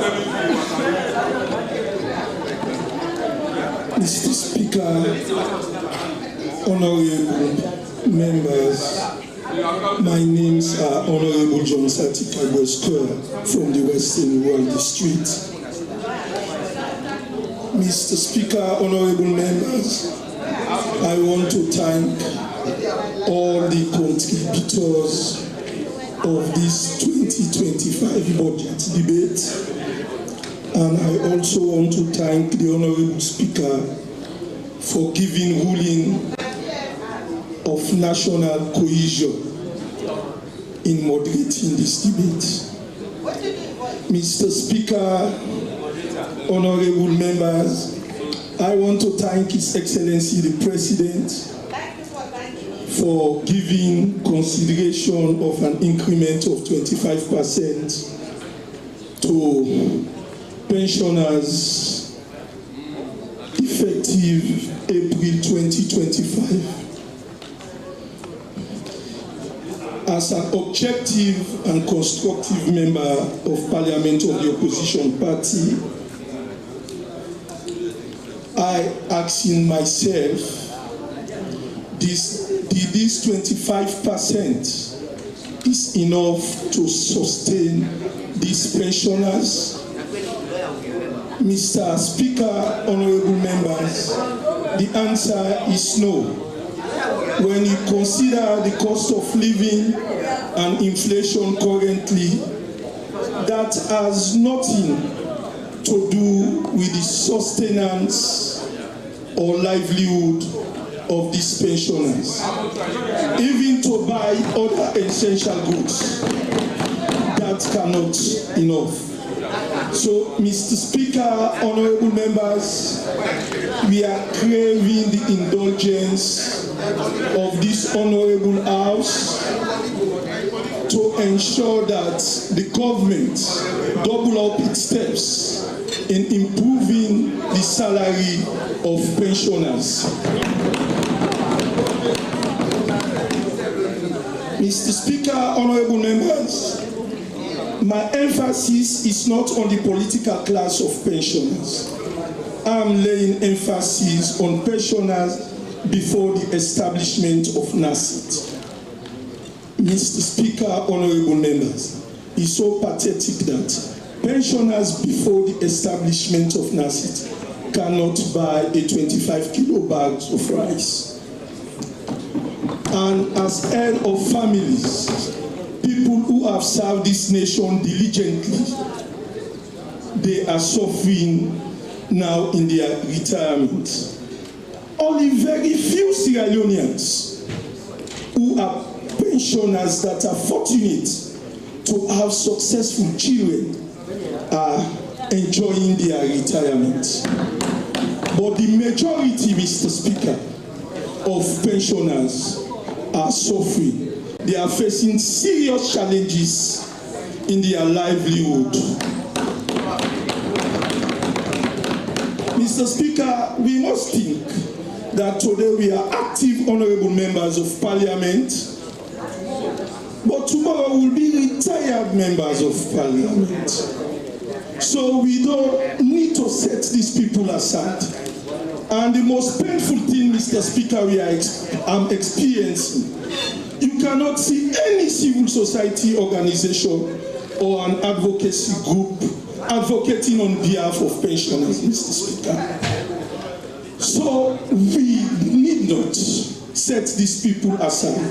If we set this pensioner aside, it means we are marginalizing ourselves for the future, Mr. Speaker. Mr. Speaker, I also want to make a projection on the wage bills and salaries. The wage bill and salary is a concern, but what is extensive to me is the recruitment process of personnel that to join the institution made by the Minister of Finance, Mr. Speaker. The reason why I'm drawing your lens, Mr. Speaker, Mr. Speaker, we have seen people that they have sent to institutions for training, and these people after 3 weeks, they withdraw them without no official authorities, no official statement from stakeholders that are concerned with that institution. And Sierra Leone, Mr. Speaker, is made for Sierra Leoneans. I want us all to know this.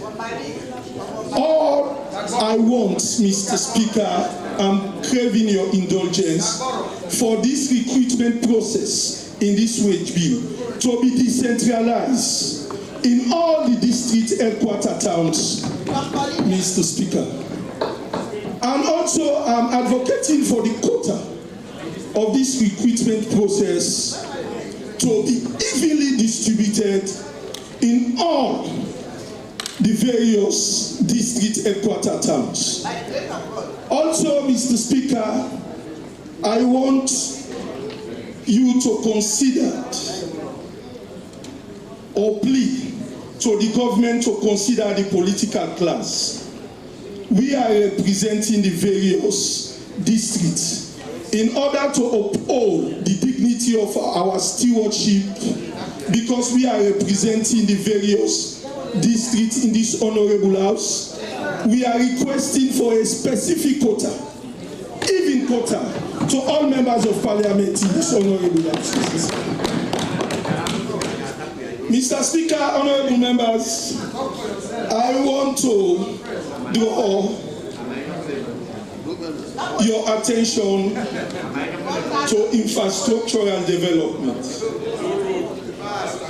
I must commend His Excellency the President for thinking about infrastructural development in this 2025 budget.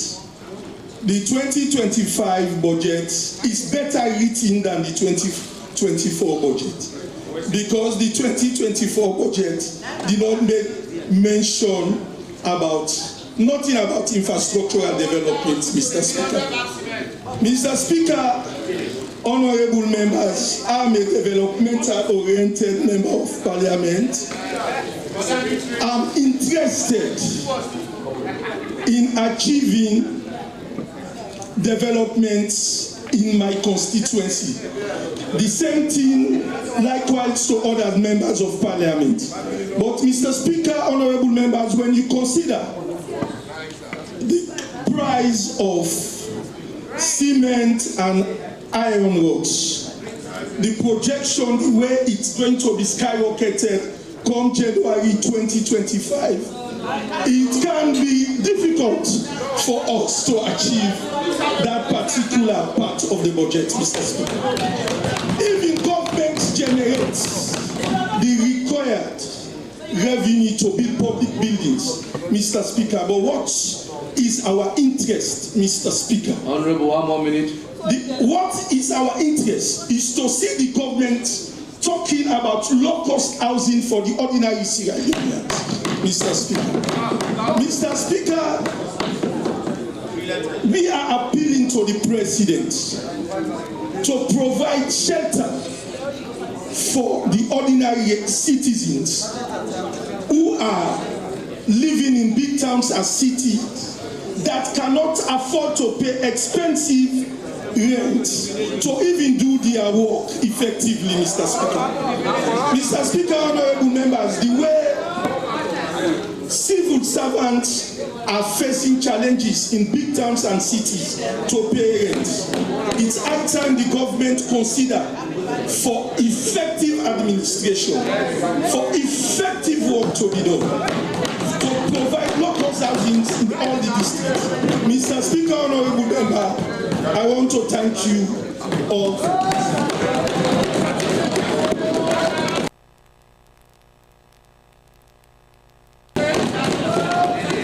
Thank you very much.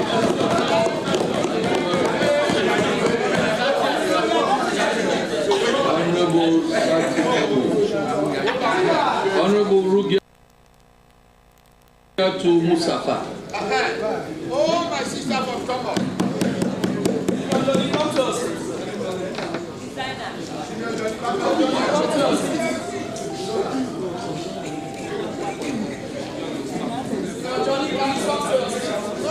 Thank you, Mr. Speaker, for the opportunity. Honorable members of Parliament, my name is Rugia Tutarawali Musafa from the great Lower Bambara Chiefdom, Constituency 015. I want to thank the President for Kenema District, sorry. We have a visionary President, His Excellency, retired Brigadier Julius Madabio. Hold on, Honorable Latif. I have before me your proof. But unfortunately, this proof has not indicated that the project was for 1 month.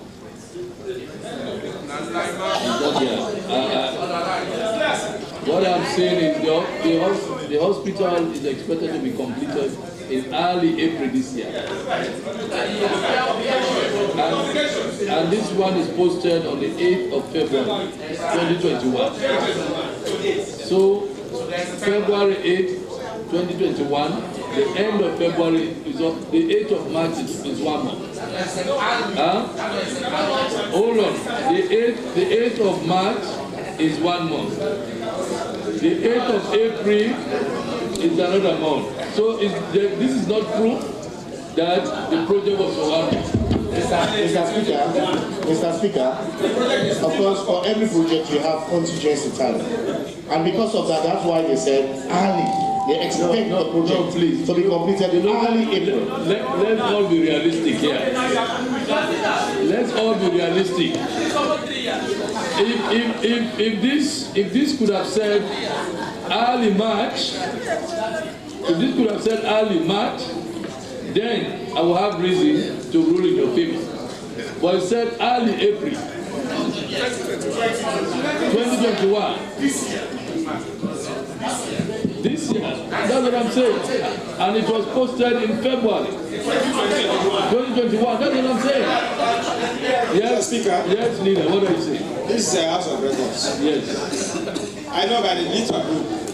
I know you are by literal rule. Yes. You cannot speak to Senator. This is one man. By literal rule. Okay? But the concern the honorable member raised is that he's pleading with the government to complete that project that was meant for 1 month, but up to date is not yet complete. Yes. So the most important point to capture here is non-completion of the project and the need for the project to be completed.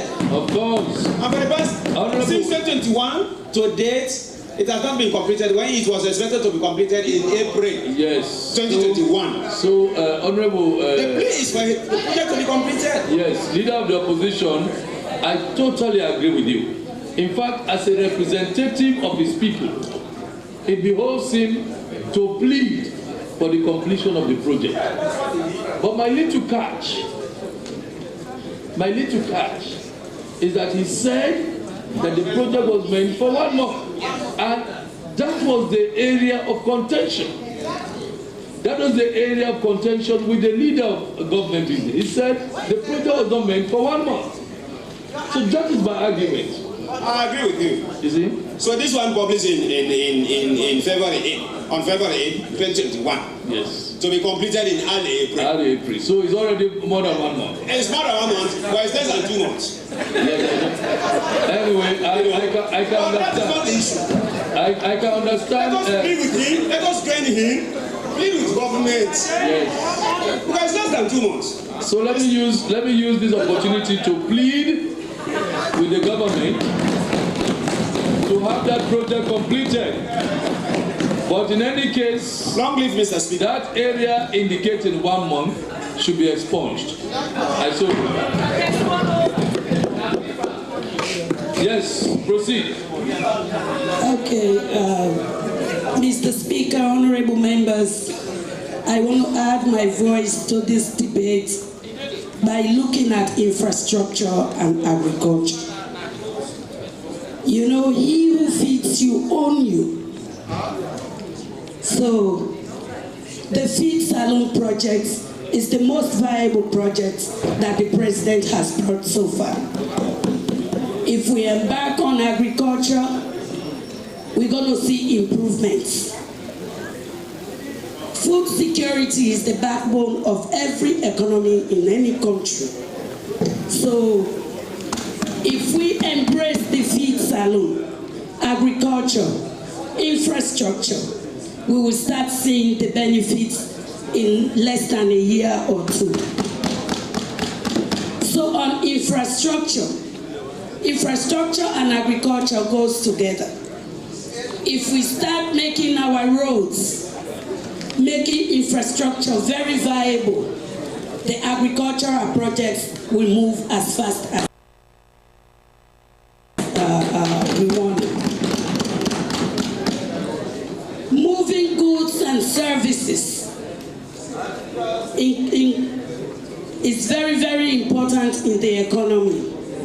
If we make our roads like the road from Mano Junction to Kono, that one made my day. Thank you, Mr. Minister. Because that road leads all the way to Kono. And we all know what we get from that end. That's the bread basket of this country. Coming from Kono into Tongo, into Panguma, Mano Junction, and the rest of the east. That road needs to be done. And I'm glad it made it into the budget. The roads from Bo to Yile, Kenema to Zimi, those are roads that are very, very viable in this country. So I'm happy they made it into the budget. Agriculture. Every country that leaves agriculture behind doesn't prosper fast. So for the president, who is a visionary president, this president knows what he wants. how he wants to leave this country when he exits the stage, how he wants this country to look from outside. So if we all put hands together and put hands on deck, we will realize the Sierra Leone we want to see. So on that note, Mr. President, I want to thank the Minister for also making agriculture very important in this budget. Agriculture is very important because the people in the villages who do their little gardens, who do the rice farming, is going to make a lot of difference to the economy. And we know that a hungry man is an angry man. You know, if we have food, we can move this country in a very, very fast pace. I thank you very much for the opportunity. Thank you very much, Honorable Rugiatu Musafa. Honorable Aruna Pilako.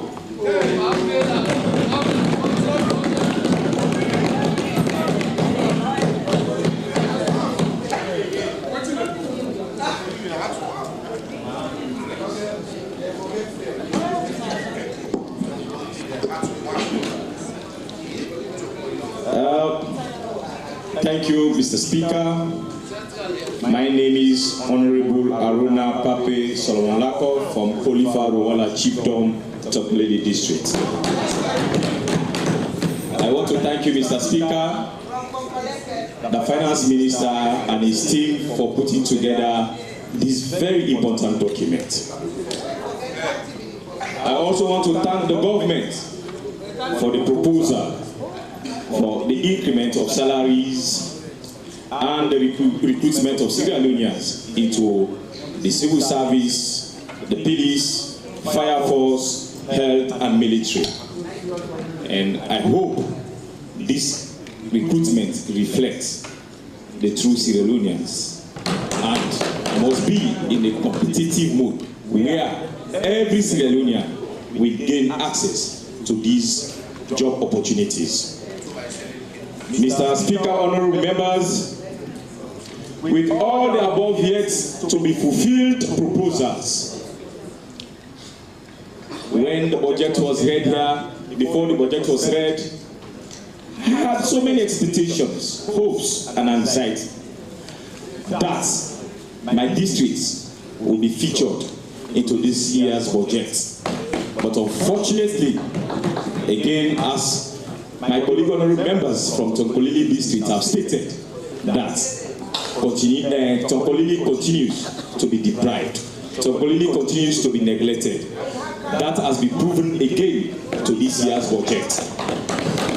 Mr. Speaker, honorable members, I want us all to realize that Tokulele district, for now, is the breadbasket for this country. And we are contributing to the national gross domestic product hugely in this country. If we can support development programs in this country, Tokulele is top-notch and we should not be neglected. When I carefully read through the documents, Mr. Speaker, honorable members, I only realized that Tokulele district is only captured on page 10, paragraph 36. And that one speaks about partnership. That one speaks about partnership and progressive economic agreement. This is the only area when it comes to agreement, progressive agreement, to boost the economy, Tokulele is considered. When it comes to allocating state resources, Tokulele is deprived. And we are calling on this government to think of Tokulele. Mr. Speaker, on page 37, paragraphs 133 to 135, these paragraphs talk about roads. 34 and 35 talk about internship roads. The district headquarters town of Tokulele district is deprived. We want to extend thanks and appreciation to the former government for considering the internship roads in Mabroka, the Bow Road, the Ferry Road, the McKinney Road, the Mabom Street, etc., etc. But Tonkolili district, Mabroka to be precise, is growing exponentially. We have expanded. We have growing population in the township of Mabroka town. Which these areas need good roads. Mr. Speaker, honorable members, Makmori area is a very big community in Mabroka town, and it's deprived of good road. You go down to Jalo Street, these are areas that are very large in the township of Mabroka. We need good road. Manepe need good road. New London need good roads. Mr. Speaker, honorable members, we also want to be considered one of the major hospitals in the north, the Masanga Hospital, is also challenged with good roads. So if we have page 34 and 35 talking about good roads, internship roads, where we have seen in these paragraphs communities, towns like Both, Till, Matujon, in Bond District, 3 towns in Bond District are captured for internship roads construction. Why can't you recall or remember Makoka to be considered in this one? At least let's just have about 5 kilometers that can connect. Let's say Bakmori, just 5 kilometers is enough to make the people of Tonkolili, Makoka to be precise, happy. I want to ask this honorable member, this honorable house, how will the people of Makoka remember this government when they shall have exit this country? How will we remember this government to have a project of this nature where Tonkolili is contributing hugely to the economy of this country? When it comes to allocating resources, Tonkolili is not prioritized. What have we done? This is really an economic injustice to the people of Tonkolili. We are not begging. We are contributing to the economy of this country. We deserve more, and we should be considered at all phases of development. Mr. Speaker, honorable members, I want us to know that water is life. Some of us here can drink gravity water, bottled water. Look at our tables, our decks. Everybody has a bottle of water. But people down here, they find it extremely difficult to access safe drinking water. They are now worried. They are now in panic. The dry season, we are now in the dry season. And the major source of drinking water and the major source of water for domestic purposes in Tonkolili, especially Mabroka town, is the local river. And that river is contaminated. And most of our communities can no longer access safe and drinking water from that source.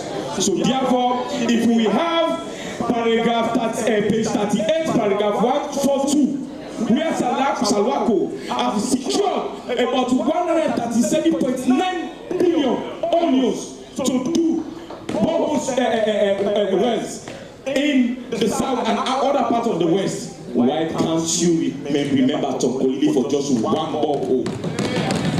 Manepe community is really deprived. I visited that community a month ago to have engagements. What they told me was, Honorable, this is dry season now. We are deprived. We need government support. We need your support. How will you help us to have a borehole? How will you help us to have a safe drinking water? As I'm telling you, we have over 300 residents in that community, Manepe community. Over 500 residents, in that community. And now we are in the dry season, and this community is worried for safe drinking water. And this is one of the key components when you read the sustainable development goals. Safe water, safe life is connected. If we want to increase our chances of survival, we need to have safe, clean drinking water for our people. Look at our tables here. But our people down here, they are not having. One more minute. Mr. Speaker, honorable members, that takes me to page 36, paragraph 23 and 24. I want to applaud our honorable member of parliament from Kailaun, the chairperson for the health committee. She did justice to the people of this country yesterday. She did justice to the members of parliament in this well yesterday to speak on health. Improving health care is a key factor for our health for our growth. But I'll tell you, the ones referral hospital in this country is not like a holding center in Magoroka, the Magoroka Government Hospital. Magoroka has about 19 chiefdoms, Mr. Honorable members. Out of the 19 chiefdoms in Magoroka, over 70 PHUs, we only have 3 functional ambulances. How would we use those ambulances on emergency purposes? Our people are calling the speaker and members of parliament in this well to carefully look at this budget and see how we can recommend that this hospital is being considered and improved for the safety of, for me, I don't have a chance to go out of this country for medical checkups. I do my checkups in that hospital, so I want that one to be improved. Mr. Speaker, on that note, I thank you very much. So I have many things to be said here, but because of limited time, I want to thank you for this time. And I'm proud to be one of the sons of the great district of College District. Thank you very much. Thank you very much, Honorable.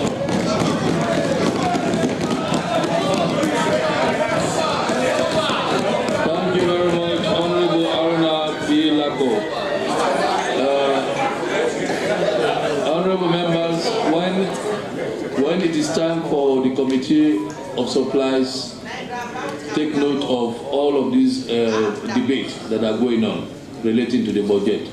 You know, he raised very serious issues. You know, healthcare matters are very serious matters. Honorable Indolo Giva.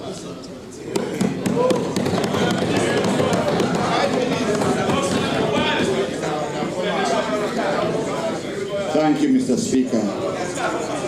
Mr. Speaker, honorable members, I want to say thanks to the Minister of Finance and the entire ministry. When we talk about budget, what is expected of us is for us to look at the economy, see how the economy performed in the past year and how it is to perform in the ensuing year. So this budget has spelled out how the economy of Sierra Leone performed in 2024 and what is projected or expected of the budget in 2025. The budget, I'm not being academic, the budget is an estimate of an income and expenditure for a set period of time. So what is before us is an estimate of what the government intends to earn and how they intend to expend what they will be earning for the period 2025. Granted, suffice it to say, they have indicated areas where they will be expending monies if this income comes in. Mr. Speaker, honorable members, I want to say thanks to the Ministry of Finance for highlighting the way the economy performed in 2024. This budget tells us that the economy is resilient. The economy grew by 5.7% in 2025 and is projected to grow by 4% or by 4.5% in 2025. So if we look at the trend at which our economy is going, we must give credence to this government because through fiscal management, we are experiencing a steady growth in our economy. The budget also tells us that we are experiencing deflation instead of inflation. The inflationary period that persisted in 2022, that persisted at 54.5% is now at 20.2%. This actually gives hope to all Sierra Leoneans. And what is causing this deflation? The deflation is caused as a result of the steady exchange rate in the dollar. If you look at the dollar from 2023 to now, the dollar has been at a static point. So once you have the stability in the dollar, then you have a decrease in prices. The investment also that this government is making in agriculture is also contributing to a steady and resilient economy. Mr. Speaker, honorable members, if you look at page 1, if you look at paragraph 105, the budget tells us that the total projection for the 2025 budget is 18.9 billion. So the entire budget for 2025 is 18.5 billion. But the ministry, through their hard work, they have spelled out how they intend raising this 18.9 billion. They have told us what is it that the budget will bring in by way of goods and services tax, by way of income tax, and by way of foreign grants and donation. Mr. Speaker, we must say that our economy is doing extremely well. Out of 18.9 billion, the money that is expected to come in by way of grants. Mr. Speaker, yes, can I just draw the attention of the member that what we have before us here in the appropriation bill, the government budget is 27 trillion and not 18 trillion. Please, just be guided. This is the 2025 appropriation bill, and what we have here is 27 trillion and not 18 trillion. I am talking about the domestic. If you go to, I refer you to paragraph 105, the document, and I will read for you. The document that displays the government budget. I made reference. I did not make reference to the one that you are brandishing. I made reference to the budget that was delivered here, and I made reference to paragraph 105. So if you want, I will read it for your edification. Now, it says the domestic revenue for financial year 2025 is projected at 18.9 billion. Mr. Speaker, domestic revenue is not the government budget. That's what I am. Appropriation bill is the government budget. I just want to be guided. I'm not contradicting you, but this is out of records. When we talk about the government budget, we are referring to the appropriation bill. Please. We are reading from different wavelengths. Don't call it government budget. The government budget can be disclosed in the appropriation bill. What we have here is the 27th and not 18th. We are on different wavelengths. We are on different wavelengths. Yeah, hold on. I said today you cannot open a debate in the debate. If you know the fact you have is authentic, you'll have an opportunity to have a say. What the honorable member was citing was this budget. And he has not quoted any other document apart from this document that was presented to the House. And if you look at 105, it clearly states exactly what the honorable member has stated. The honorable is a very senior member of Parliament, will have enough time to debate. Let him just bear with the member of Parliament to conclude this debate. When the opportunity comes, whatever corrections he has, then he will make. But we know he has not quoted any provisions of the law that is not within this Parliament. Thank you very much. It's all right. Yes, I'm sorry to come in, yes. But by the time we dealt with this matter, he was also absent. He was not on his seat. Yes. So you see what I was saying? I was there. These are some of the issues. No, you were not here. I was. Because Speaker ruled on that. That's how I'm correct today. No, you cannot ask. If you have considered Speaker's ruling.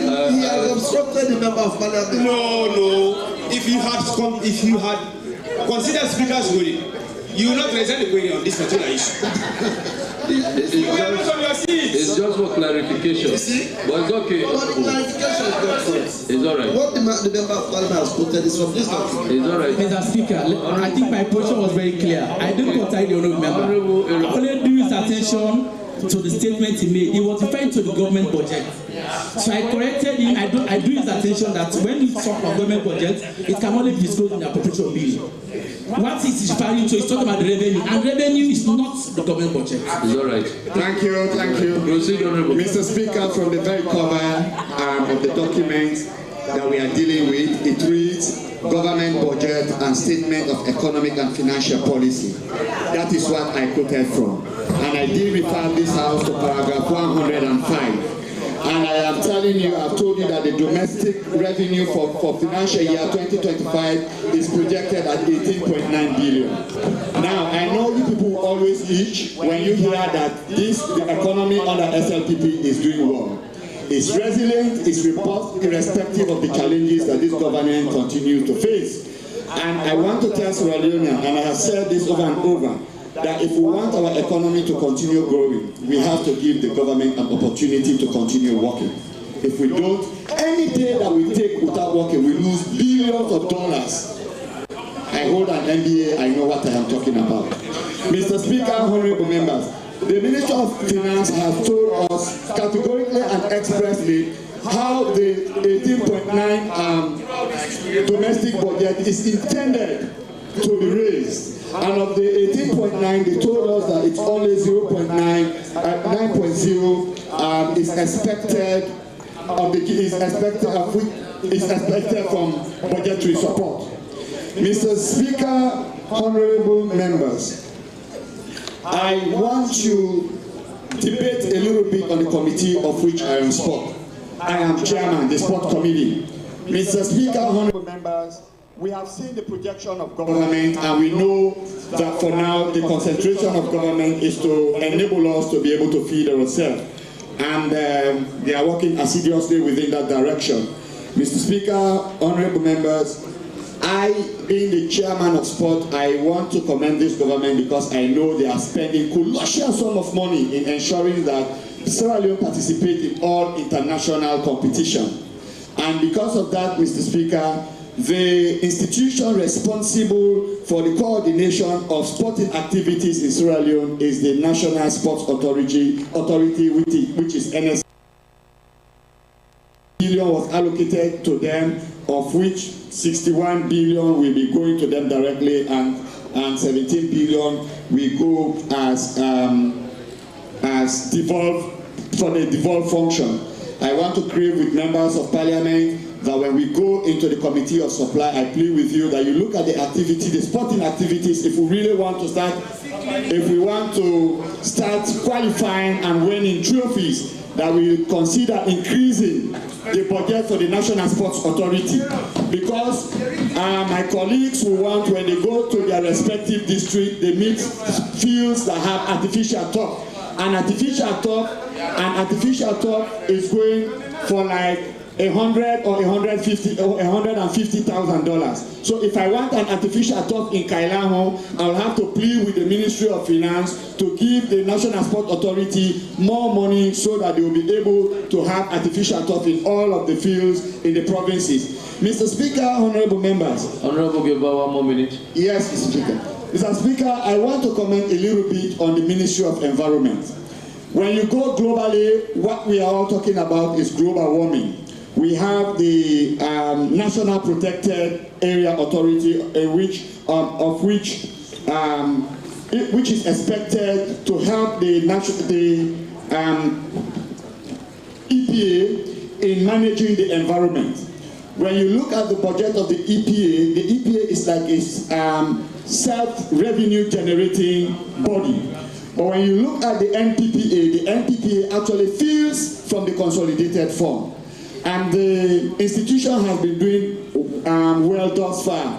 Mr. Speaker, but the institution is extremely challenged. If you want to monitor our forest reserve, even the forest in the provinces, the executive director and his staff members must be mobile. It is deciding to say that not a single vehicle is assigned to that institution. And Mr. Speaker, honorable members, this is calling for the attention of government and all of us.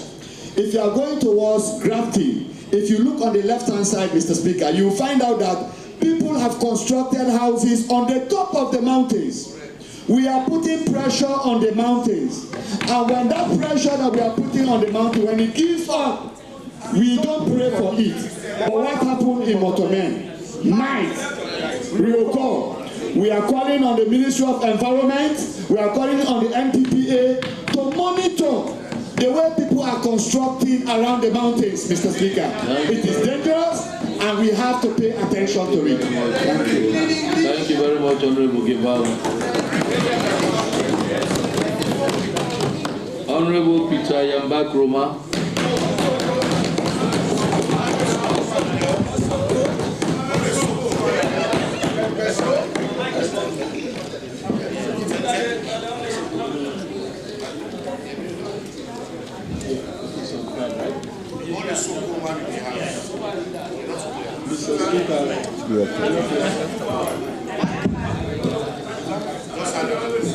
Mr. Speaker, this is the only Sokoman in the House of Parliament, as approved by your predecessor, and I'm sure you already made a concurrence to that.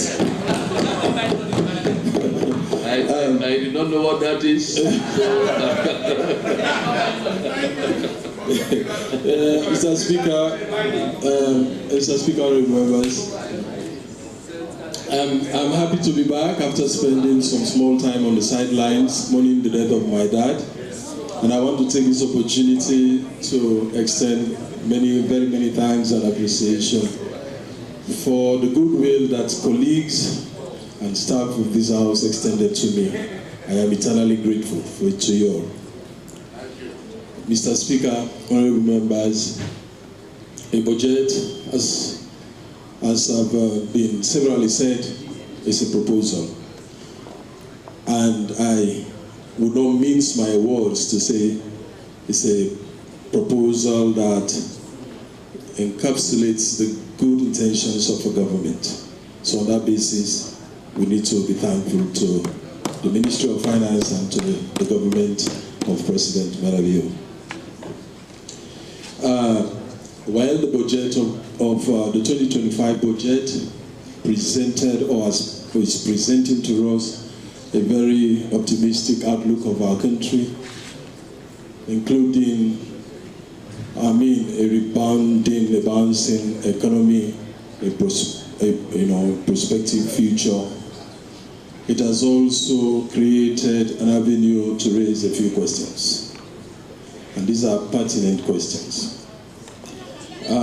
The first question for me, and I'll only ask two questions. One relates to the debasement of the GDP. And the question is, why was our GDP debased?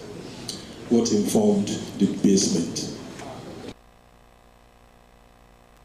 Based on our experience of the redenomination of the leu some time ago. It was advised that the timing was not good, whilst the intention is a good one, but the timing was not proper. So, my concern also reflects essentially that the debasement of our GDP. Mr. Speaker, honorable members, in the literature, the concept of debasement of a GDP of a country generally refers to adjusting the reported GDP figures either by altering the methods of measurement or through the economic manipulations that may misrepresent the actual economic condition of the country. So, then the relevance of the question, why was our GDP debased? Are we not moving the goalpost in the middle of the game? I would have thought that the debasement, whilst sometimes necessary, could have been done at a particular time. That is evidential, that growth is evidential. It's seen all over the place.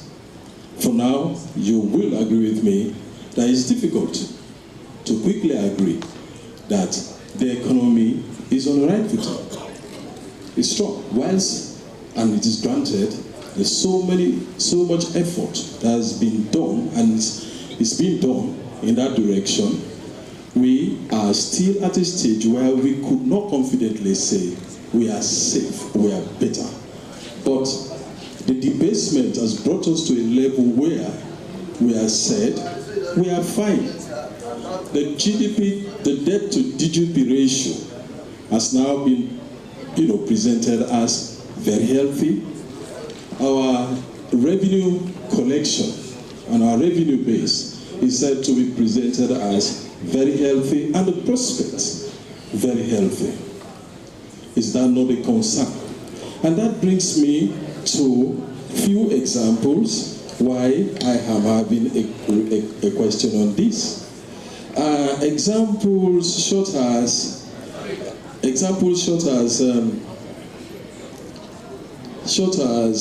in Eritrea, due to a lack of transparency and difficulty in gathering reliable data, outside organizations often find it challenging to access to the true state of the economy of Eritrea. Let us come near to Sierra Leone. Whilst Nigeria's GDP rebasing in 2014 brought its economy into sharp focus on a larger scale by including more sectors as we have done here, the discussion about the accuracy and reliability of the economy still exists. The indicators continue, especially in the context of oil dependency. We are largely, for instance, dependent on mining. And we are told all of this is doing fine. South Sudan, due to the conflicts and instability, the accuracy of economic data reporting has been questioned. So, the question is, Zimbabwe, during the period of hyperinflation and economic turmoil in the late 2000s, reports of the GDP were widely questioned. So, are we not exposing ourselves to some challenge in the future where our economy, where our country's data, where our country's economic figures will be challenged? That's the question. So, I want to profile that with the experience of the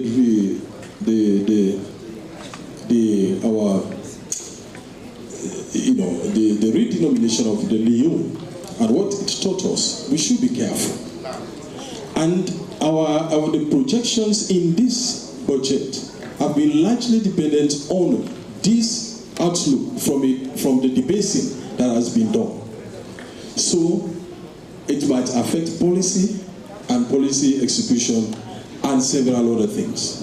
I want to draw the attention of this House on that. Secondly, and the question is, what has happened, and this is related to the wage bill, what has happened with the President's good and laudable policy statement on salary harmonization? The reason for bringing this is that I saw, and it is laudable in the budget, that there is an intention to increase salaries while also trying to manage the wage bill. An example is in local councils that are proposed for that are in the proposal for a 30% increase to the salaries of their core staff. Look, grade 9 staff at the council currently receives, grade 9 staff at the council currently receives 2,600 pounds. Honorable, 1 more minute. All right. And chief administrators who are at grade 13 are paid 4,000. But staff members, for instance, in agriculture, who are only grade 7, usually who receives 950 leones are now paid 5,000 leones since having received almost about 300% increment in their salaries. So the disparity there. So if you increase for a grade 9 staff, you increase 30%, whilst laudable, that 30% amounts to like about 700 and something thousand. It still will not bring them to the level where the grade 7 staff is. So essentially, as we come back to say, the intentions, the former intentions of the president to harmonize salary is a very good one. What is happening with that? I think we need to have a discussion around that. Without wasting much of your time, I want to thank you very much, and I hope that all of this will be looked into. And finally, please, before I sit down, please, Mr. Speaker, I see what is appropriated for ministries like the Ministry of Planning and Economic Development is appalling. I have an existential knowledge about their challenges. They can hardly fund their movement. And Ministry of Planning and Economic Development, a vital, very important aspect of the governance architecture. They are now currently embarking on rolling out the country's development plan. And they are hardly surviving. They are scavenging to survive. Right? We are having a problem with data. It is clear that we are not sufficiently telling our story as a country, which is to say we have a data deficit. And we have Statistics Sierra Leone, who is seated there to do that. We have done so much well, but we are not telling our stories adequately. And if Statistics Sierra Leone is not looked after in a proper manner, what is allocated to them for me is paltry. We have to essentially, take care of these institutions if we want our outcomes to be respected internationally. And we are doing better than we are reporting. So on that note, I want to thank you very much. Honorable Alice K. Sandy. Honorable Alice K. Sandy. Honorable members, after Alice K. Sandy, Honorable Thomas of Alaba. Wow. And after Honorable Tongos, I'm taking 2 from either side, and we wrap up. And we are done for today. 5 minutes, Honorable.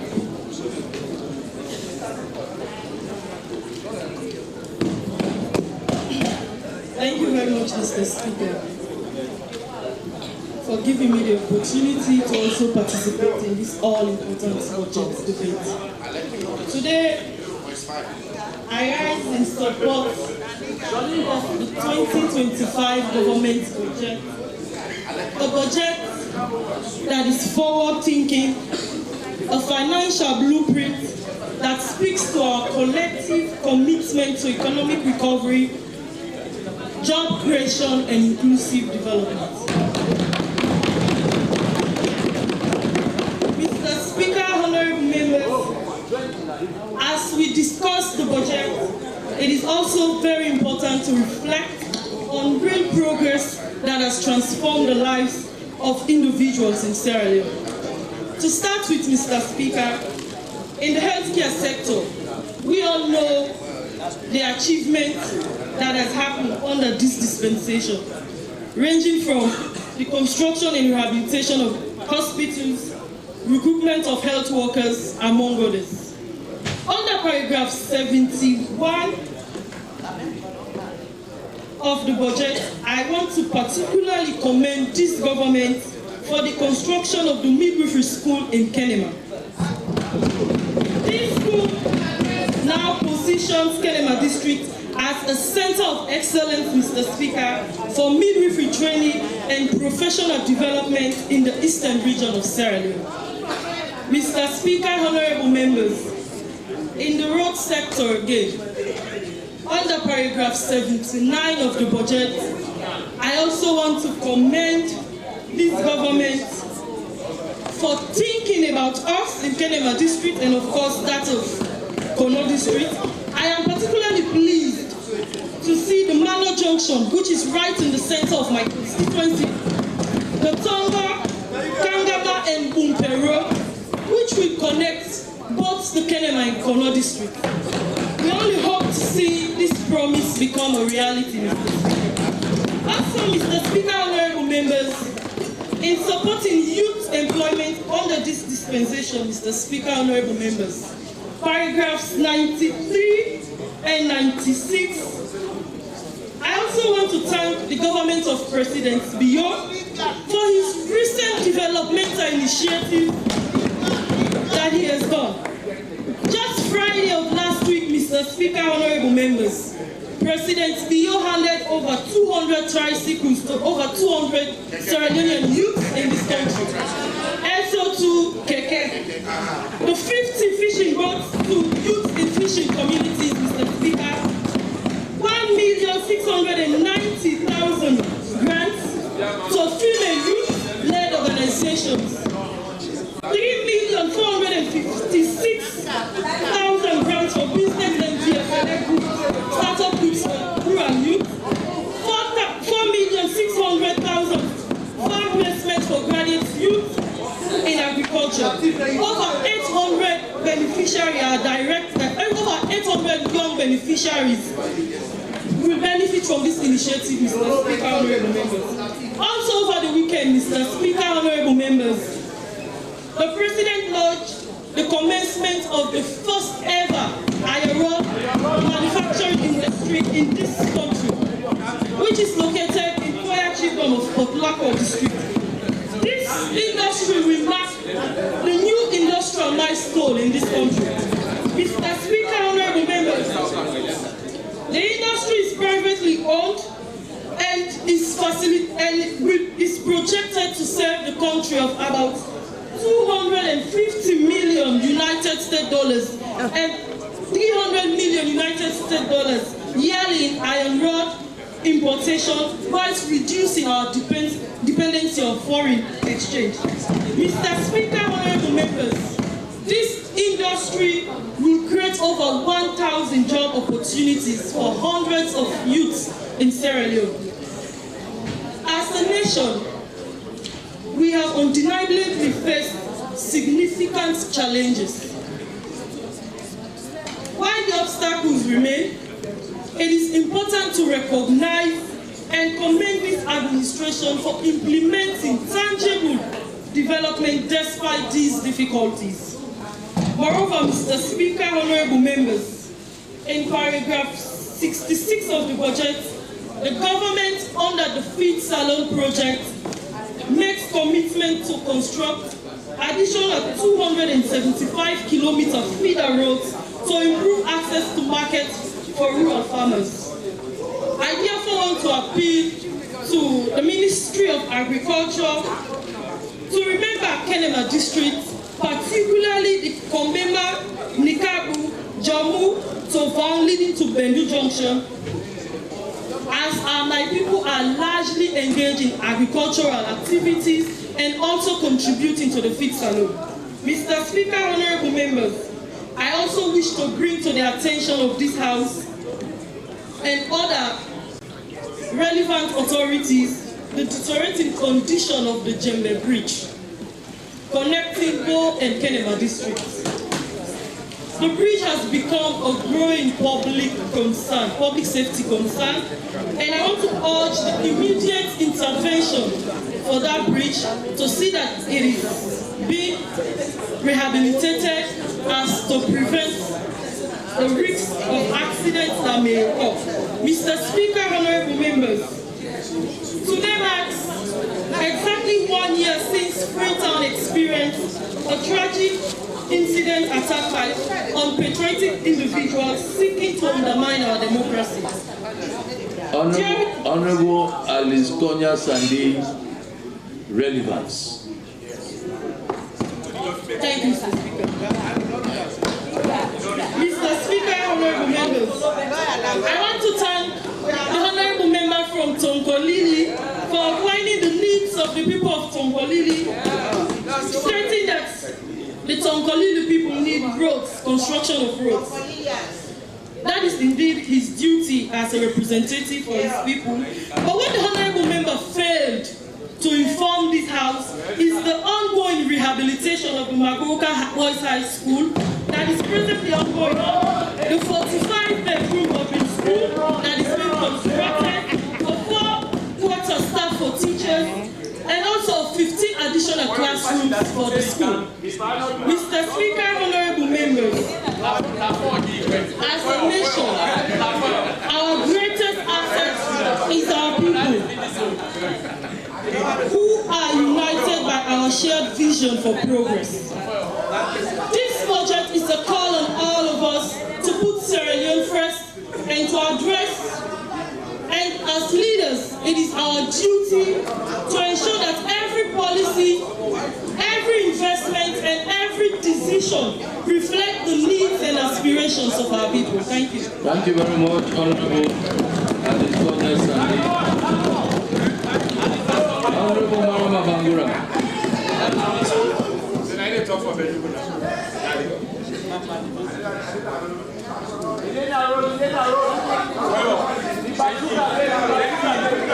Oh, sorry. Honorable Marama Bagra, please wait, sorry. Honorable Tongos. After Tongos, Honorable Marama Bagra.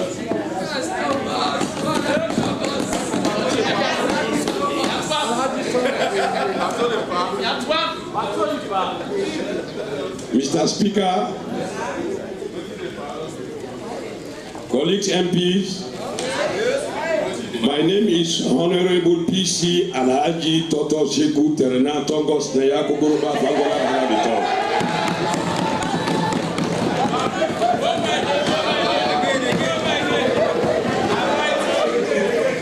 Again? Yes. So I want the speaker to allow me.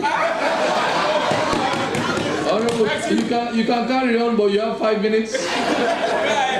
Okay, again. My name is Honorable PC Alhaji Toto Sheku Terena Tongos Neya Kunguruba Fangola Marabito. My focus of discussion will be on roads, which is the most priority and our felt needs in Falaba district. Without road, no development. Mr. Speaker, honorable members of Parliament, I was so surprised. With me here, I have the 2024 budget. Page 21, Roman figure 5, to continue to support the ongoing construction of road from Kabala to Kurbola. But very unfortunate, I was surprised to see what I saw. And from the Minister of Finance, the 2025 budget, diverting Kabala Kurbola Road to Libya, Guinea border. So we the people of Kurbola, we are not happy. The people of the Falaba district are not happy. And to be sincere enough, no, we are moral guarantors. We are liaison officers. To be sincere enough, the present government, Falaba district is the bread basket of SNPP. Because the whole entire north, we produce a council chairperson. Why we are suffering for roads? The Minister of Finance diverted the road from Kabala to Kurbola to Lima, Guinea border. Why? No, why? To be sincere enough, why? The witness is here. So therefore, I'm pleading humbly to President Bio government and to this honorable house to please extend the road from Limayan to Kurbola. Secondly, in terms of employment, the people of Falaba are crying seriously in terms of employment. We don't have directors, we don't have ambassadors, we don't have ministers, we don't have deputy minister. We have only one minister of state to the vice president, Mantitarwali. Rather than that, zero. So I'm pleading to President Bio government and to this honorable house to please consider Falaba district. Please. Thirdly, I am very grateful to President Bio government. Reason being, for the first time in the history of the Air Chief of Kurbola, for a man like Tongos to visit the holy land of Kaaba. It's through the blessing of President Bio regime. I thank you, Mr. Speaker. Thank you very much. Honorable Marama Bagra.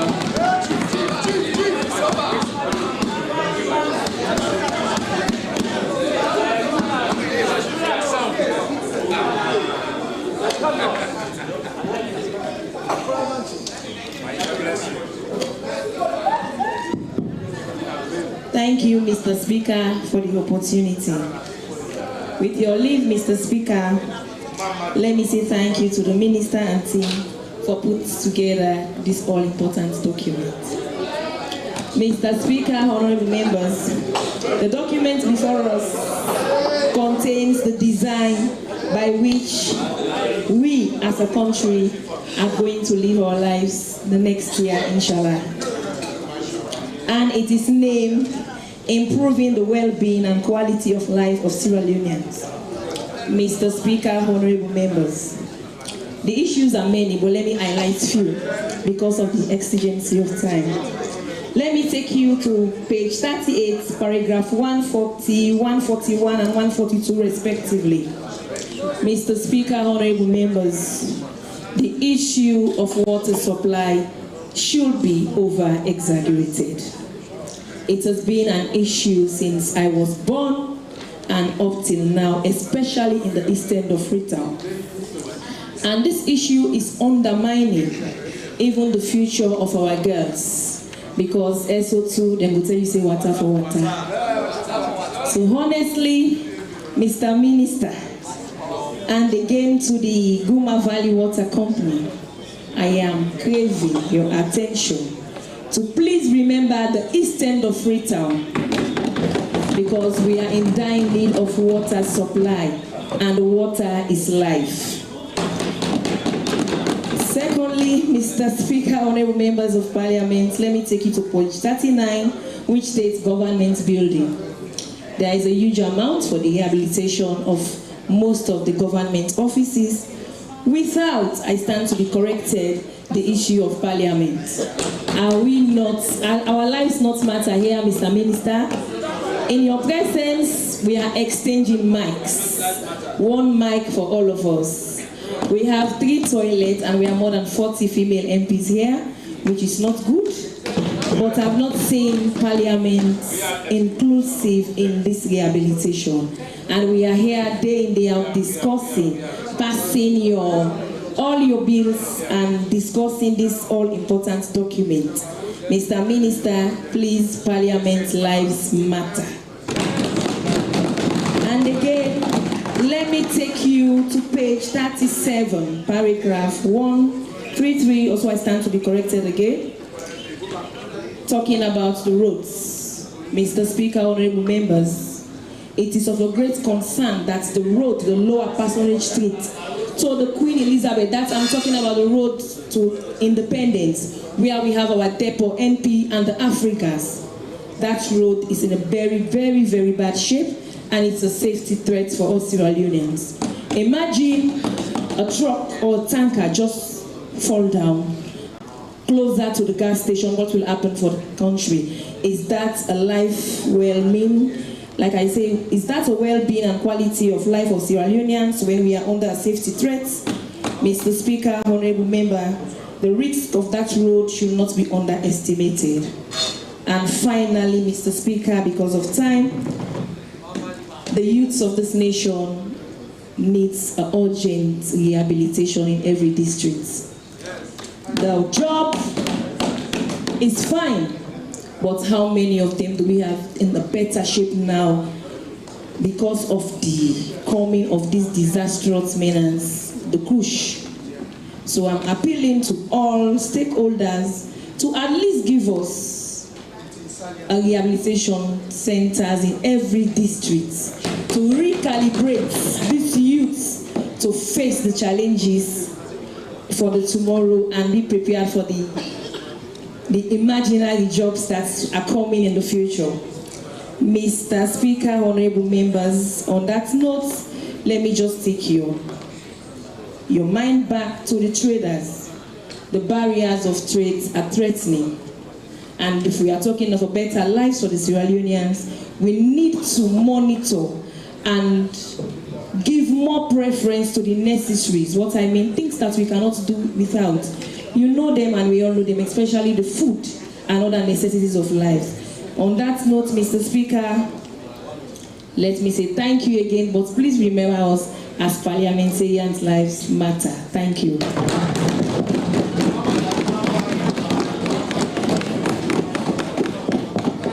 You were able to complete your debate in record time. Yes, in record time.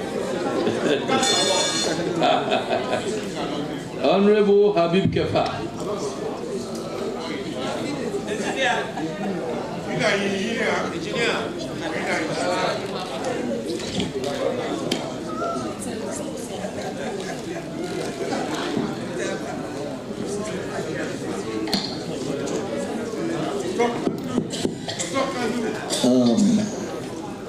Thank you, Mr. Speaker, for permitting me the time to add my voice to this debate. Mr. Speaker, honorable members, I bring you greetings from the Sweet Bowl, specifically Babo and Lubu Kingdoms, where we have the sweet pineapples. Before I start my debate properly, Mr. Speaker, honorable members, let me elucidate and also illuminate the conceptual meaning of the subject matter under discussion. Mr. Speaker, honorable members, for heaven's sake, a budget is a mere estimate of income and expenditures for a set period of time. We must not digress our attention from that. If I could borrow words from the Deputy Speaker yesterday who tried to quell down the situation, the budget is a mere proposal. It's a mere proposal guiding the intention of the government. Basically, for us engineers, when we draw a plan, we do bill of quantities, which is synonymous to a budget. And then we also do specifications to guide the quality of the work. What I will engrave on all members of Parliament and everybody here, the gallery, the public, what we need to do is to support government in revenue mobilization and also support the quality implementation of this budget. All things being equal, if the resources of the budget is available.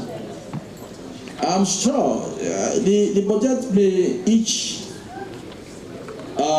Sierra Leoneans with opposite intention. If this government is able to have the wherewithal to implement this budget, the 2025 budget, I know it will have some negative impact on some people with other political intention. It will remain this house in the current sitting position. I am sure of that one. If this budget is implemented to the letter. This budget is not only planning or comprehensive. To me, in its entirety, is a problem-solving budget.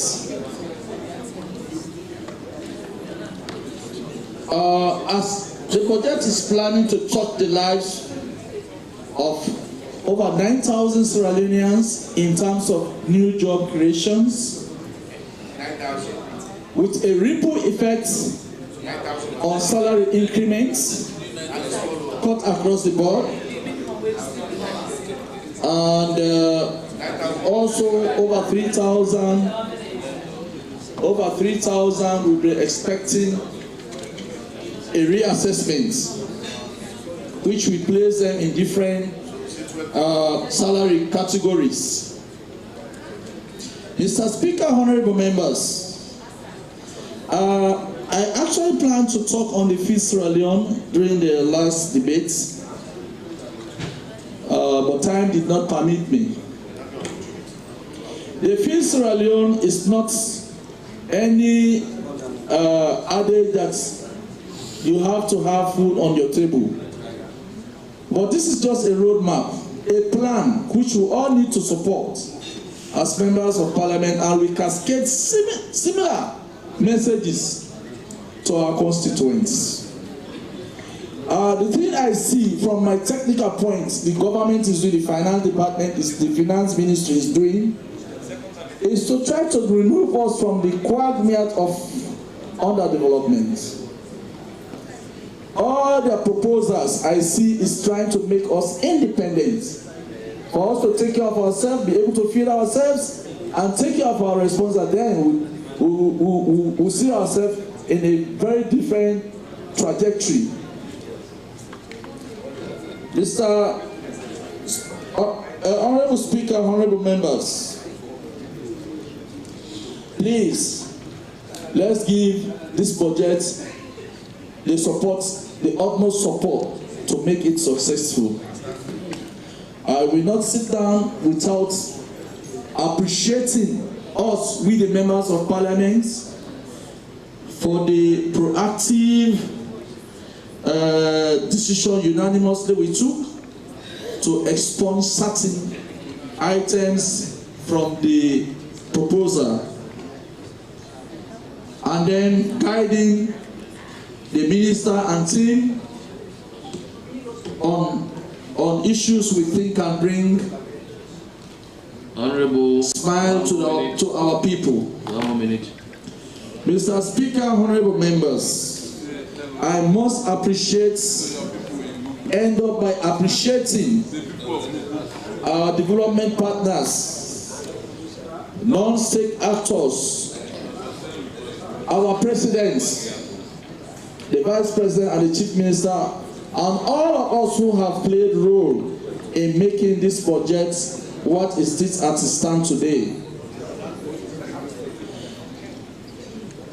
Mr. Speaker, honorable members, if we talk about livelihood, the roles which this proposal is trying to do will make us have access to markets. Even the agriculture we are talking about, like the Sierra Leone, if there is no access to markets, most of the produce will be perishable produce. We won't get the benefit out of them. So I must end up by asking all of us again to support. If we see areas we think we are having maybe the tax collections are not done according to, we make sure we reinforce regulations so that we can mobilize the necessary resources for the implementation of this budget. Thank you again, Mr. Speaker, for giving me this opportunity, and I want to thank all colleagues who have meaningfully contributed to this debate. Thank you, sir.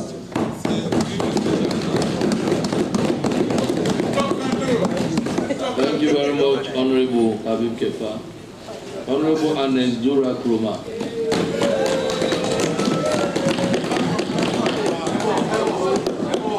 The individual oversight man. Honorable Elagoba, be ready. It's really, they don't expect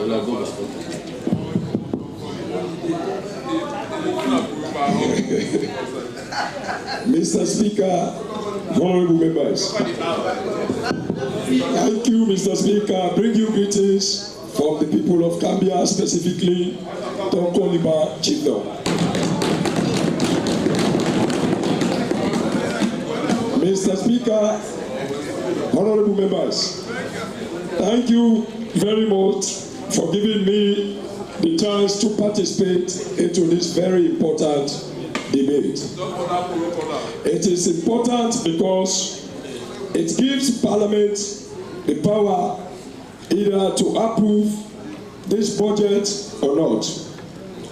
It is important because it gives us the responsibility as Parliament to authorize the executive arm of government for the use of money from the consolidated funds. Mr. Speaker, honorable members, I am happy. That is why I said I am happy for being given the chance to participate into this very important debate. Without wasting any time, let me quickly take you into page 37 of the budget. Page 37, specifically paragraph 33, we promising the construction of the Gambia, Madina, Kukuna, Konta, Guinea border road. Mr. Speaker, honorable members, this is not the very first time that a similar budget is promising the construction of this very important road. Mr. Speaker, honorable members, even though before the regime change, this very important road have been on the map, which was only waiting cabinet approval.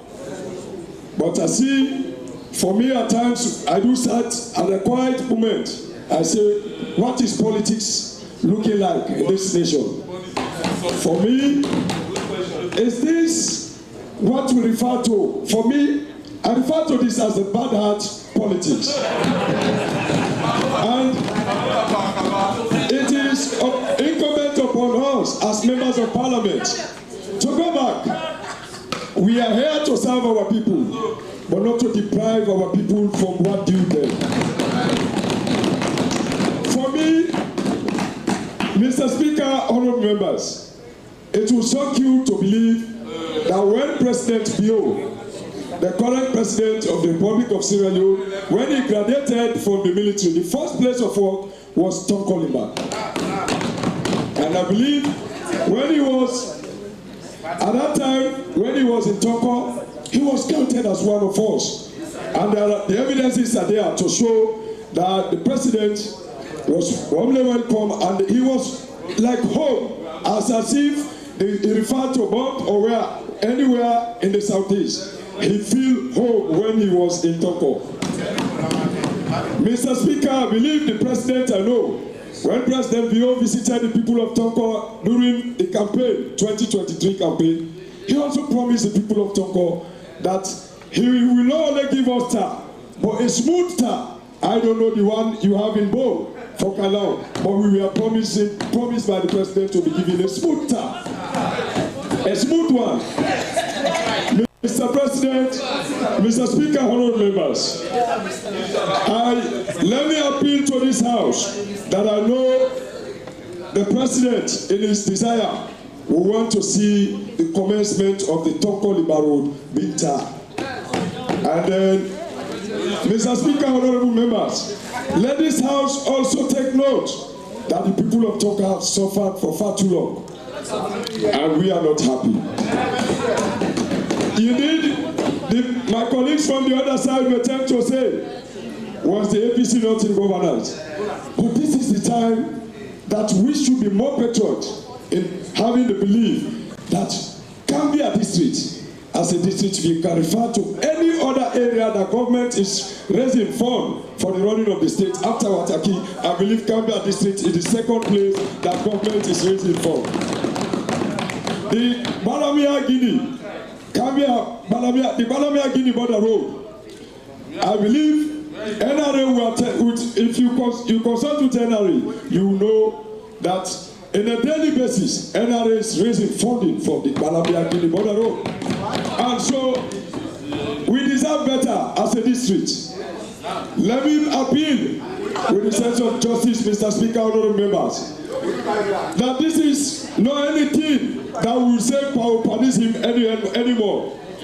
But we know the government is constrained. But whatever constraint the government is, the responsibility that government has, it's equally so. Like the government is looking over the people of Kalau, let that also be granted to the people of Tonkolima. The same right be given to the people of Tonkolima. During the course of rain, Mr. Speaker, you agree with me that roads is important in the terms of development.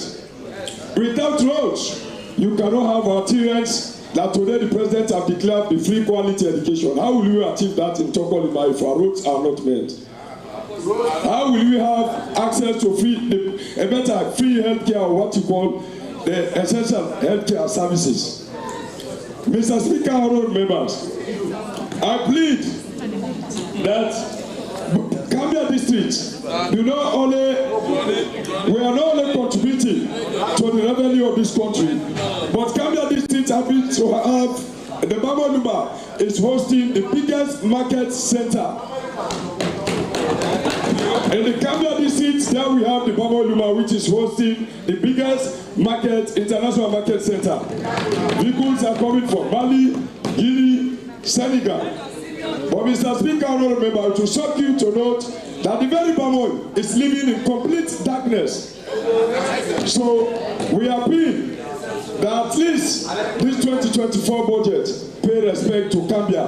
And this is what we say, give at least respect from the government. That give much is expected, to whom much is given. And for what we've done so far as a district in supporting the running of the state, Gambia district deserve better. Mr. Speaker, honorable members, without what I do, I again appeal that please, our people from Tokoliba have suffered too long. And for this whole rainy season, it's a death trap. Just, we cannot get access to, people cannot even cross from Gambia to Togo to come to say, talk of Kukuna. I believe Kukuna. So I appeal to you, Mr. Speaker, honorable member, that we all, at least, let us benefit, let us share the cake. The national cake is shared equitably to not devoid of tribe or what of it. Thank you, Mr. Speaker.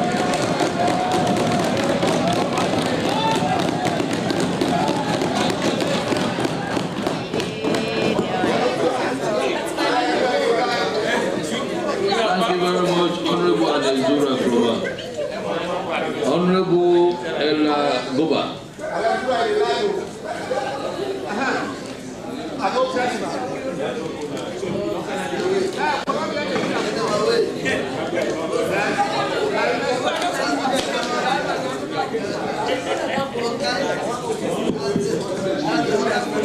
Thank you very much, Mr. Speaker.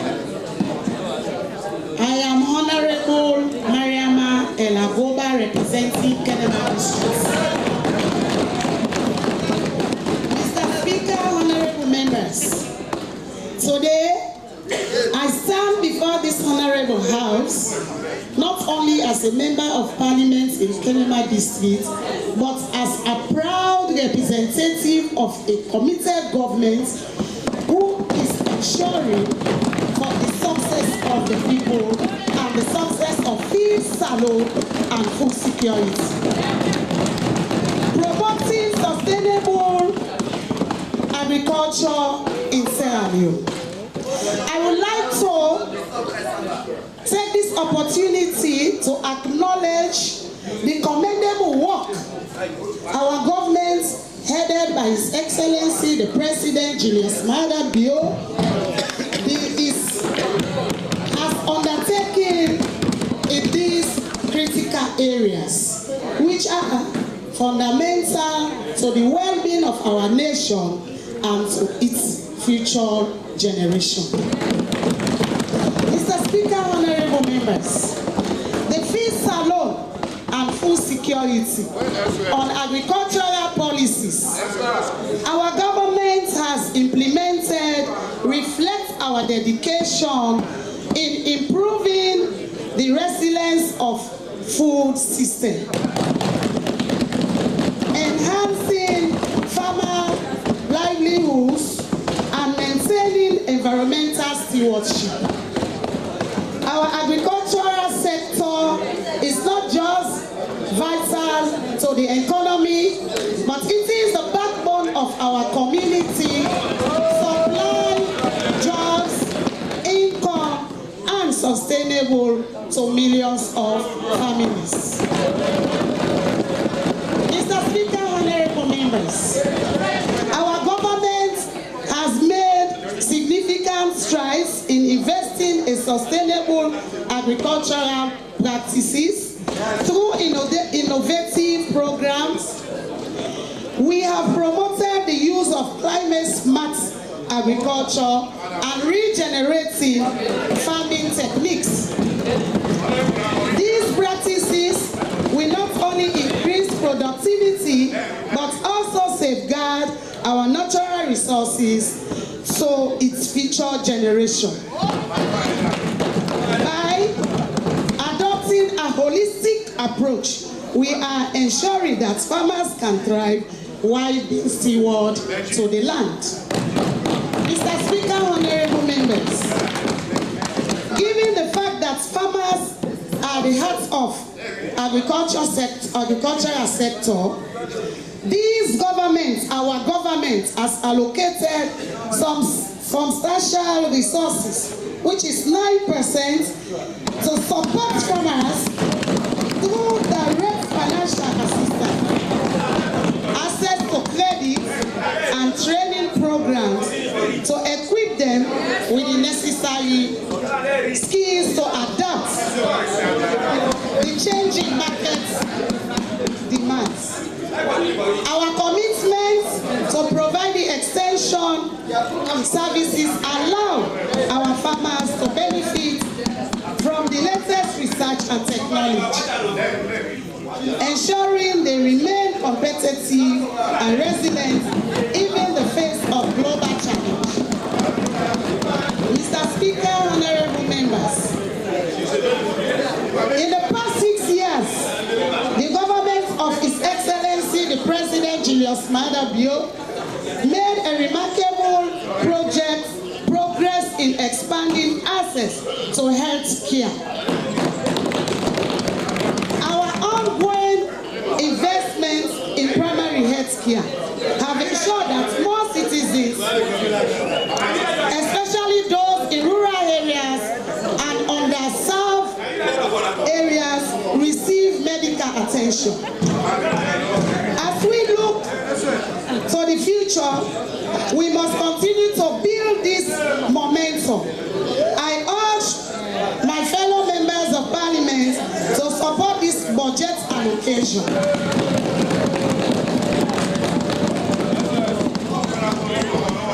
So various sectors, so that we can foster economic growth and job creation in our country. I thank you.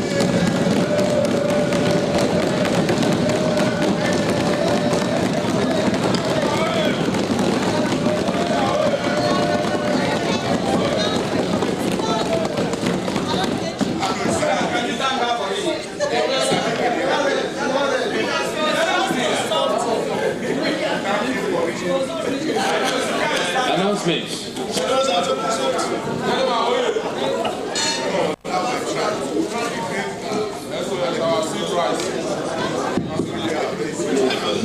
Mr. Speaker, honorable members, last year I raised a very controversial issue in this nation concerning the issue 23.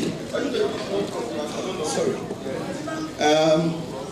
The issue around the worst students this year is worse than it was last year.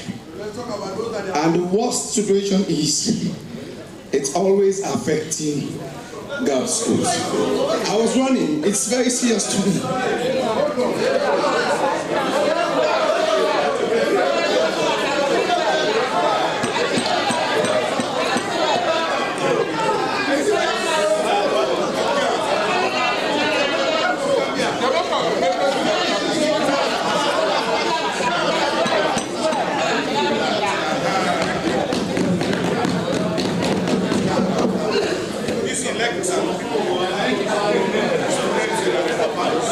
Let's carry on, Honorable. Thank you, Mr. Speaker. Last year we had a whole school, a female school in Magorka was left out. This year, as we sit in this world, 400 girl school students are left out again. And in Gambia, 7 schools are left out of the WASP this year. In Kenema, you have about 20 schools that have been left out of the WASP this year. The total number of students schools for this year is 120 schools. Okay. And the problem basically, Mr. Speaker, let me explain this. This is not a problem caused by principals, not the ministry. Whilst the ministry is verifying the candidates for the exam to be sent to WAEC, WAEC will close the portal and the students will not be entered into the exam. If we continue doing this to our future as a nation, we are depriving the more potential of Sierra Leone. And we cannot be talking about empowering girls, and we are depriving girls' schools. Last year, Magbonka, Batora alone, is over 560 girls that were left out of the exam. This year, girls' school of all, 400 kids will be left out of the exam. We cannot do this to them. Not at a time we have a president that is willing to fight for women. We are depriving women. Why always girls' schools? Okay, it's all right.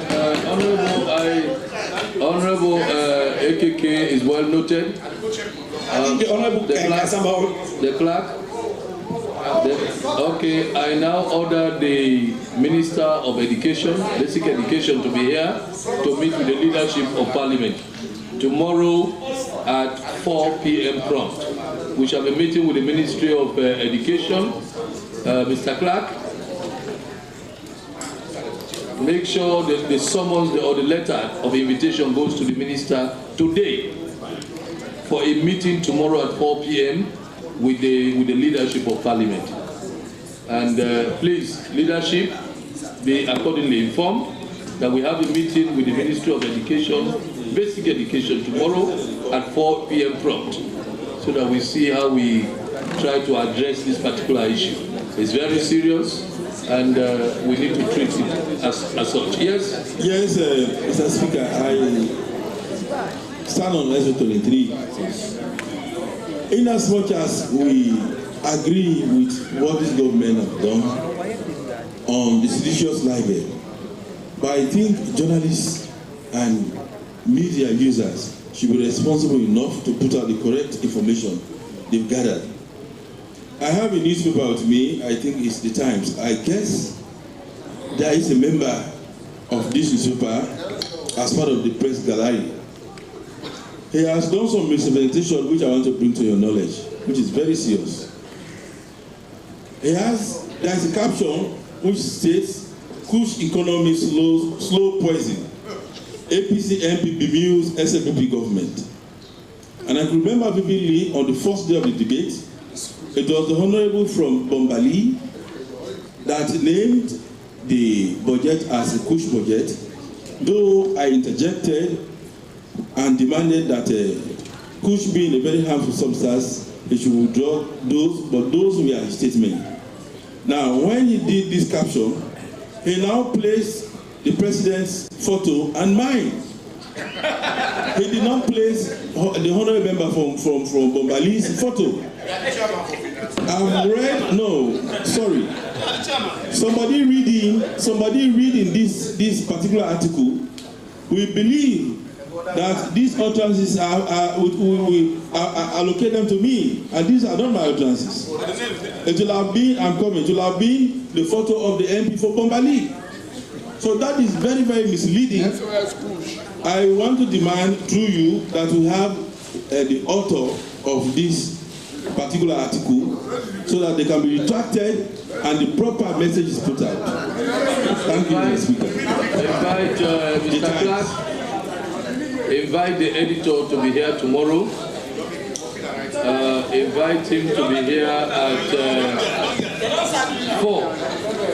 After our meeting with the Ministry of Education, we'll meet with the editor and his team of that newspaper. Take note. Invite the editor to be here. Mr. Speaker. Yes. 23, please. Yes. It has to do with the terrible conditions of the road in the eastern part of Freetown due to the heavy rains. Of course, we take note of the strides that RMF has been making, traveling from the provinces. We see some road rehabilitation going on, but we want to just call their attention that extra steps needs to be taken this year because our vehicles are suffering immensely, and let alone the transportation vehicles that ply those routes. So this is based on personal experience, but as a house, we need to put some pressure on the IMF to see how they can speedily rehabilitate these roads, especially this year. Thank you, Mr. Speaker. Thank you. Well noted. This sitting is adjourned to tomorrow. Do you have announcements? Yeah, please, Oro. Yes, Chief Whip.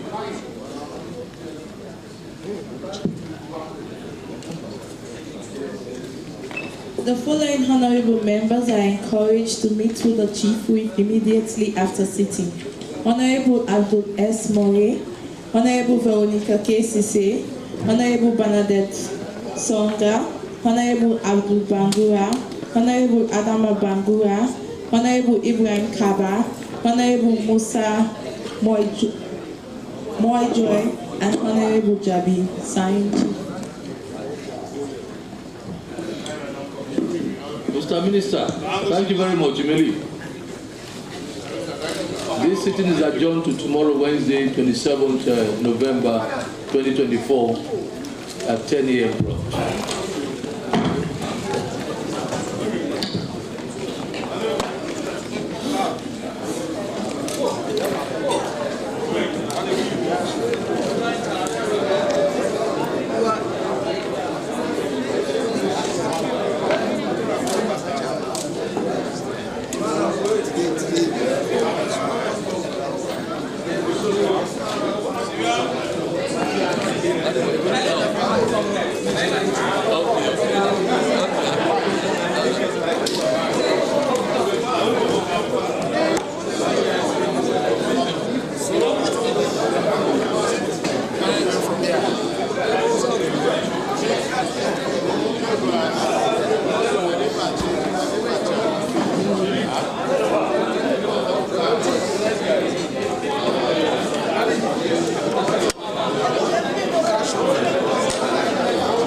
We, of course, parliamentarians always can debate that budget day. So today, now the 4th allotted day, and tomorrow will be the 5th allotted day. Most of the MPs then don't give their own bits, make their statements in connection to the budget, bring ideas, suggestions as to how the budget for look like. Some even the request for an increase in the budget of some MDs, where they feel to say the allocation not enough. But about 15 parliamentarians then at the talk today on both sides. Tomorrow it will be the leader of the opposition. He will therefore make his own long statement, and then he go over to the leader of government business. Instead of making long statements for round up the 5 days, 5 allotted days to the debate of this budget. And then after that, the Minister of Finance will crown it all for answer to some suggestions we, of course, parliamentarians have come up with, and some inputs we will go for putting and some corrections we then come up with into the budget. Then after that, then go refer the budget to the supply committee. We then go for invite MDs and now for can defend them budget today. We the Ministry of Finance don't put for the MDs a day. So that's so we'll go for B. So tomorrow we'll go for spend some time with the opposition leader and the leader in government business, and then we hear from the minister for answer to some of the points them where some MPs then come up with in connection to roads, in connection to allocation and other areas. Well, that's how we'll round up, because we'll go for go back to New England as we will go for join the press conference which will take place now Miata Conference Center, and then we will broadcast that live. And plenty thank you to Olu James on camera, Jay Cole and Tete Kwasi and the technical man, Abubakar Dumbuya. Plenty thank you to Senesi Makabore and head of TV, Sheku Sumaila, the deputy director, Asmiu Ba, and all other staff who by their own way contribute for this program with you. On behalf of management and staff of SLBC, Mina Dan Mosie, they say good afternoon and bye-bye, and we will switch over to the press conference at the Ministry of Information and Civic Education. Thank you very much. Bye-bye.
how this program will benefit you. I think if I let other people then, I make a recall specifically slow, if you can, let the people of this world listen to your story, when they hear you, how you learn what this youth empowerment program, who that you be, how you get involved, and how it will benefit you. Go ahead. Thank you very much, Mr. Minister, and all the ministers, to really listen as the business. I am relying favorably, a student of my imam, I studied public sector in management. I don't study public sector management, I don't get job, I don't have time to apply. For the past 4 years, I tried to apply to get job. So I come across our foundation. I didn't have this benefits where the government is. So I apply and I become one of the people with benefits. And I want to thank God because going through life, I don't come across a lot of definitions of leaders. I take one of the definitions that John Maxwell did, where he talks a leader, now possibly for the walk through. If you don't walk through first, you know first, and then you wait for lead others. So if we are looking at that and want to place the president in that light, President's view is a really, really a good leader. Because I don't dare they look for job, I'm not looking for a job, but when this opportunity comes, I get the idea of farm, I try for apply. But when I apply, I become a beneficiary for get the boat. And to the greatest surprise, where I start to do the operation of the boat, a lot of things change. A lot of things change. As I can say, they don't only change in the aspect of physical, my physical looks or whatever, it also change in the finance. Because going through the business, I am able to save or keep myself, and it only stop to me, it only to me. I make an opportunity for other young people where don't go through the same struggles maybe 7 go through that we don't get job. I try to employ a lot of other people and say, hey, this is what we get right now. This time I wait for them to go in for empower ourselves. Say we wait for the time we go in for it, get job, we suit the title. Let me not look at and say this is small. I believe because the motto I gave a group say and the mystery of small beginning. I choose to get that name because when you start small, if you look into the Bible, David was the man who David considered was small. But at the end of the day, he become a king. So in that light, I choose for name and give me organization when I'm progressive ladies of Boti, the fisher women, I give him to say the mystery of small beginning. Because we start from fish, and I'm not saying me, I don't know for others, but I'm not going to be limited to that part. Because I'm not saying I can go ahead for more. I don't benefit a lot from this because now I didn't for like take care of myself, take care of my family, and especially I am a mother. Now I take care of my beginning, then they go to school, you know. So this Mr. Ordinary Citizen.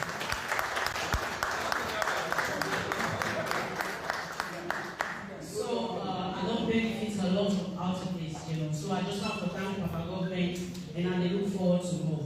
I get a lot of other people where I don't employ to be one.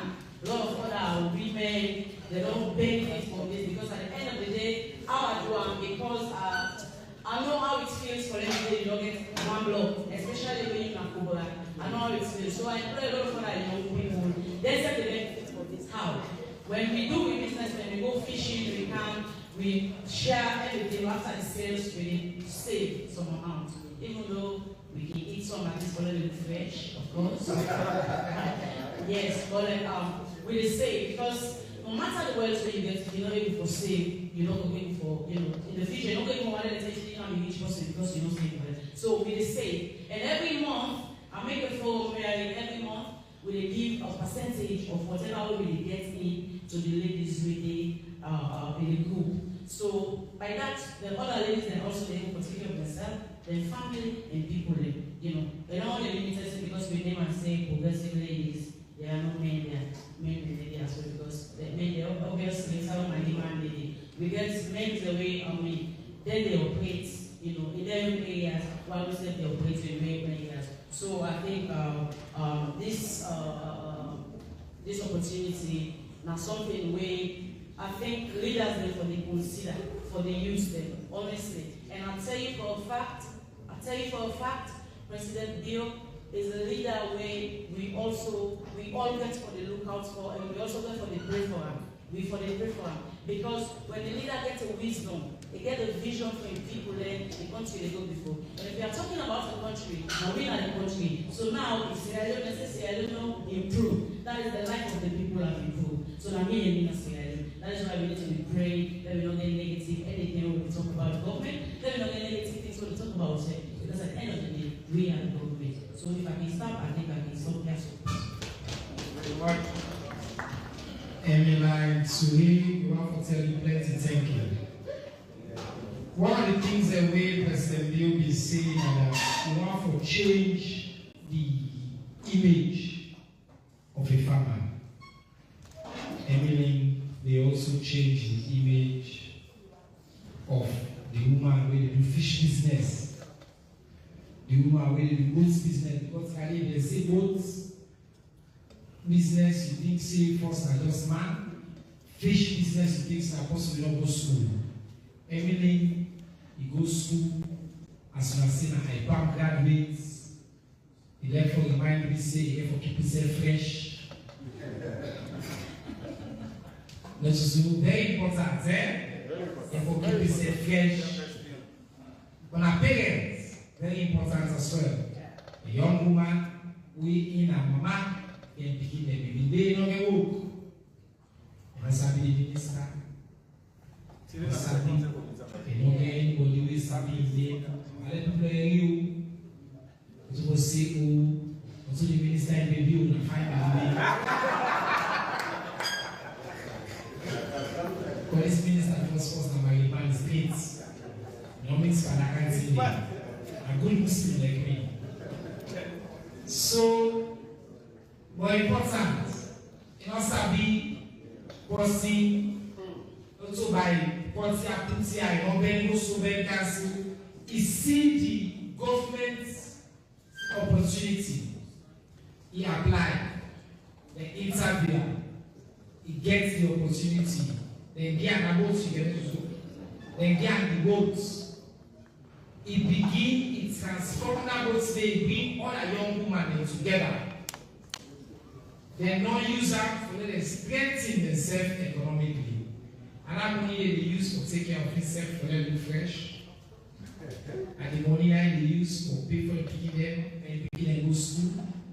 And the money they use, they also save for the day where they come with the boots, no we for them at attack. And they call on other young people then. They say the opportunity for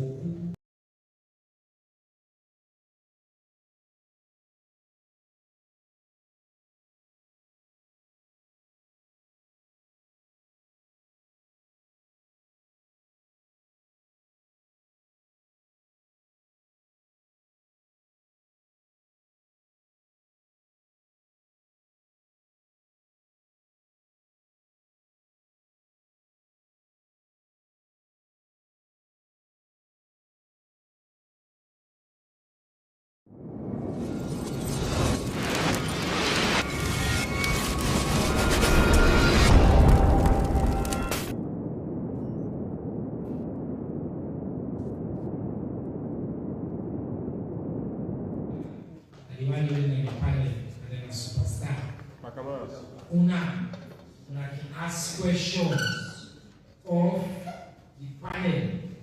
Where they ask the question and you name a one, the institution, affiliation, and straight to the question. I don't want comments, I don't want preface, I don't want prelude, nothing. Straight to the question. Then we'll get more and more people that will ask. Okay? I'll start on this side. Let me answer the work by the first part. And then we cancel. Okay, today you do number 1, you do number 2, you do number 3, over here. I want woman name for us. Number 4, we do another woman name. I say woman name, I got to say and alright, and then we'll come before you number 5. So now we start. Sharp. Okay. Mahmoud Sila from the Nation newspaper. Mr. Minister of Youth Affairs, we are so satisfied in terms of loan recovery from the boat. and other projects within the ministry we dey do our own. But I want to make it tell Sierra Leoneans how much the ministry dey contribute to the GDP.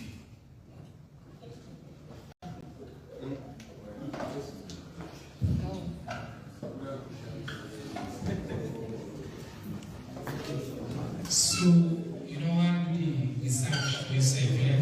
You can teach the question. In a journalist, let's say we do research, you can ask my question for them to teach the thesis. Alright, what I do? Go ahead. So, yes, Mina Jaffa Davis from Sierra Broadcasting. I take a cue from Minister Vice President to say President Bill get wants radical inclusion.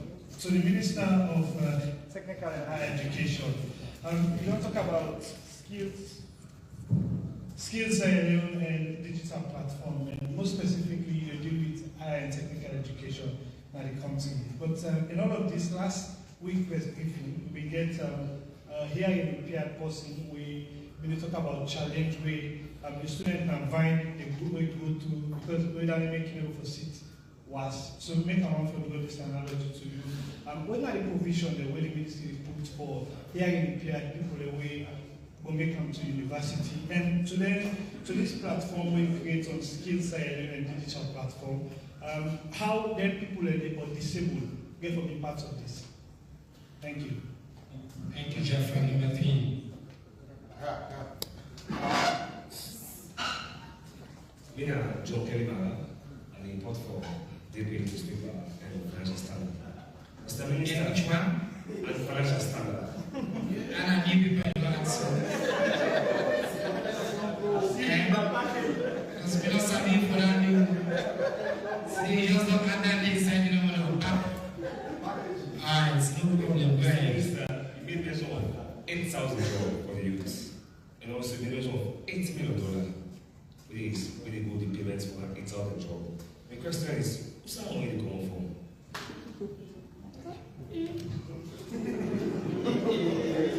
Alright, thank you. Look at where I am. Number 4.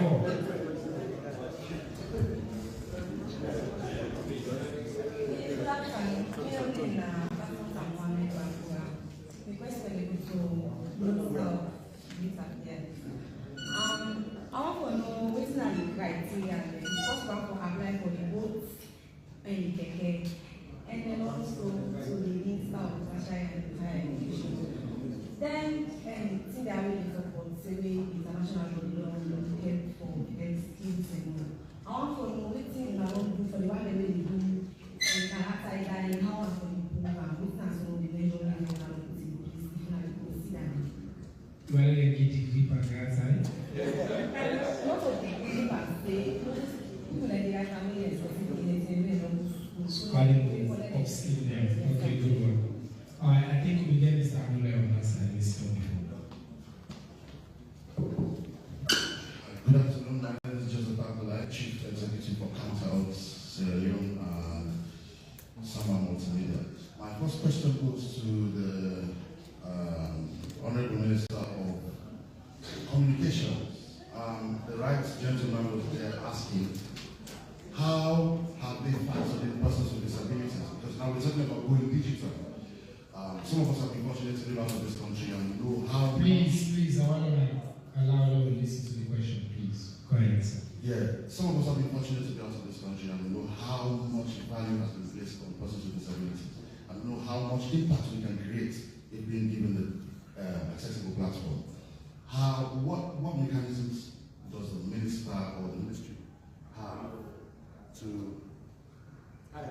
ensuring that persons with disabilities are being involved and engaged and ensure that they participate in the success of. Thank you. Next question is to the general government. I thank you for the very good job that the government is doing, but I want to ask, we've been talking about radical inclusion, which is very, very paramount, but I have not personally seen persons with disabilities as part of this government. I think the only person with disability I know is the chairman of the Commission of Persons with Disabilities. If we're talking about inclusion, diversity must be one thing that we should always ensure that we put forward. So I would like to know what steps have been taken to ensure that we see and feel diversity. And finally, to the youth minister, how have you involved persons with disabilities? How have they benefited from the employment that you're creating for people, because we are all part of the country, plus the benefits. How have they benefited as persons with disabilities? Thank you for your time. All right. We don't get all the questions then. Now we can answer them one after the other. Thank you. The first question for you, Mr. Minister of Youth. How much you contribute to the GDP? I think, obviously, the youth are the biggest sector because 75% of the population are young people. And so we can have contribution. The youth sector is a huge one, but I think it is specifically for the ministry. You will make a comment on that. The other question for you, Mr. Minister, that the source of the $8 million we mentioned, I think you mentioned in passing, but Mr. Marawale, you talked about it again. Then the other one you get, now with the criteria for the boats and the keke, I don't know if the sister, the journalist, the one left, they can join the boats business, if this ever apply, but they want to know which the criteria they want to use for select. And then the same question really, but from the perspective of inclusion, how persons of disability, people of disability can benefit from this new set of grants and then other opportunities there we will not mention. So I think now we get the Minister of Youth, let us respond to the question today. The other question is for you, Madam Minister, so I'll start with Mr. Magoya. I'll come to you and then when they read to me, I go answer them and then we'll go for another round. Yes. Thank you very much for the answer. Journalism and so many questions. I'll start with the last one. We say how people living with disability benefit from the things that we do. Fortunate that I don't know if the access the acting visually. If you go when we launch the grant, the one we receive the donation and somebody with disabled. And very pleased for Tennessee, over 30% of the beneficiaries of the one with the grant will receive that 1,000.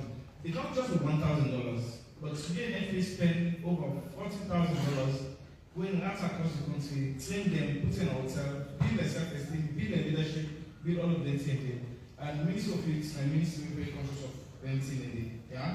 I mean, these are things we don't compromise. I mean, we make them very visible of that. The area of the criteria, how you get the votes, the keke, as long as you fall within the age bracket 15 to 35, still you qualify. All you need to do, you don't go into alcohol, you don't get crime, you don't need to drugs, because the service provider will in the verify for ensure say the criteria who can get them, they ensure say you go interview, click apply, then call you for interview, then go through all the things. The next one we're going to do is the 8,000 job and 10,000 job. The 10,000 job, it has to be digital skills. ICT, International Teen Center, if you watch my post people New York a couple of months ago, you realize we don't mobilize the funds, the people in there, the first mission don't come. If you have to page, you realize we and Salima, we get that done. The thing about this digital skill, where other ITC project that we find out say if today you decide say you know the go to office for work, you focus on you study well on stock shares, e-commerce. If you get a job where they pay you per month as me in SIBA, but you get stability with global stock shares, you also stability with the stock market. So some of the reasons that we make with the try for pension say we train young people on e-commerce, then job then we just say they get them. And the 8,000 job on the National Youth Commission, if you check the records, World Bank, we give APC $40 million in Eton. Quote me back. $40 million in Eton to empower 10,000 young people. We own $40 million when they give. And they jobs that they come out. And they will pay. So when you ask about the source, and they in a World Bank fund, and government of Sierra Leone fund, but we not to put really a high back on. Also, we put on the table, put in the you know, the litigate, the go, not so. The brother will ask for the GDP. I will take this opportunity to talk to you the type of ministries that will be get. We'll get revenue generated ministries. Yeah? We'll get ministries and we focus on human capital. We ensure people change the mindset, empower young people, ensure young people that become productive.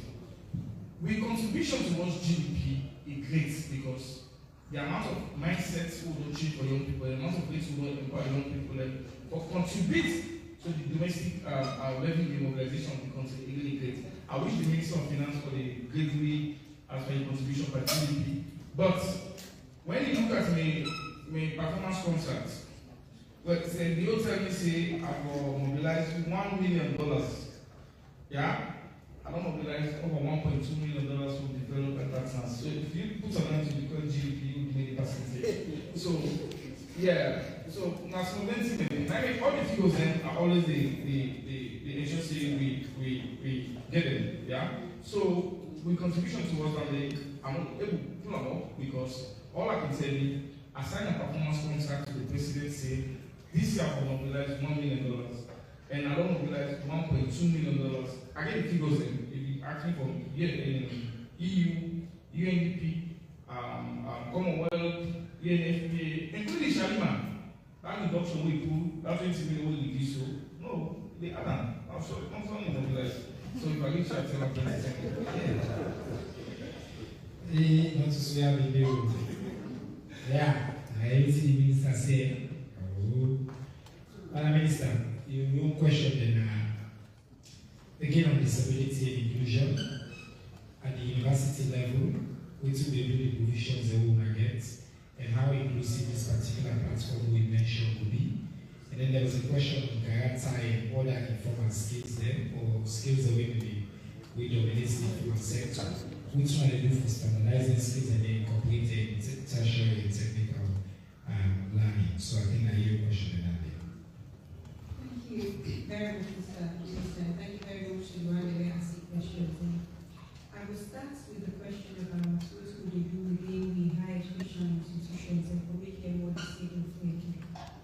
So you get physical disability, then you get hearing impairment, you get vision impairment, and other types of disability. If I'm being honest, a lot of the higher education institutions they will make provision for someone with physical disability at this point in time. But not so much for hearing impairment and vision impairment. So that's something we don't recognize as too much for. There's a policy within the ministry we finalize on persons with disability and how we can support them within higher education institutions. So we therefore work now with the universities, and the one that we provide access to those who are physically disabled, we see how we can support them further. The one that we don't get them facilities, and then see how we can think innovatively. Yesterday at the day McKinney with one meeting organized by HCD Plus and Parliamentary in this camp. And somebody gave an example where one school and the store of school where you accept one student who gets physical disability because there is a way most of the schools and they say the classroom and they up. So on a step. Now one is one moving the classroom they can almost swap the class and the classroom they don't go up. Then your class cannot so they don't go through and use step. So very innovative thinking looking, explore that way for physical disability, and then for hearing impairment, vision impairment, therefore leverage on technology. See how technology can help those students and their disability, whether they will benefit from higher education institutions. But as a government, as a ministry, we work to ensure the investment always the radical inclusion policy, we protect that investment scheme. For example, we know the grant-aid scheme will phase out or retain a component of for specific target groups, and one target introduced an anti for persons with disability, but they will not clear physical access or create enabling environments for them. So for low and say that policy we implement and fully, we get for which also put them easily in this. And then there were questions around this Sierra Leone skills digital platform we mentioned earlier. But I just want to give a brief context to the platform itself before I answer the question again. So as I said, the platform, we don't sign MOU with the National Skills Development Corporation in India. In February this year, World Bank will organize a meeting where me and the Chief Technical and Higher Education Officer will be go India. The meeting will be on how you harness, use technology for push forward higher education.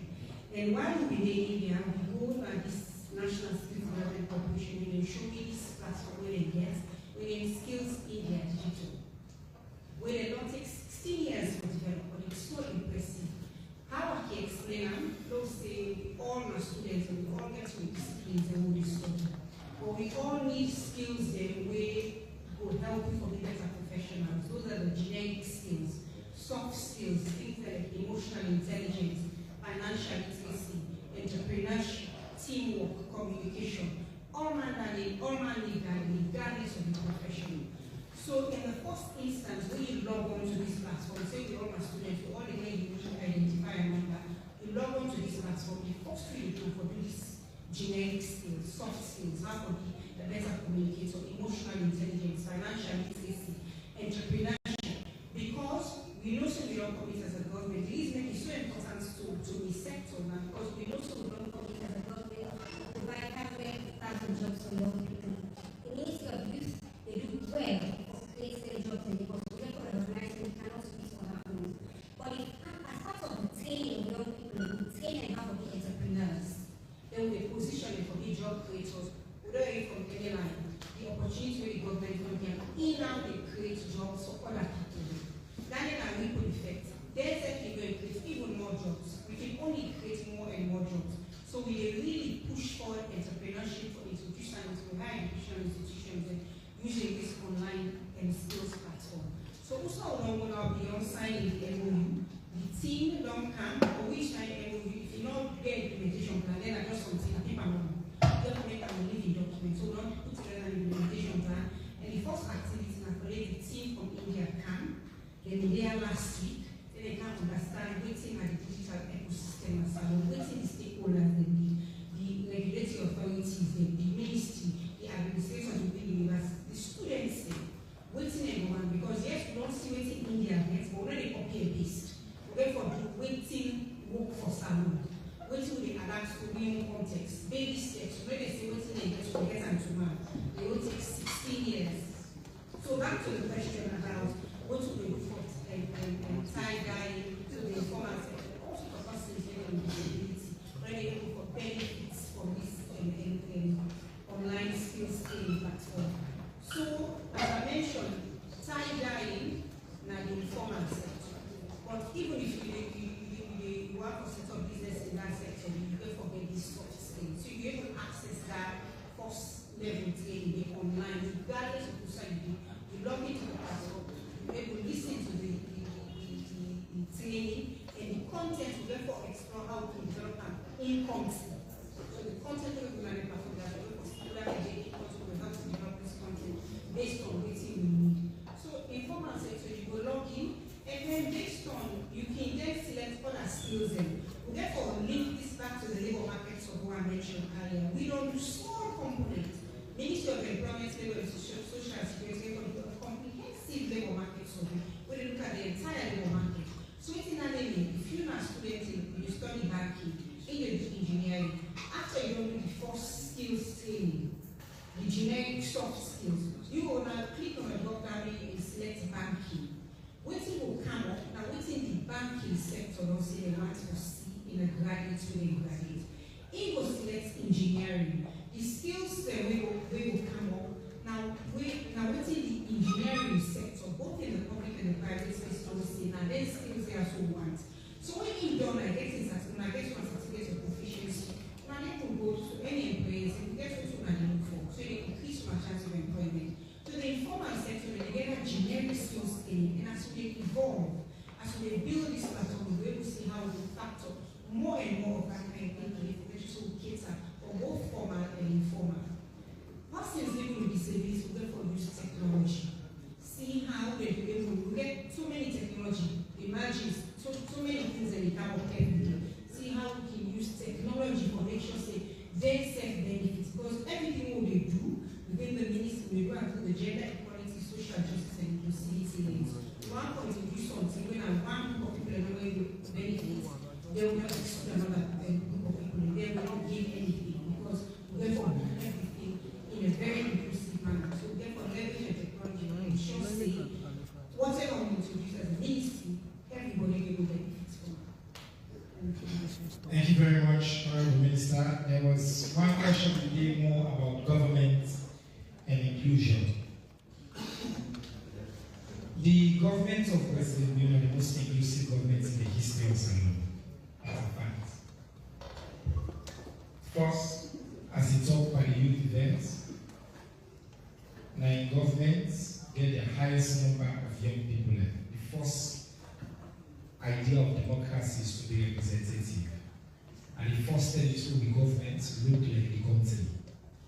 This country, the median age in Barcelona, 19.2.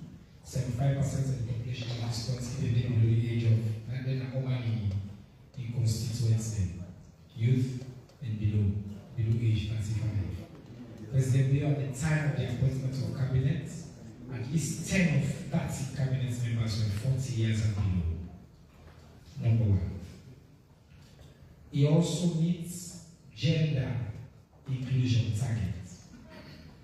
He more than double the percentage of women in our cabinet. We double the percentage of women in our parliament. That's a fact. And the thing that we just happen in terms of inclusion. For persons living with disability, and I know some people are saying, I want to person, there are other people, including within cabinet, with different forms of disability. We deal within this government. We important in some of its medical information we can lead here. When President Bill has a specific focus on how to make sure the government not just inclusive or radically so. 1. The policy of radical inclusion say for remove all barriers for ensure complete access for everybody when they get to school, whether you're pregnant, disability status, or especially they live as well, rural and urban and things like that. The Ministry of Information and Civic Education very proudly 100% of the public events include sign language interpretation. Thanks to the partnership they will get. They only just work for the ministry. We are training other people. And so that we will deploy across all ministries. Now most event-based experts there as well. We will make sure we get sign language inclusion. Now all the policies that we're going to have this all, we don't use this all for do civic policy, media policy, this policy and all that.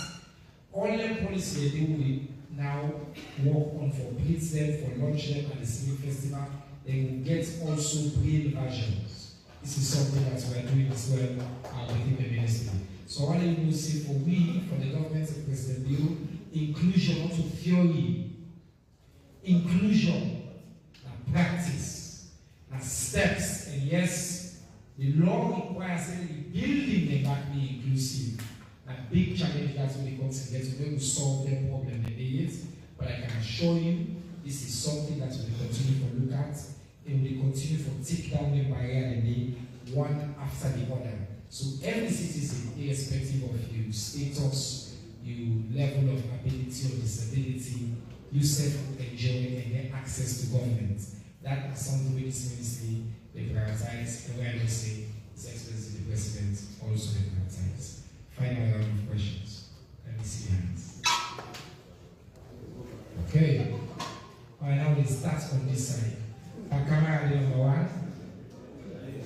This man number 2 now. The glasses man number.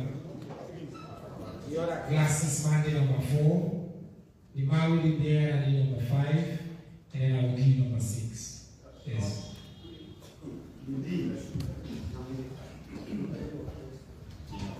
By the way, the other day somebody who accused me say, me the watch face for the big question.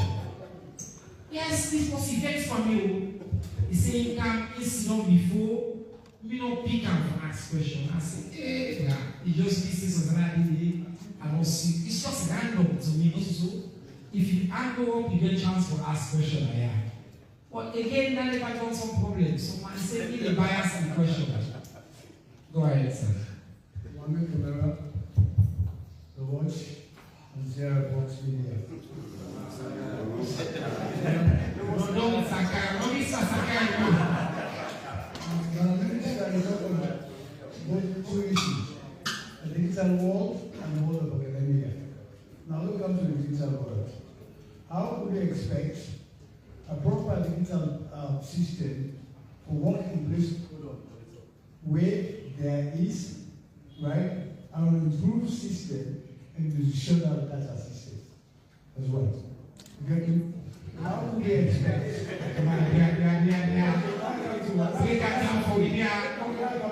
How do we expect if the Americans can get the proper digital system in this country, but the very institutional data system is poor?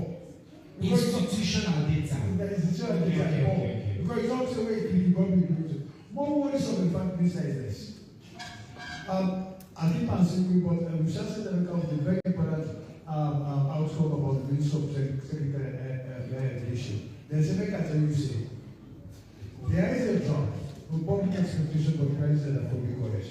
Simply because we are part of the old system, where, for example, a mass of education students know where we get a degree, without knowing minor of them, the social something that's humanities, sociology, language, and so on, and we go back in knowledge. That is why today, for example, the political science students, nobody expects to get a job, and this is what the international cooperation, when you know the international law, diplomatic science, and international relations. So therefore, we get a job.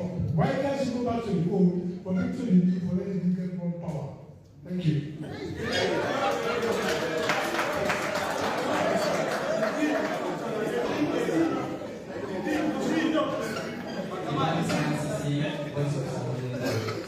Madam Minister, back to the University Act of 2021, being the recent act.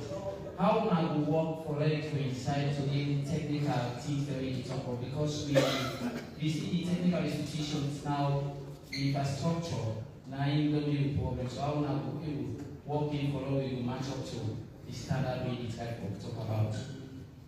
Thank you.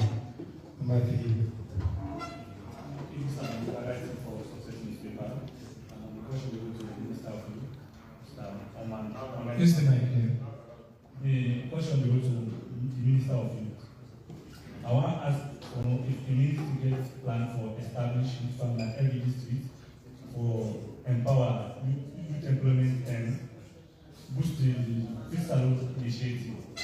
Thank you, sir. Number 4, the other class is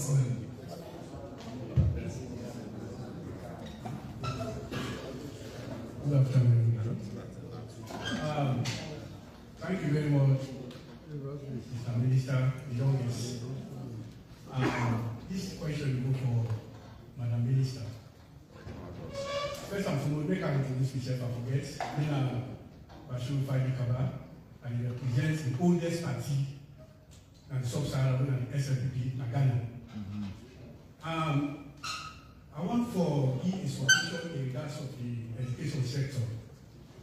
I learned something from Ghana, where we are in students when they sit this exam for going to university, they frustrate because of one subject or two subjects, they want to go for further education, they're not able.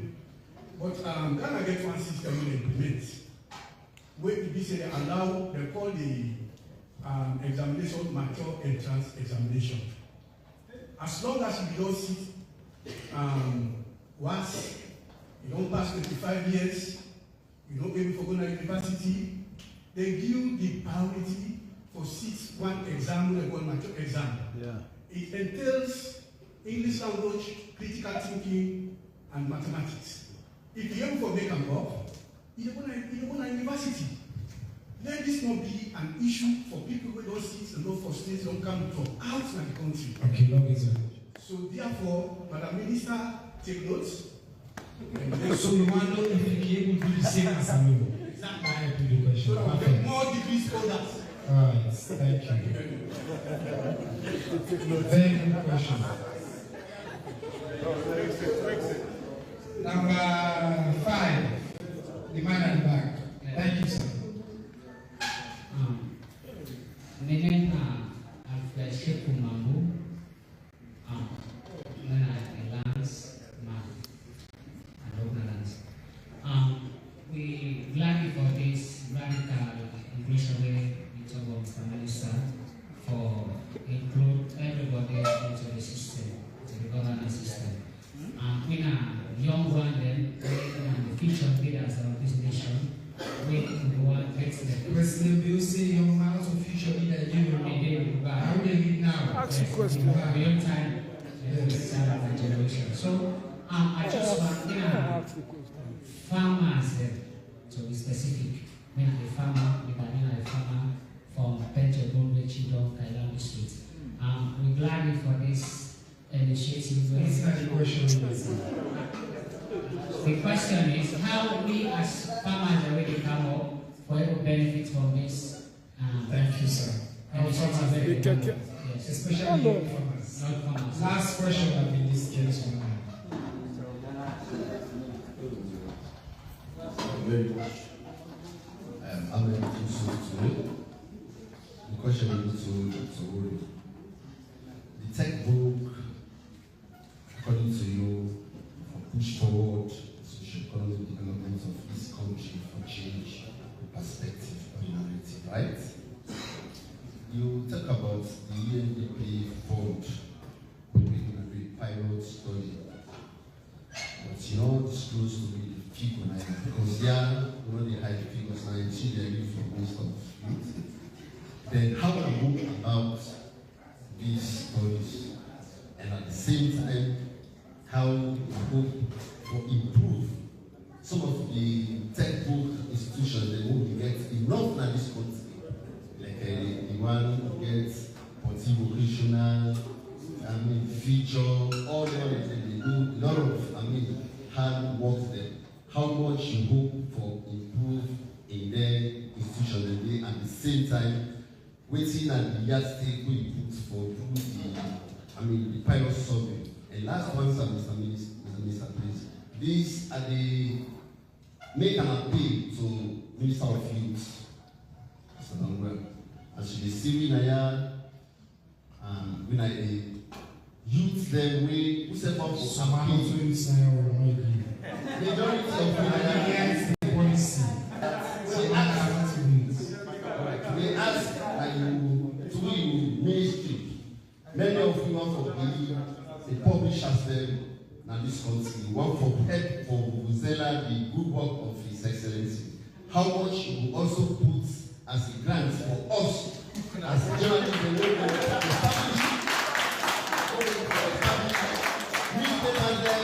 radios and TVs for continuing the good work, long as we publishers.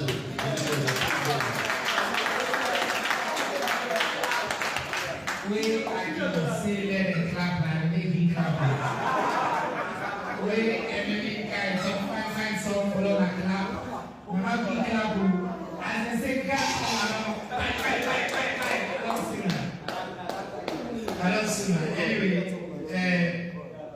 this youth talk, who will the right youth policy? I've said that be over the consultants.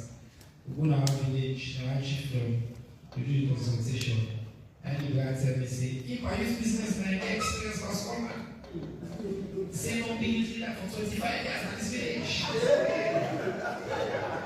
25 years at this village. So how old now will you be for being leader? So I get experience I use now. At some point, you have to be leader. So very important. Anyway, there's a very good question there. I saw you, I don't see you ask, but I don't know 6 number, you have 25, and you are not really know excellence time. The question for you, Bakama, begins to ask that question there. He said, are you an expeditional system for work with institutional data system or work? By the way, it's one of the policies that we got like national records and archives policy. We're working on changing the government institutional data system. How we collect, collate, store, destroy data across government. The policy is ready. We're bringing it to cabinet and the next cabinet, inshallah, will do all the consultation. It's only answer one part of the question for the Honourable Minister. The second part is if we have changed curriculum only looking at futuristic things and they not do their own way they combine courses, so then you end up with students that will not balance. So why if we only look at the past, I mean, I'm okay understand back about it. We talk about it, so I understand the clear. So now one question I just think around if you talk to the curriculum in general. And then the other one is how you work for, I think the boy had a question about mature entrance system. You know, yeah, no, but I may not frame it to the question whether that is something that we will consider for Salone as well, a mature entrance system. And then there was a very specific question about the UNDP study, how much, how will they continue for work for improve the many technical professional institutions. But Minister, it's time for me to be sharp so we begin to bring the cutting down. Thank you very much. I'll start with the second question from Mr. Kolaya. So we made a look of futuristic and forget the past. We have to know something was for those things. But we cannot agree, say certain things that don't really change. And if you say no more, we do things and real things and we lay yesterday. There will be disadvantage in young people because they compete with their peers and globals where they do things differently. So we have to find the right balance. How they make sure so we still get that futuristic thinking, so we're able to position the young people and compete with their peers, but also able to retain within the work. Now, I'm able to do curriculum review periodically. All they do, I'm going to be very strategic. We don't just know more as university stakeholders and say, that's what we teach. We teach young people involved in the labor market. If the labor market is not involved in how you develop the curriculum, then there might be a potential mismatch. Now, if you go back to the point of that labor market survey, we'll talk to the labor market and ask them, which one I want to see. And we use that now for revised curriculum. Who signed the need for revised curriculum? Then there was another question where it starts off with the University Act about infrastructure and the enabling environment connecting our work with introducing. We cannot shy away from introducing digital platforms into the university system. Last week we engaged with students in one thing came out clear, they need this desperately because they say a company they not already get it. So we said we need to introduce them. Not all race, not all rushing and correct. But you're right, you go for creating a enabling environment. You get the best laid plans, best laid platform, but if you get access and then you don't achieve anything. So we get to open up the universities and ensure the infrastructure in place.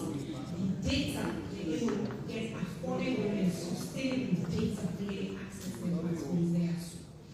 And then the gentleman we talk about Ghana. Ghana, one example where, yes, we even within the mission, we talk saying that something that comes over for the past and see how we can learn from them and adapt. So they copy and paste, so we adapt. So if they're not introduce this exam where they cater for students and the way we classify as mature students or come into university, then why not? You can see, we can look into that and explore how that can be adapted to the context. But it's not for just get degree, not so that you forget degree, but for able to either get work or able to then do something positive with that degree. So we will continue that conversation beyond getting the degree. And then there was a question about the UNDP pilot program we do for the heating and ventilation, we use Freetown Polytech as a host institution where we train 50 young people there. Because Freetown Polytech already gets trainers within the institution where get expertise, experience, and knowledge about heating and ventilation. So we use them. Then for building and construction, we do an ET, Eastern Technical University at Kenema. Again, 50 young people, and the lessons learned from the pilots that will help inform what we do now for scale up and see which other sectors about or how we can do things in differently or what works well and what we need for particular emphasis. We talk about how to improve regulatory within the TVET institutions, and we get to regulatory agency, NCTVE. So we therefore work with them for let them plan their own function and then we provide the support and strategic direction for do so. And as I mentioned earlier, all what we do within TVET, two platforms, we frame around changing the perception, the quality, and the relevance. You can change the perception, get your people to believe, say, TVET, yes, building manual. So if they go to universities, they go inside the TVET institutions, and then the trainers are not capacitated, the equipment is not there. You've not really gained anything. So that's why we're focusing and prioritizing changing the quality, make sure that the trainers they get committed, of course, we speak to the labor market. When the trainers are able to meet at that curriculum, they get equipment, because TVETs are all about hands-on things. We get equipment and we get the monitoring, the sustainability plan, and we're just the equipment and we're able to maintain them for a long period of time. Then for the relevance, we work with, we implement the policy, the dual apprenticeship policy, where we help, where we get opportunity platforms and where we young people get on-the-job training. So it's a don't learn, the way you can implement them in real life setting as part of the dual apprenticeship policy. All right, Madam Minister, thank you very much. Mr. Minister, very quickly, you get plan for set up youth farms and IF districts. How you support youth mandate for way interested in agriculture as well? I think a bigger question maybe. And then if you prepare grants for journalists as well. Yeah, if you give 2 minutes for our audience. Yes. I'll start with the last one. Out of my experience, 6 years in Parliament, the people already inside, I believe, say they get all what it takes to fix the biggest challenge I will face as minister, waiting for doing the mindset change.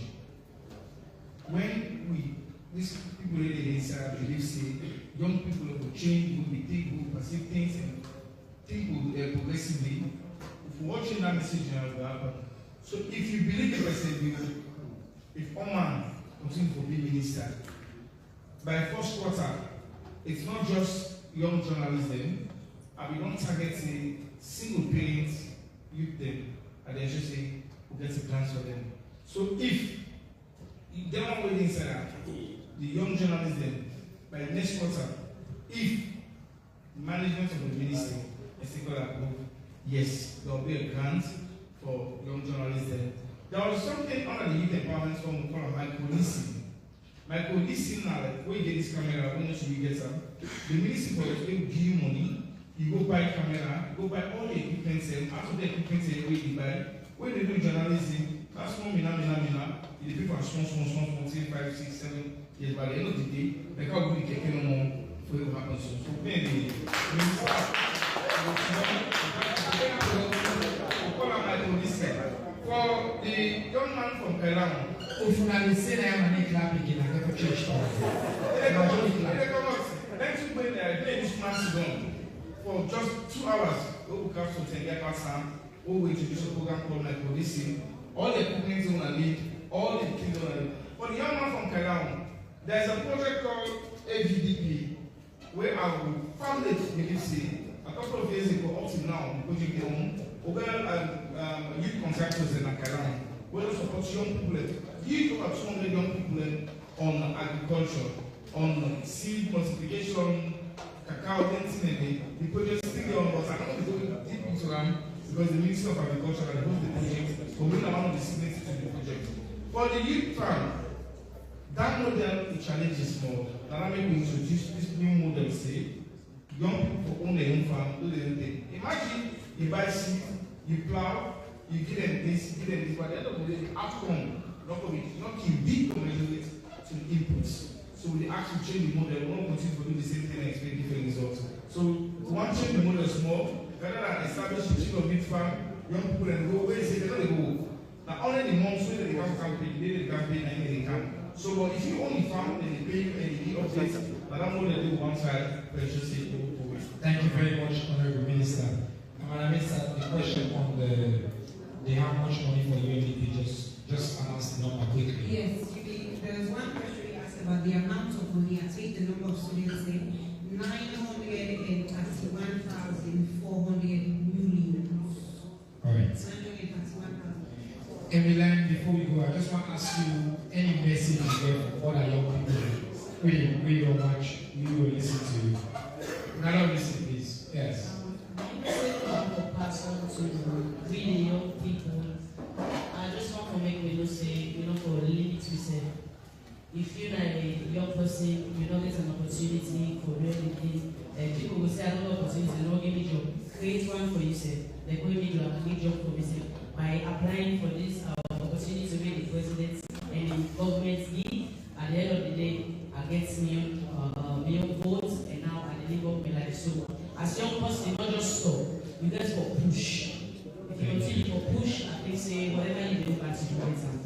Thank you very much. Now, for the journalists that we talk about fund, the government and Slash done the work on the National Fund for Public Interest Media. And Nandi will be specific grant opportunities to UNA. The first amount we done the work on international partner, I think, and we announced at the Civic Festival we will launch about $50,000. Will be available to journalists. Government said made a commitment. For the government also put another $50,000 in the pockets day, and the commitments will be for the international partners. Every amount the government puts, they match up, so they double up. Next year, when they push for them, government increase. Even we talk to international, I don't know the way they partner with, we say, they put money there.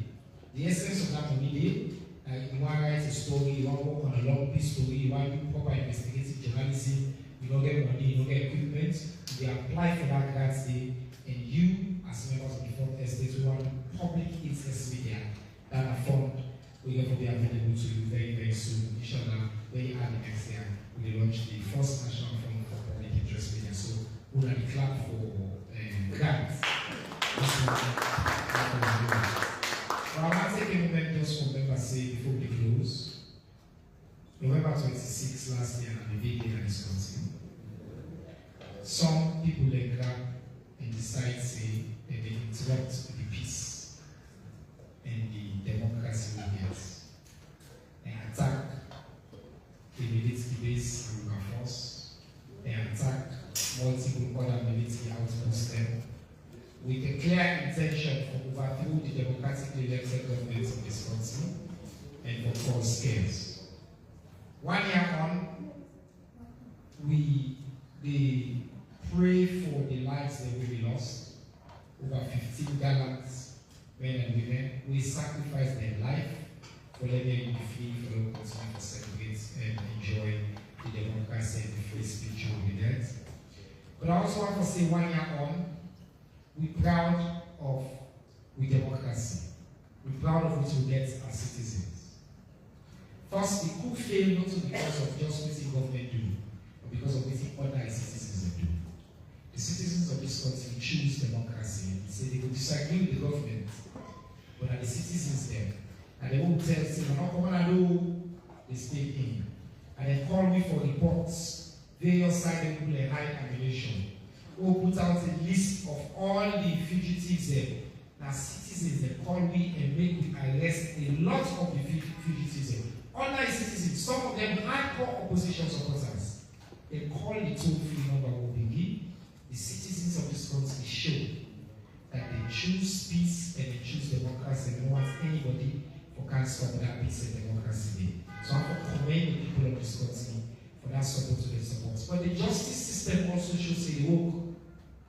But who conversation within arguments within this country about whether I am coup, who are not doing, all the trial that not be conducted publicly, the evidence not be publicly available, the jury the way find the people that guilty, the very transparent, we don't find them guilty not just in court but also in the court of public opinion.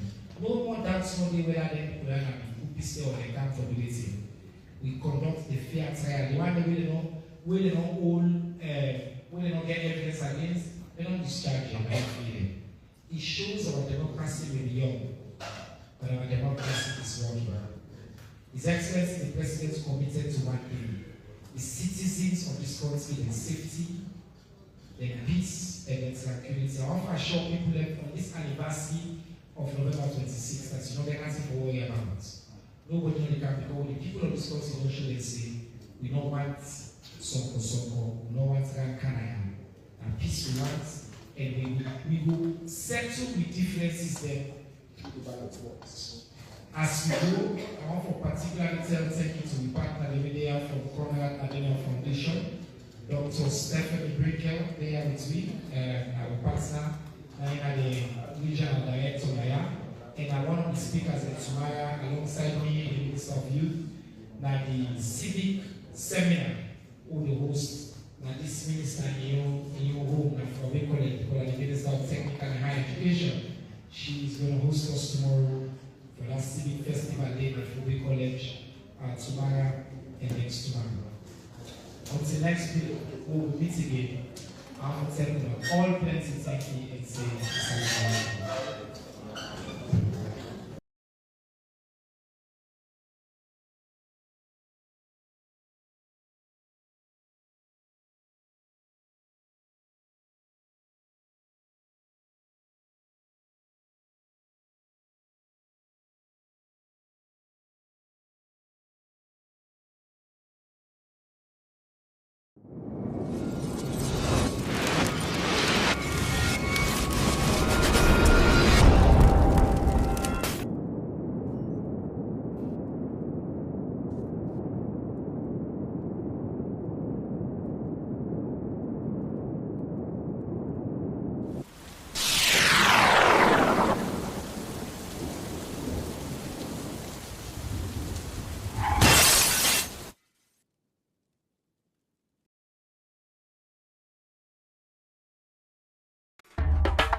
A place cannot produce poems. It can only not prevent them. And Freetown is good at that, for Freetown has its own sudden elegances. People are slow to leave it, quick to return.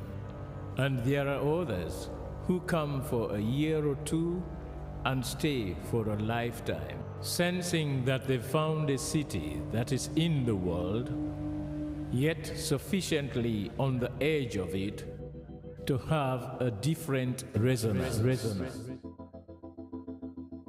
Let me tell you something about this city.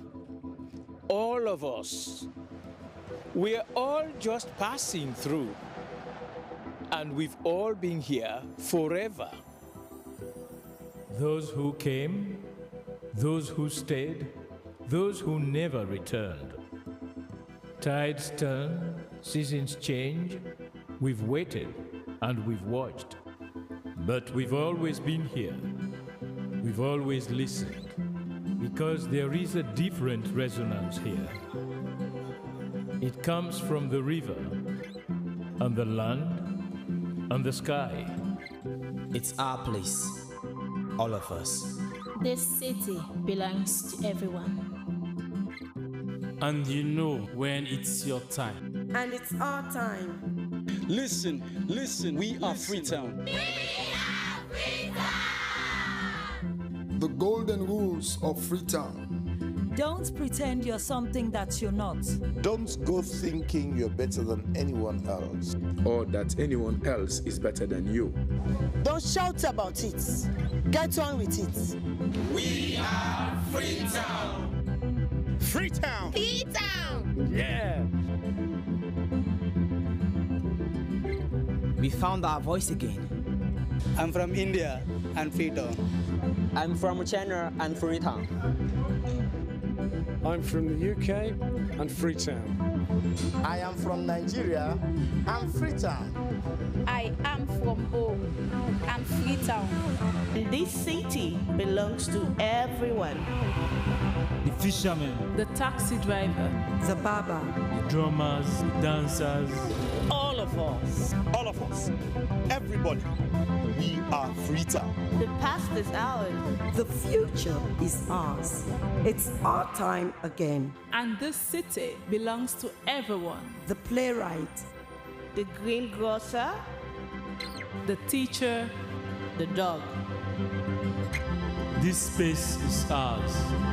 This light is ours. The beaches are ours. The rivers now we own. The roads are ours. The bridges now we own. We are Freetown.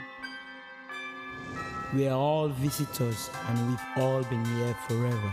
We've got the mightiest river. And the biggest sky. And there's a resonance again. Freetown. Freetown. We are proud of this place. We love this city. And we want you to love it too. We are proud of this place. Na pass we all dey pass like stranger dem, but we all don dey from them.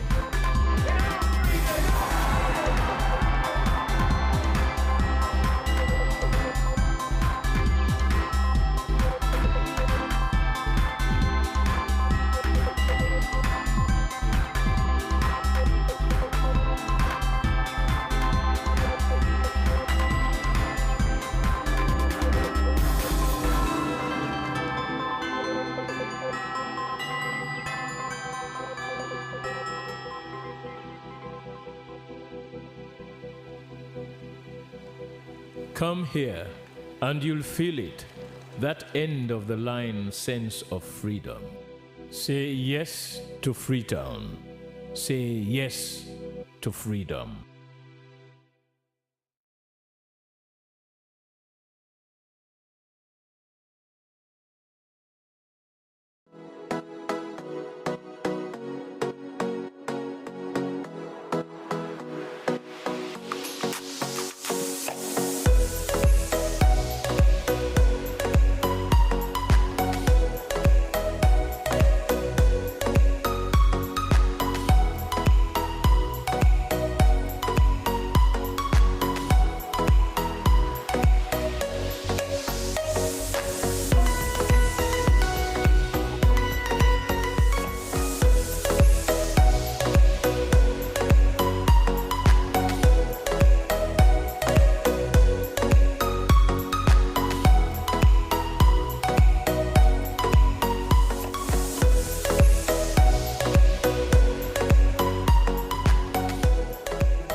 we not run away. We come for better. We people that want for see what till we they do. We people that want for know what till we they say. Oh, we let we swallow. Oh, we let we swallow.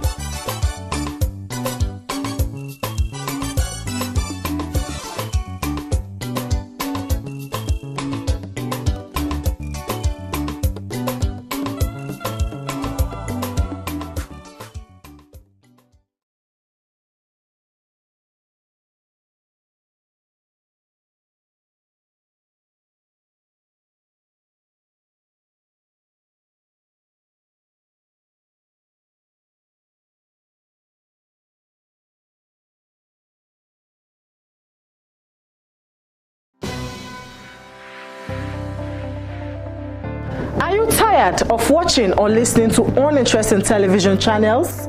Then your worries have been addressed, as the SLBC Podium is the answer to your concern.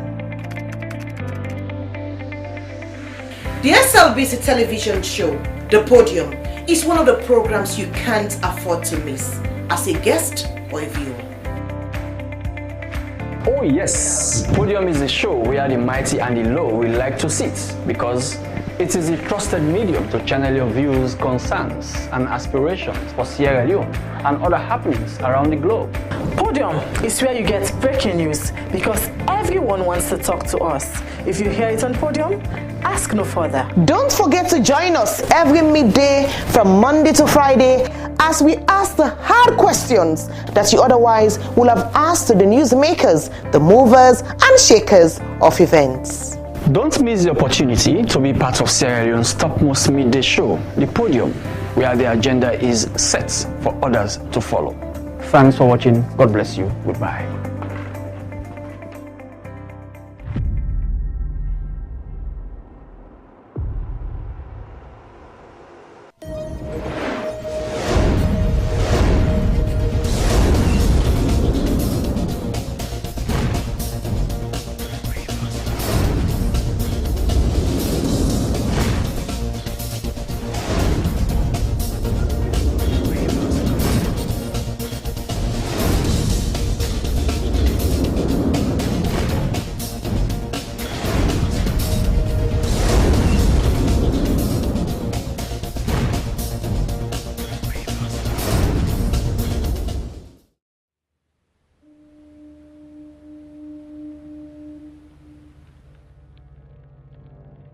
A place cannot produce poems.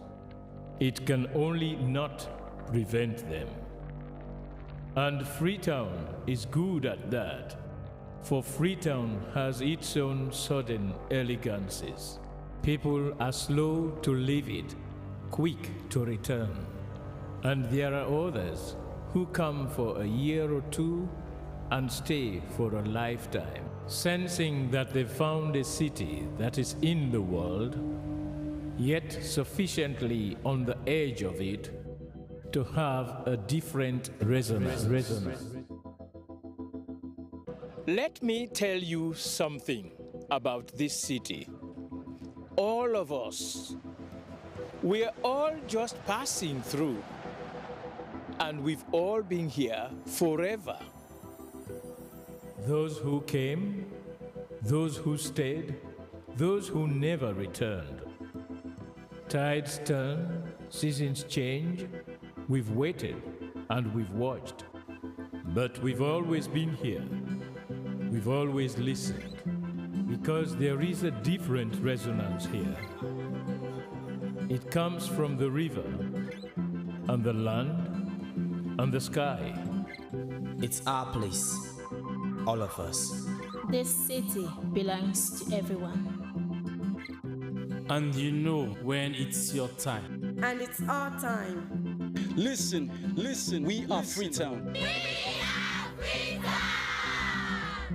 The golden rules of Freetown. Don't pretend you're something that you're not. Don't go thinking you're better than anyone else, or that anyone else is better than you. Don't shout about it. Get on with it. We are Freetown. Freetown. Freetown. Yeah. We found our voice again. I'm from India and Freetown. I'm from China and Freetown. I'm from the UK and Freetown. I am from Nigeria and Freetown. I am from home and Freetown. This city belongs to everyone. The fishermen, the taxi driver, the barber, the drummers, the dancers. All of us. All of us. Everybody. We are Freetown. The past is ours. The future is ours. It's our time again. And this city belongs to everyone. The playwright, The greengrocer, the teacher, the dog. This space is ours. this light is ours. The beaches are ours. The rivers now we own. The roads are ours. The bridges now we own. We are Freetown. We are all visitors and we've all been here forever. We've got the mightiest river. And the biggest sky. And there's a resonance again. Freetown. Freetown. We are proud of this place. We love this city. And we want you to love it too. We are proud of this place. Na pass we all dey pass like stranger dem, but we all don dey here from there.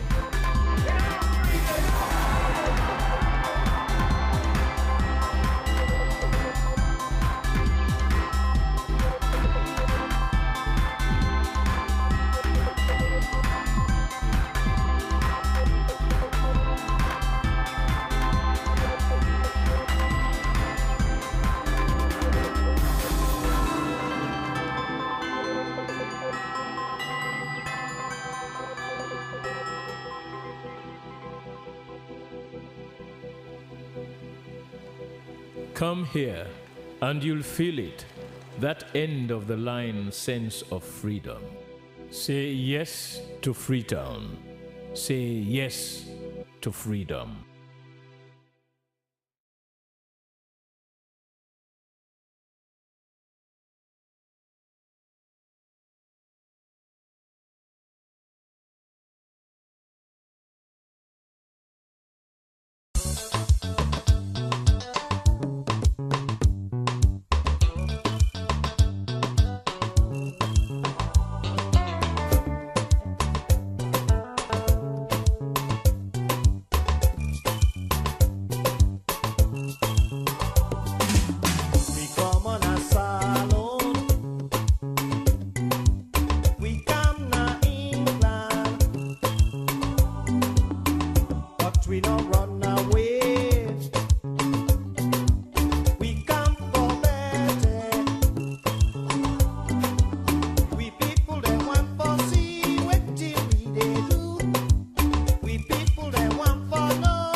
Discover Sierra Leone, a hidden gem of West Africa, where the rhythms of life dance in harmony with the beauty of nature.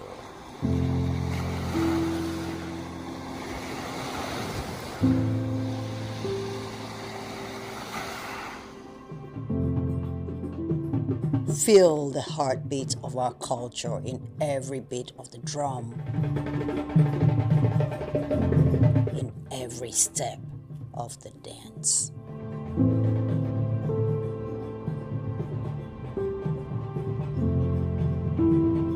Experience the tranquility of our shores, where each sunrise brings new stories and endless possibilities.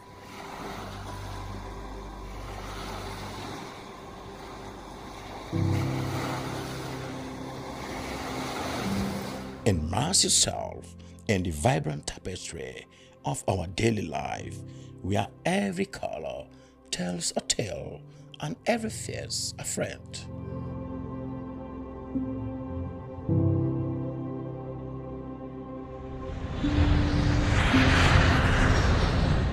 Come, be enchanted by the sights and sounds of Sierra Leone. A place where your adventure awaits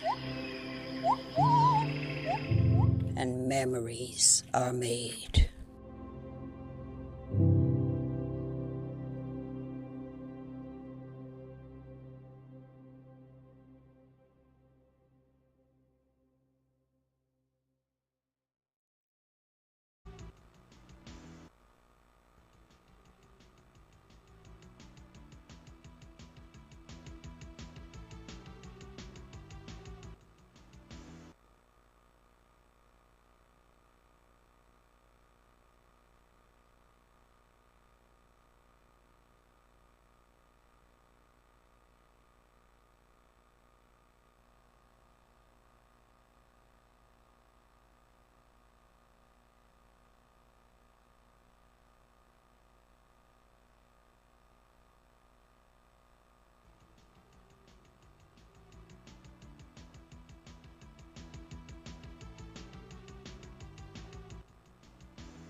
Ways, you get used? Yes, I get used. Well, family, good evening and welcome to the program. We use the program where they inform about things them where they happen all about now the country. Well, like all the time, you where they now also outside this country could be part of the program, but the only way for do them. Well, if I watch a television, the number where they see is 076 or 031 812174.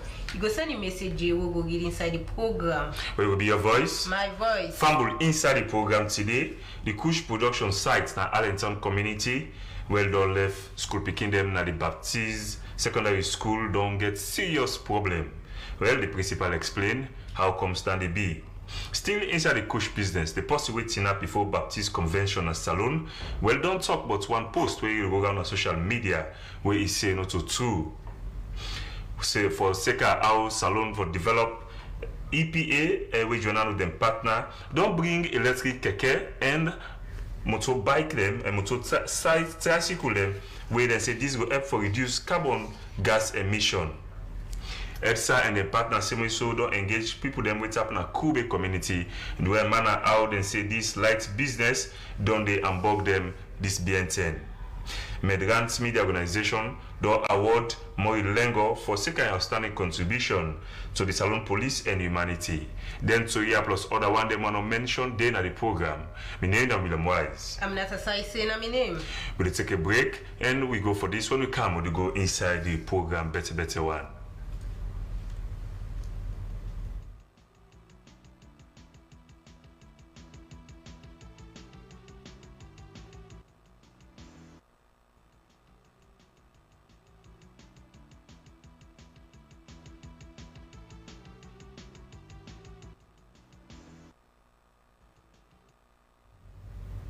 Alright, so I say one for start. Welcome back. Now so we start the program 551. For second one Kush production site where they around Allentown by Baptist Secondary School, where according to where according to Salon police and community people there, that side they be run out of luck, where affect school picking there where they attend the Baptist Secondary School. Well, the principal for the Baptist Senior Secondary School, they explain more to Joey and Dumbia inside this interview. Principal Baptist Senior Secondary School, Allentown. I come to school, I've been in an office here, then I hear a noise from the beginning. We all man just a holler, so I'll be curious to know what's in the happen. They are come on a do, I see the picking them, all man they run, then from there, then totes and company, they don't become affected with the toxic substance with the smell. About 20 of them for them, we majority in a girls. I think you can recall only one and been big boy. So they inhaled at that time would not be no. At that time, because we want to rescue the picking them first for take them go hospital. From hospital, then from there we'll make a report to police. But the school picking them, you know, see they're very curious. They want to know who side the smell they come out, and they try for find out. Neighbor to be one compound day who side the smell when they come out. So they all go pack there. Then say therefore damage the house or burn that particular house day. Alright, but God help, teachers them in there around, authorities them in there, community authorities, we serve as principals to be there, both the JSS and the SS, they will try for manage that situation. So law waits for police presence for camp. They put security around the building, then from there they try for ask for reinforcement because at that time the role of the school law increased. Both JSS then at school and also SS then at school. And they all want to see what's in the happen. So they'll not be open that host day particular aids. Then they try for repair the beginning for let all man go home. Now they open the place, the upstairs, they meet some substances of kush, they meet money, bag them, then they meet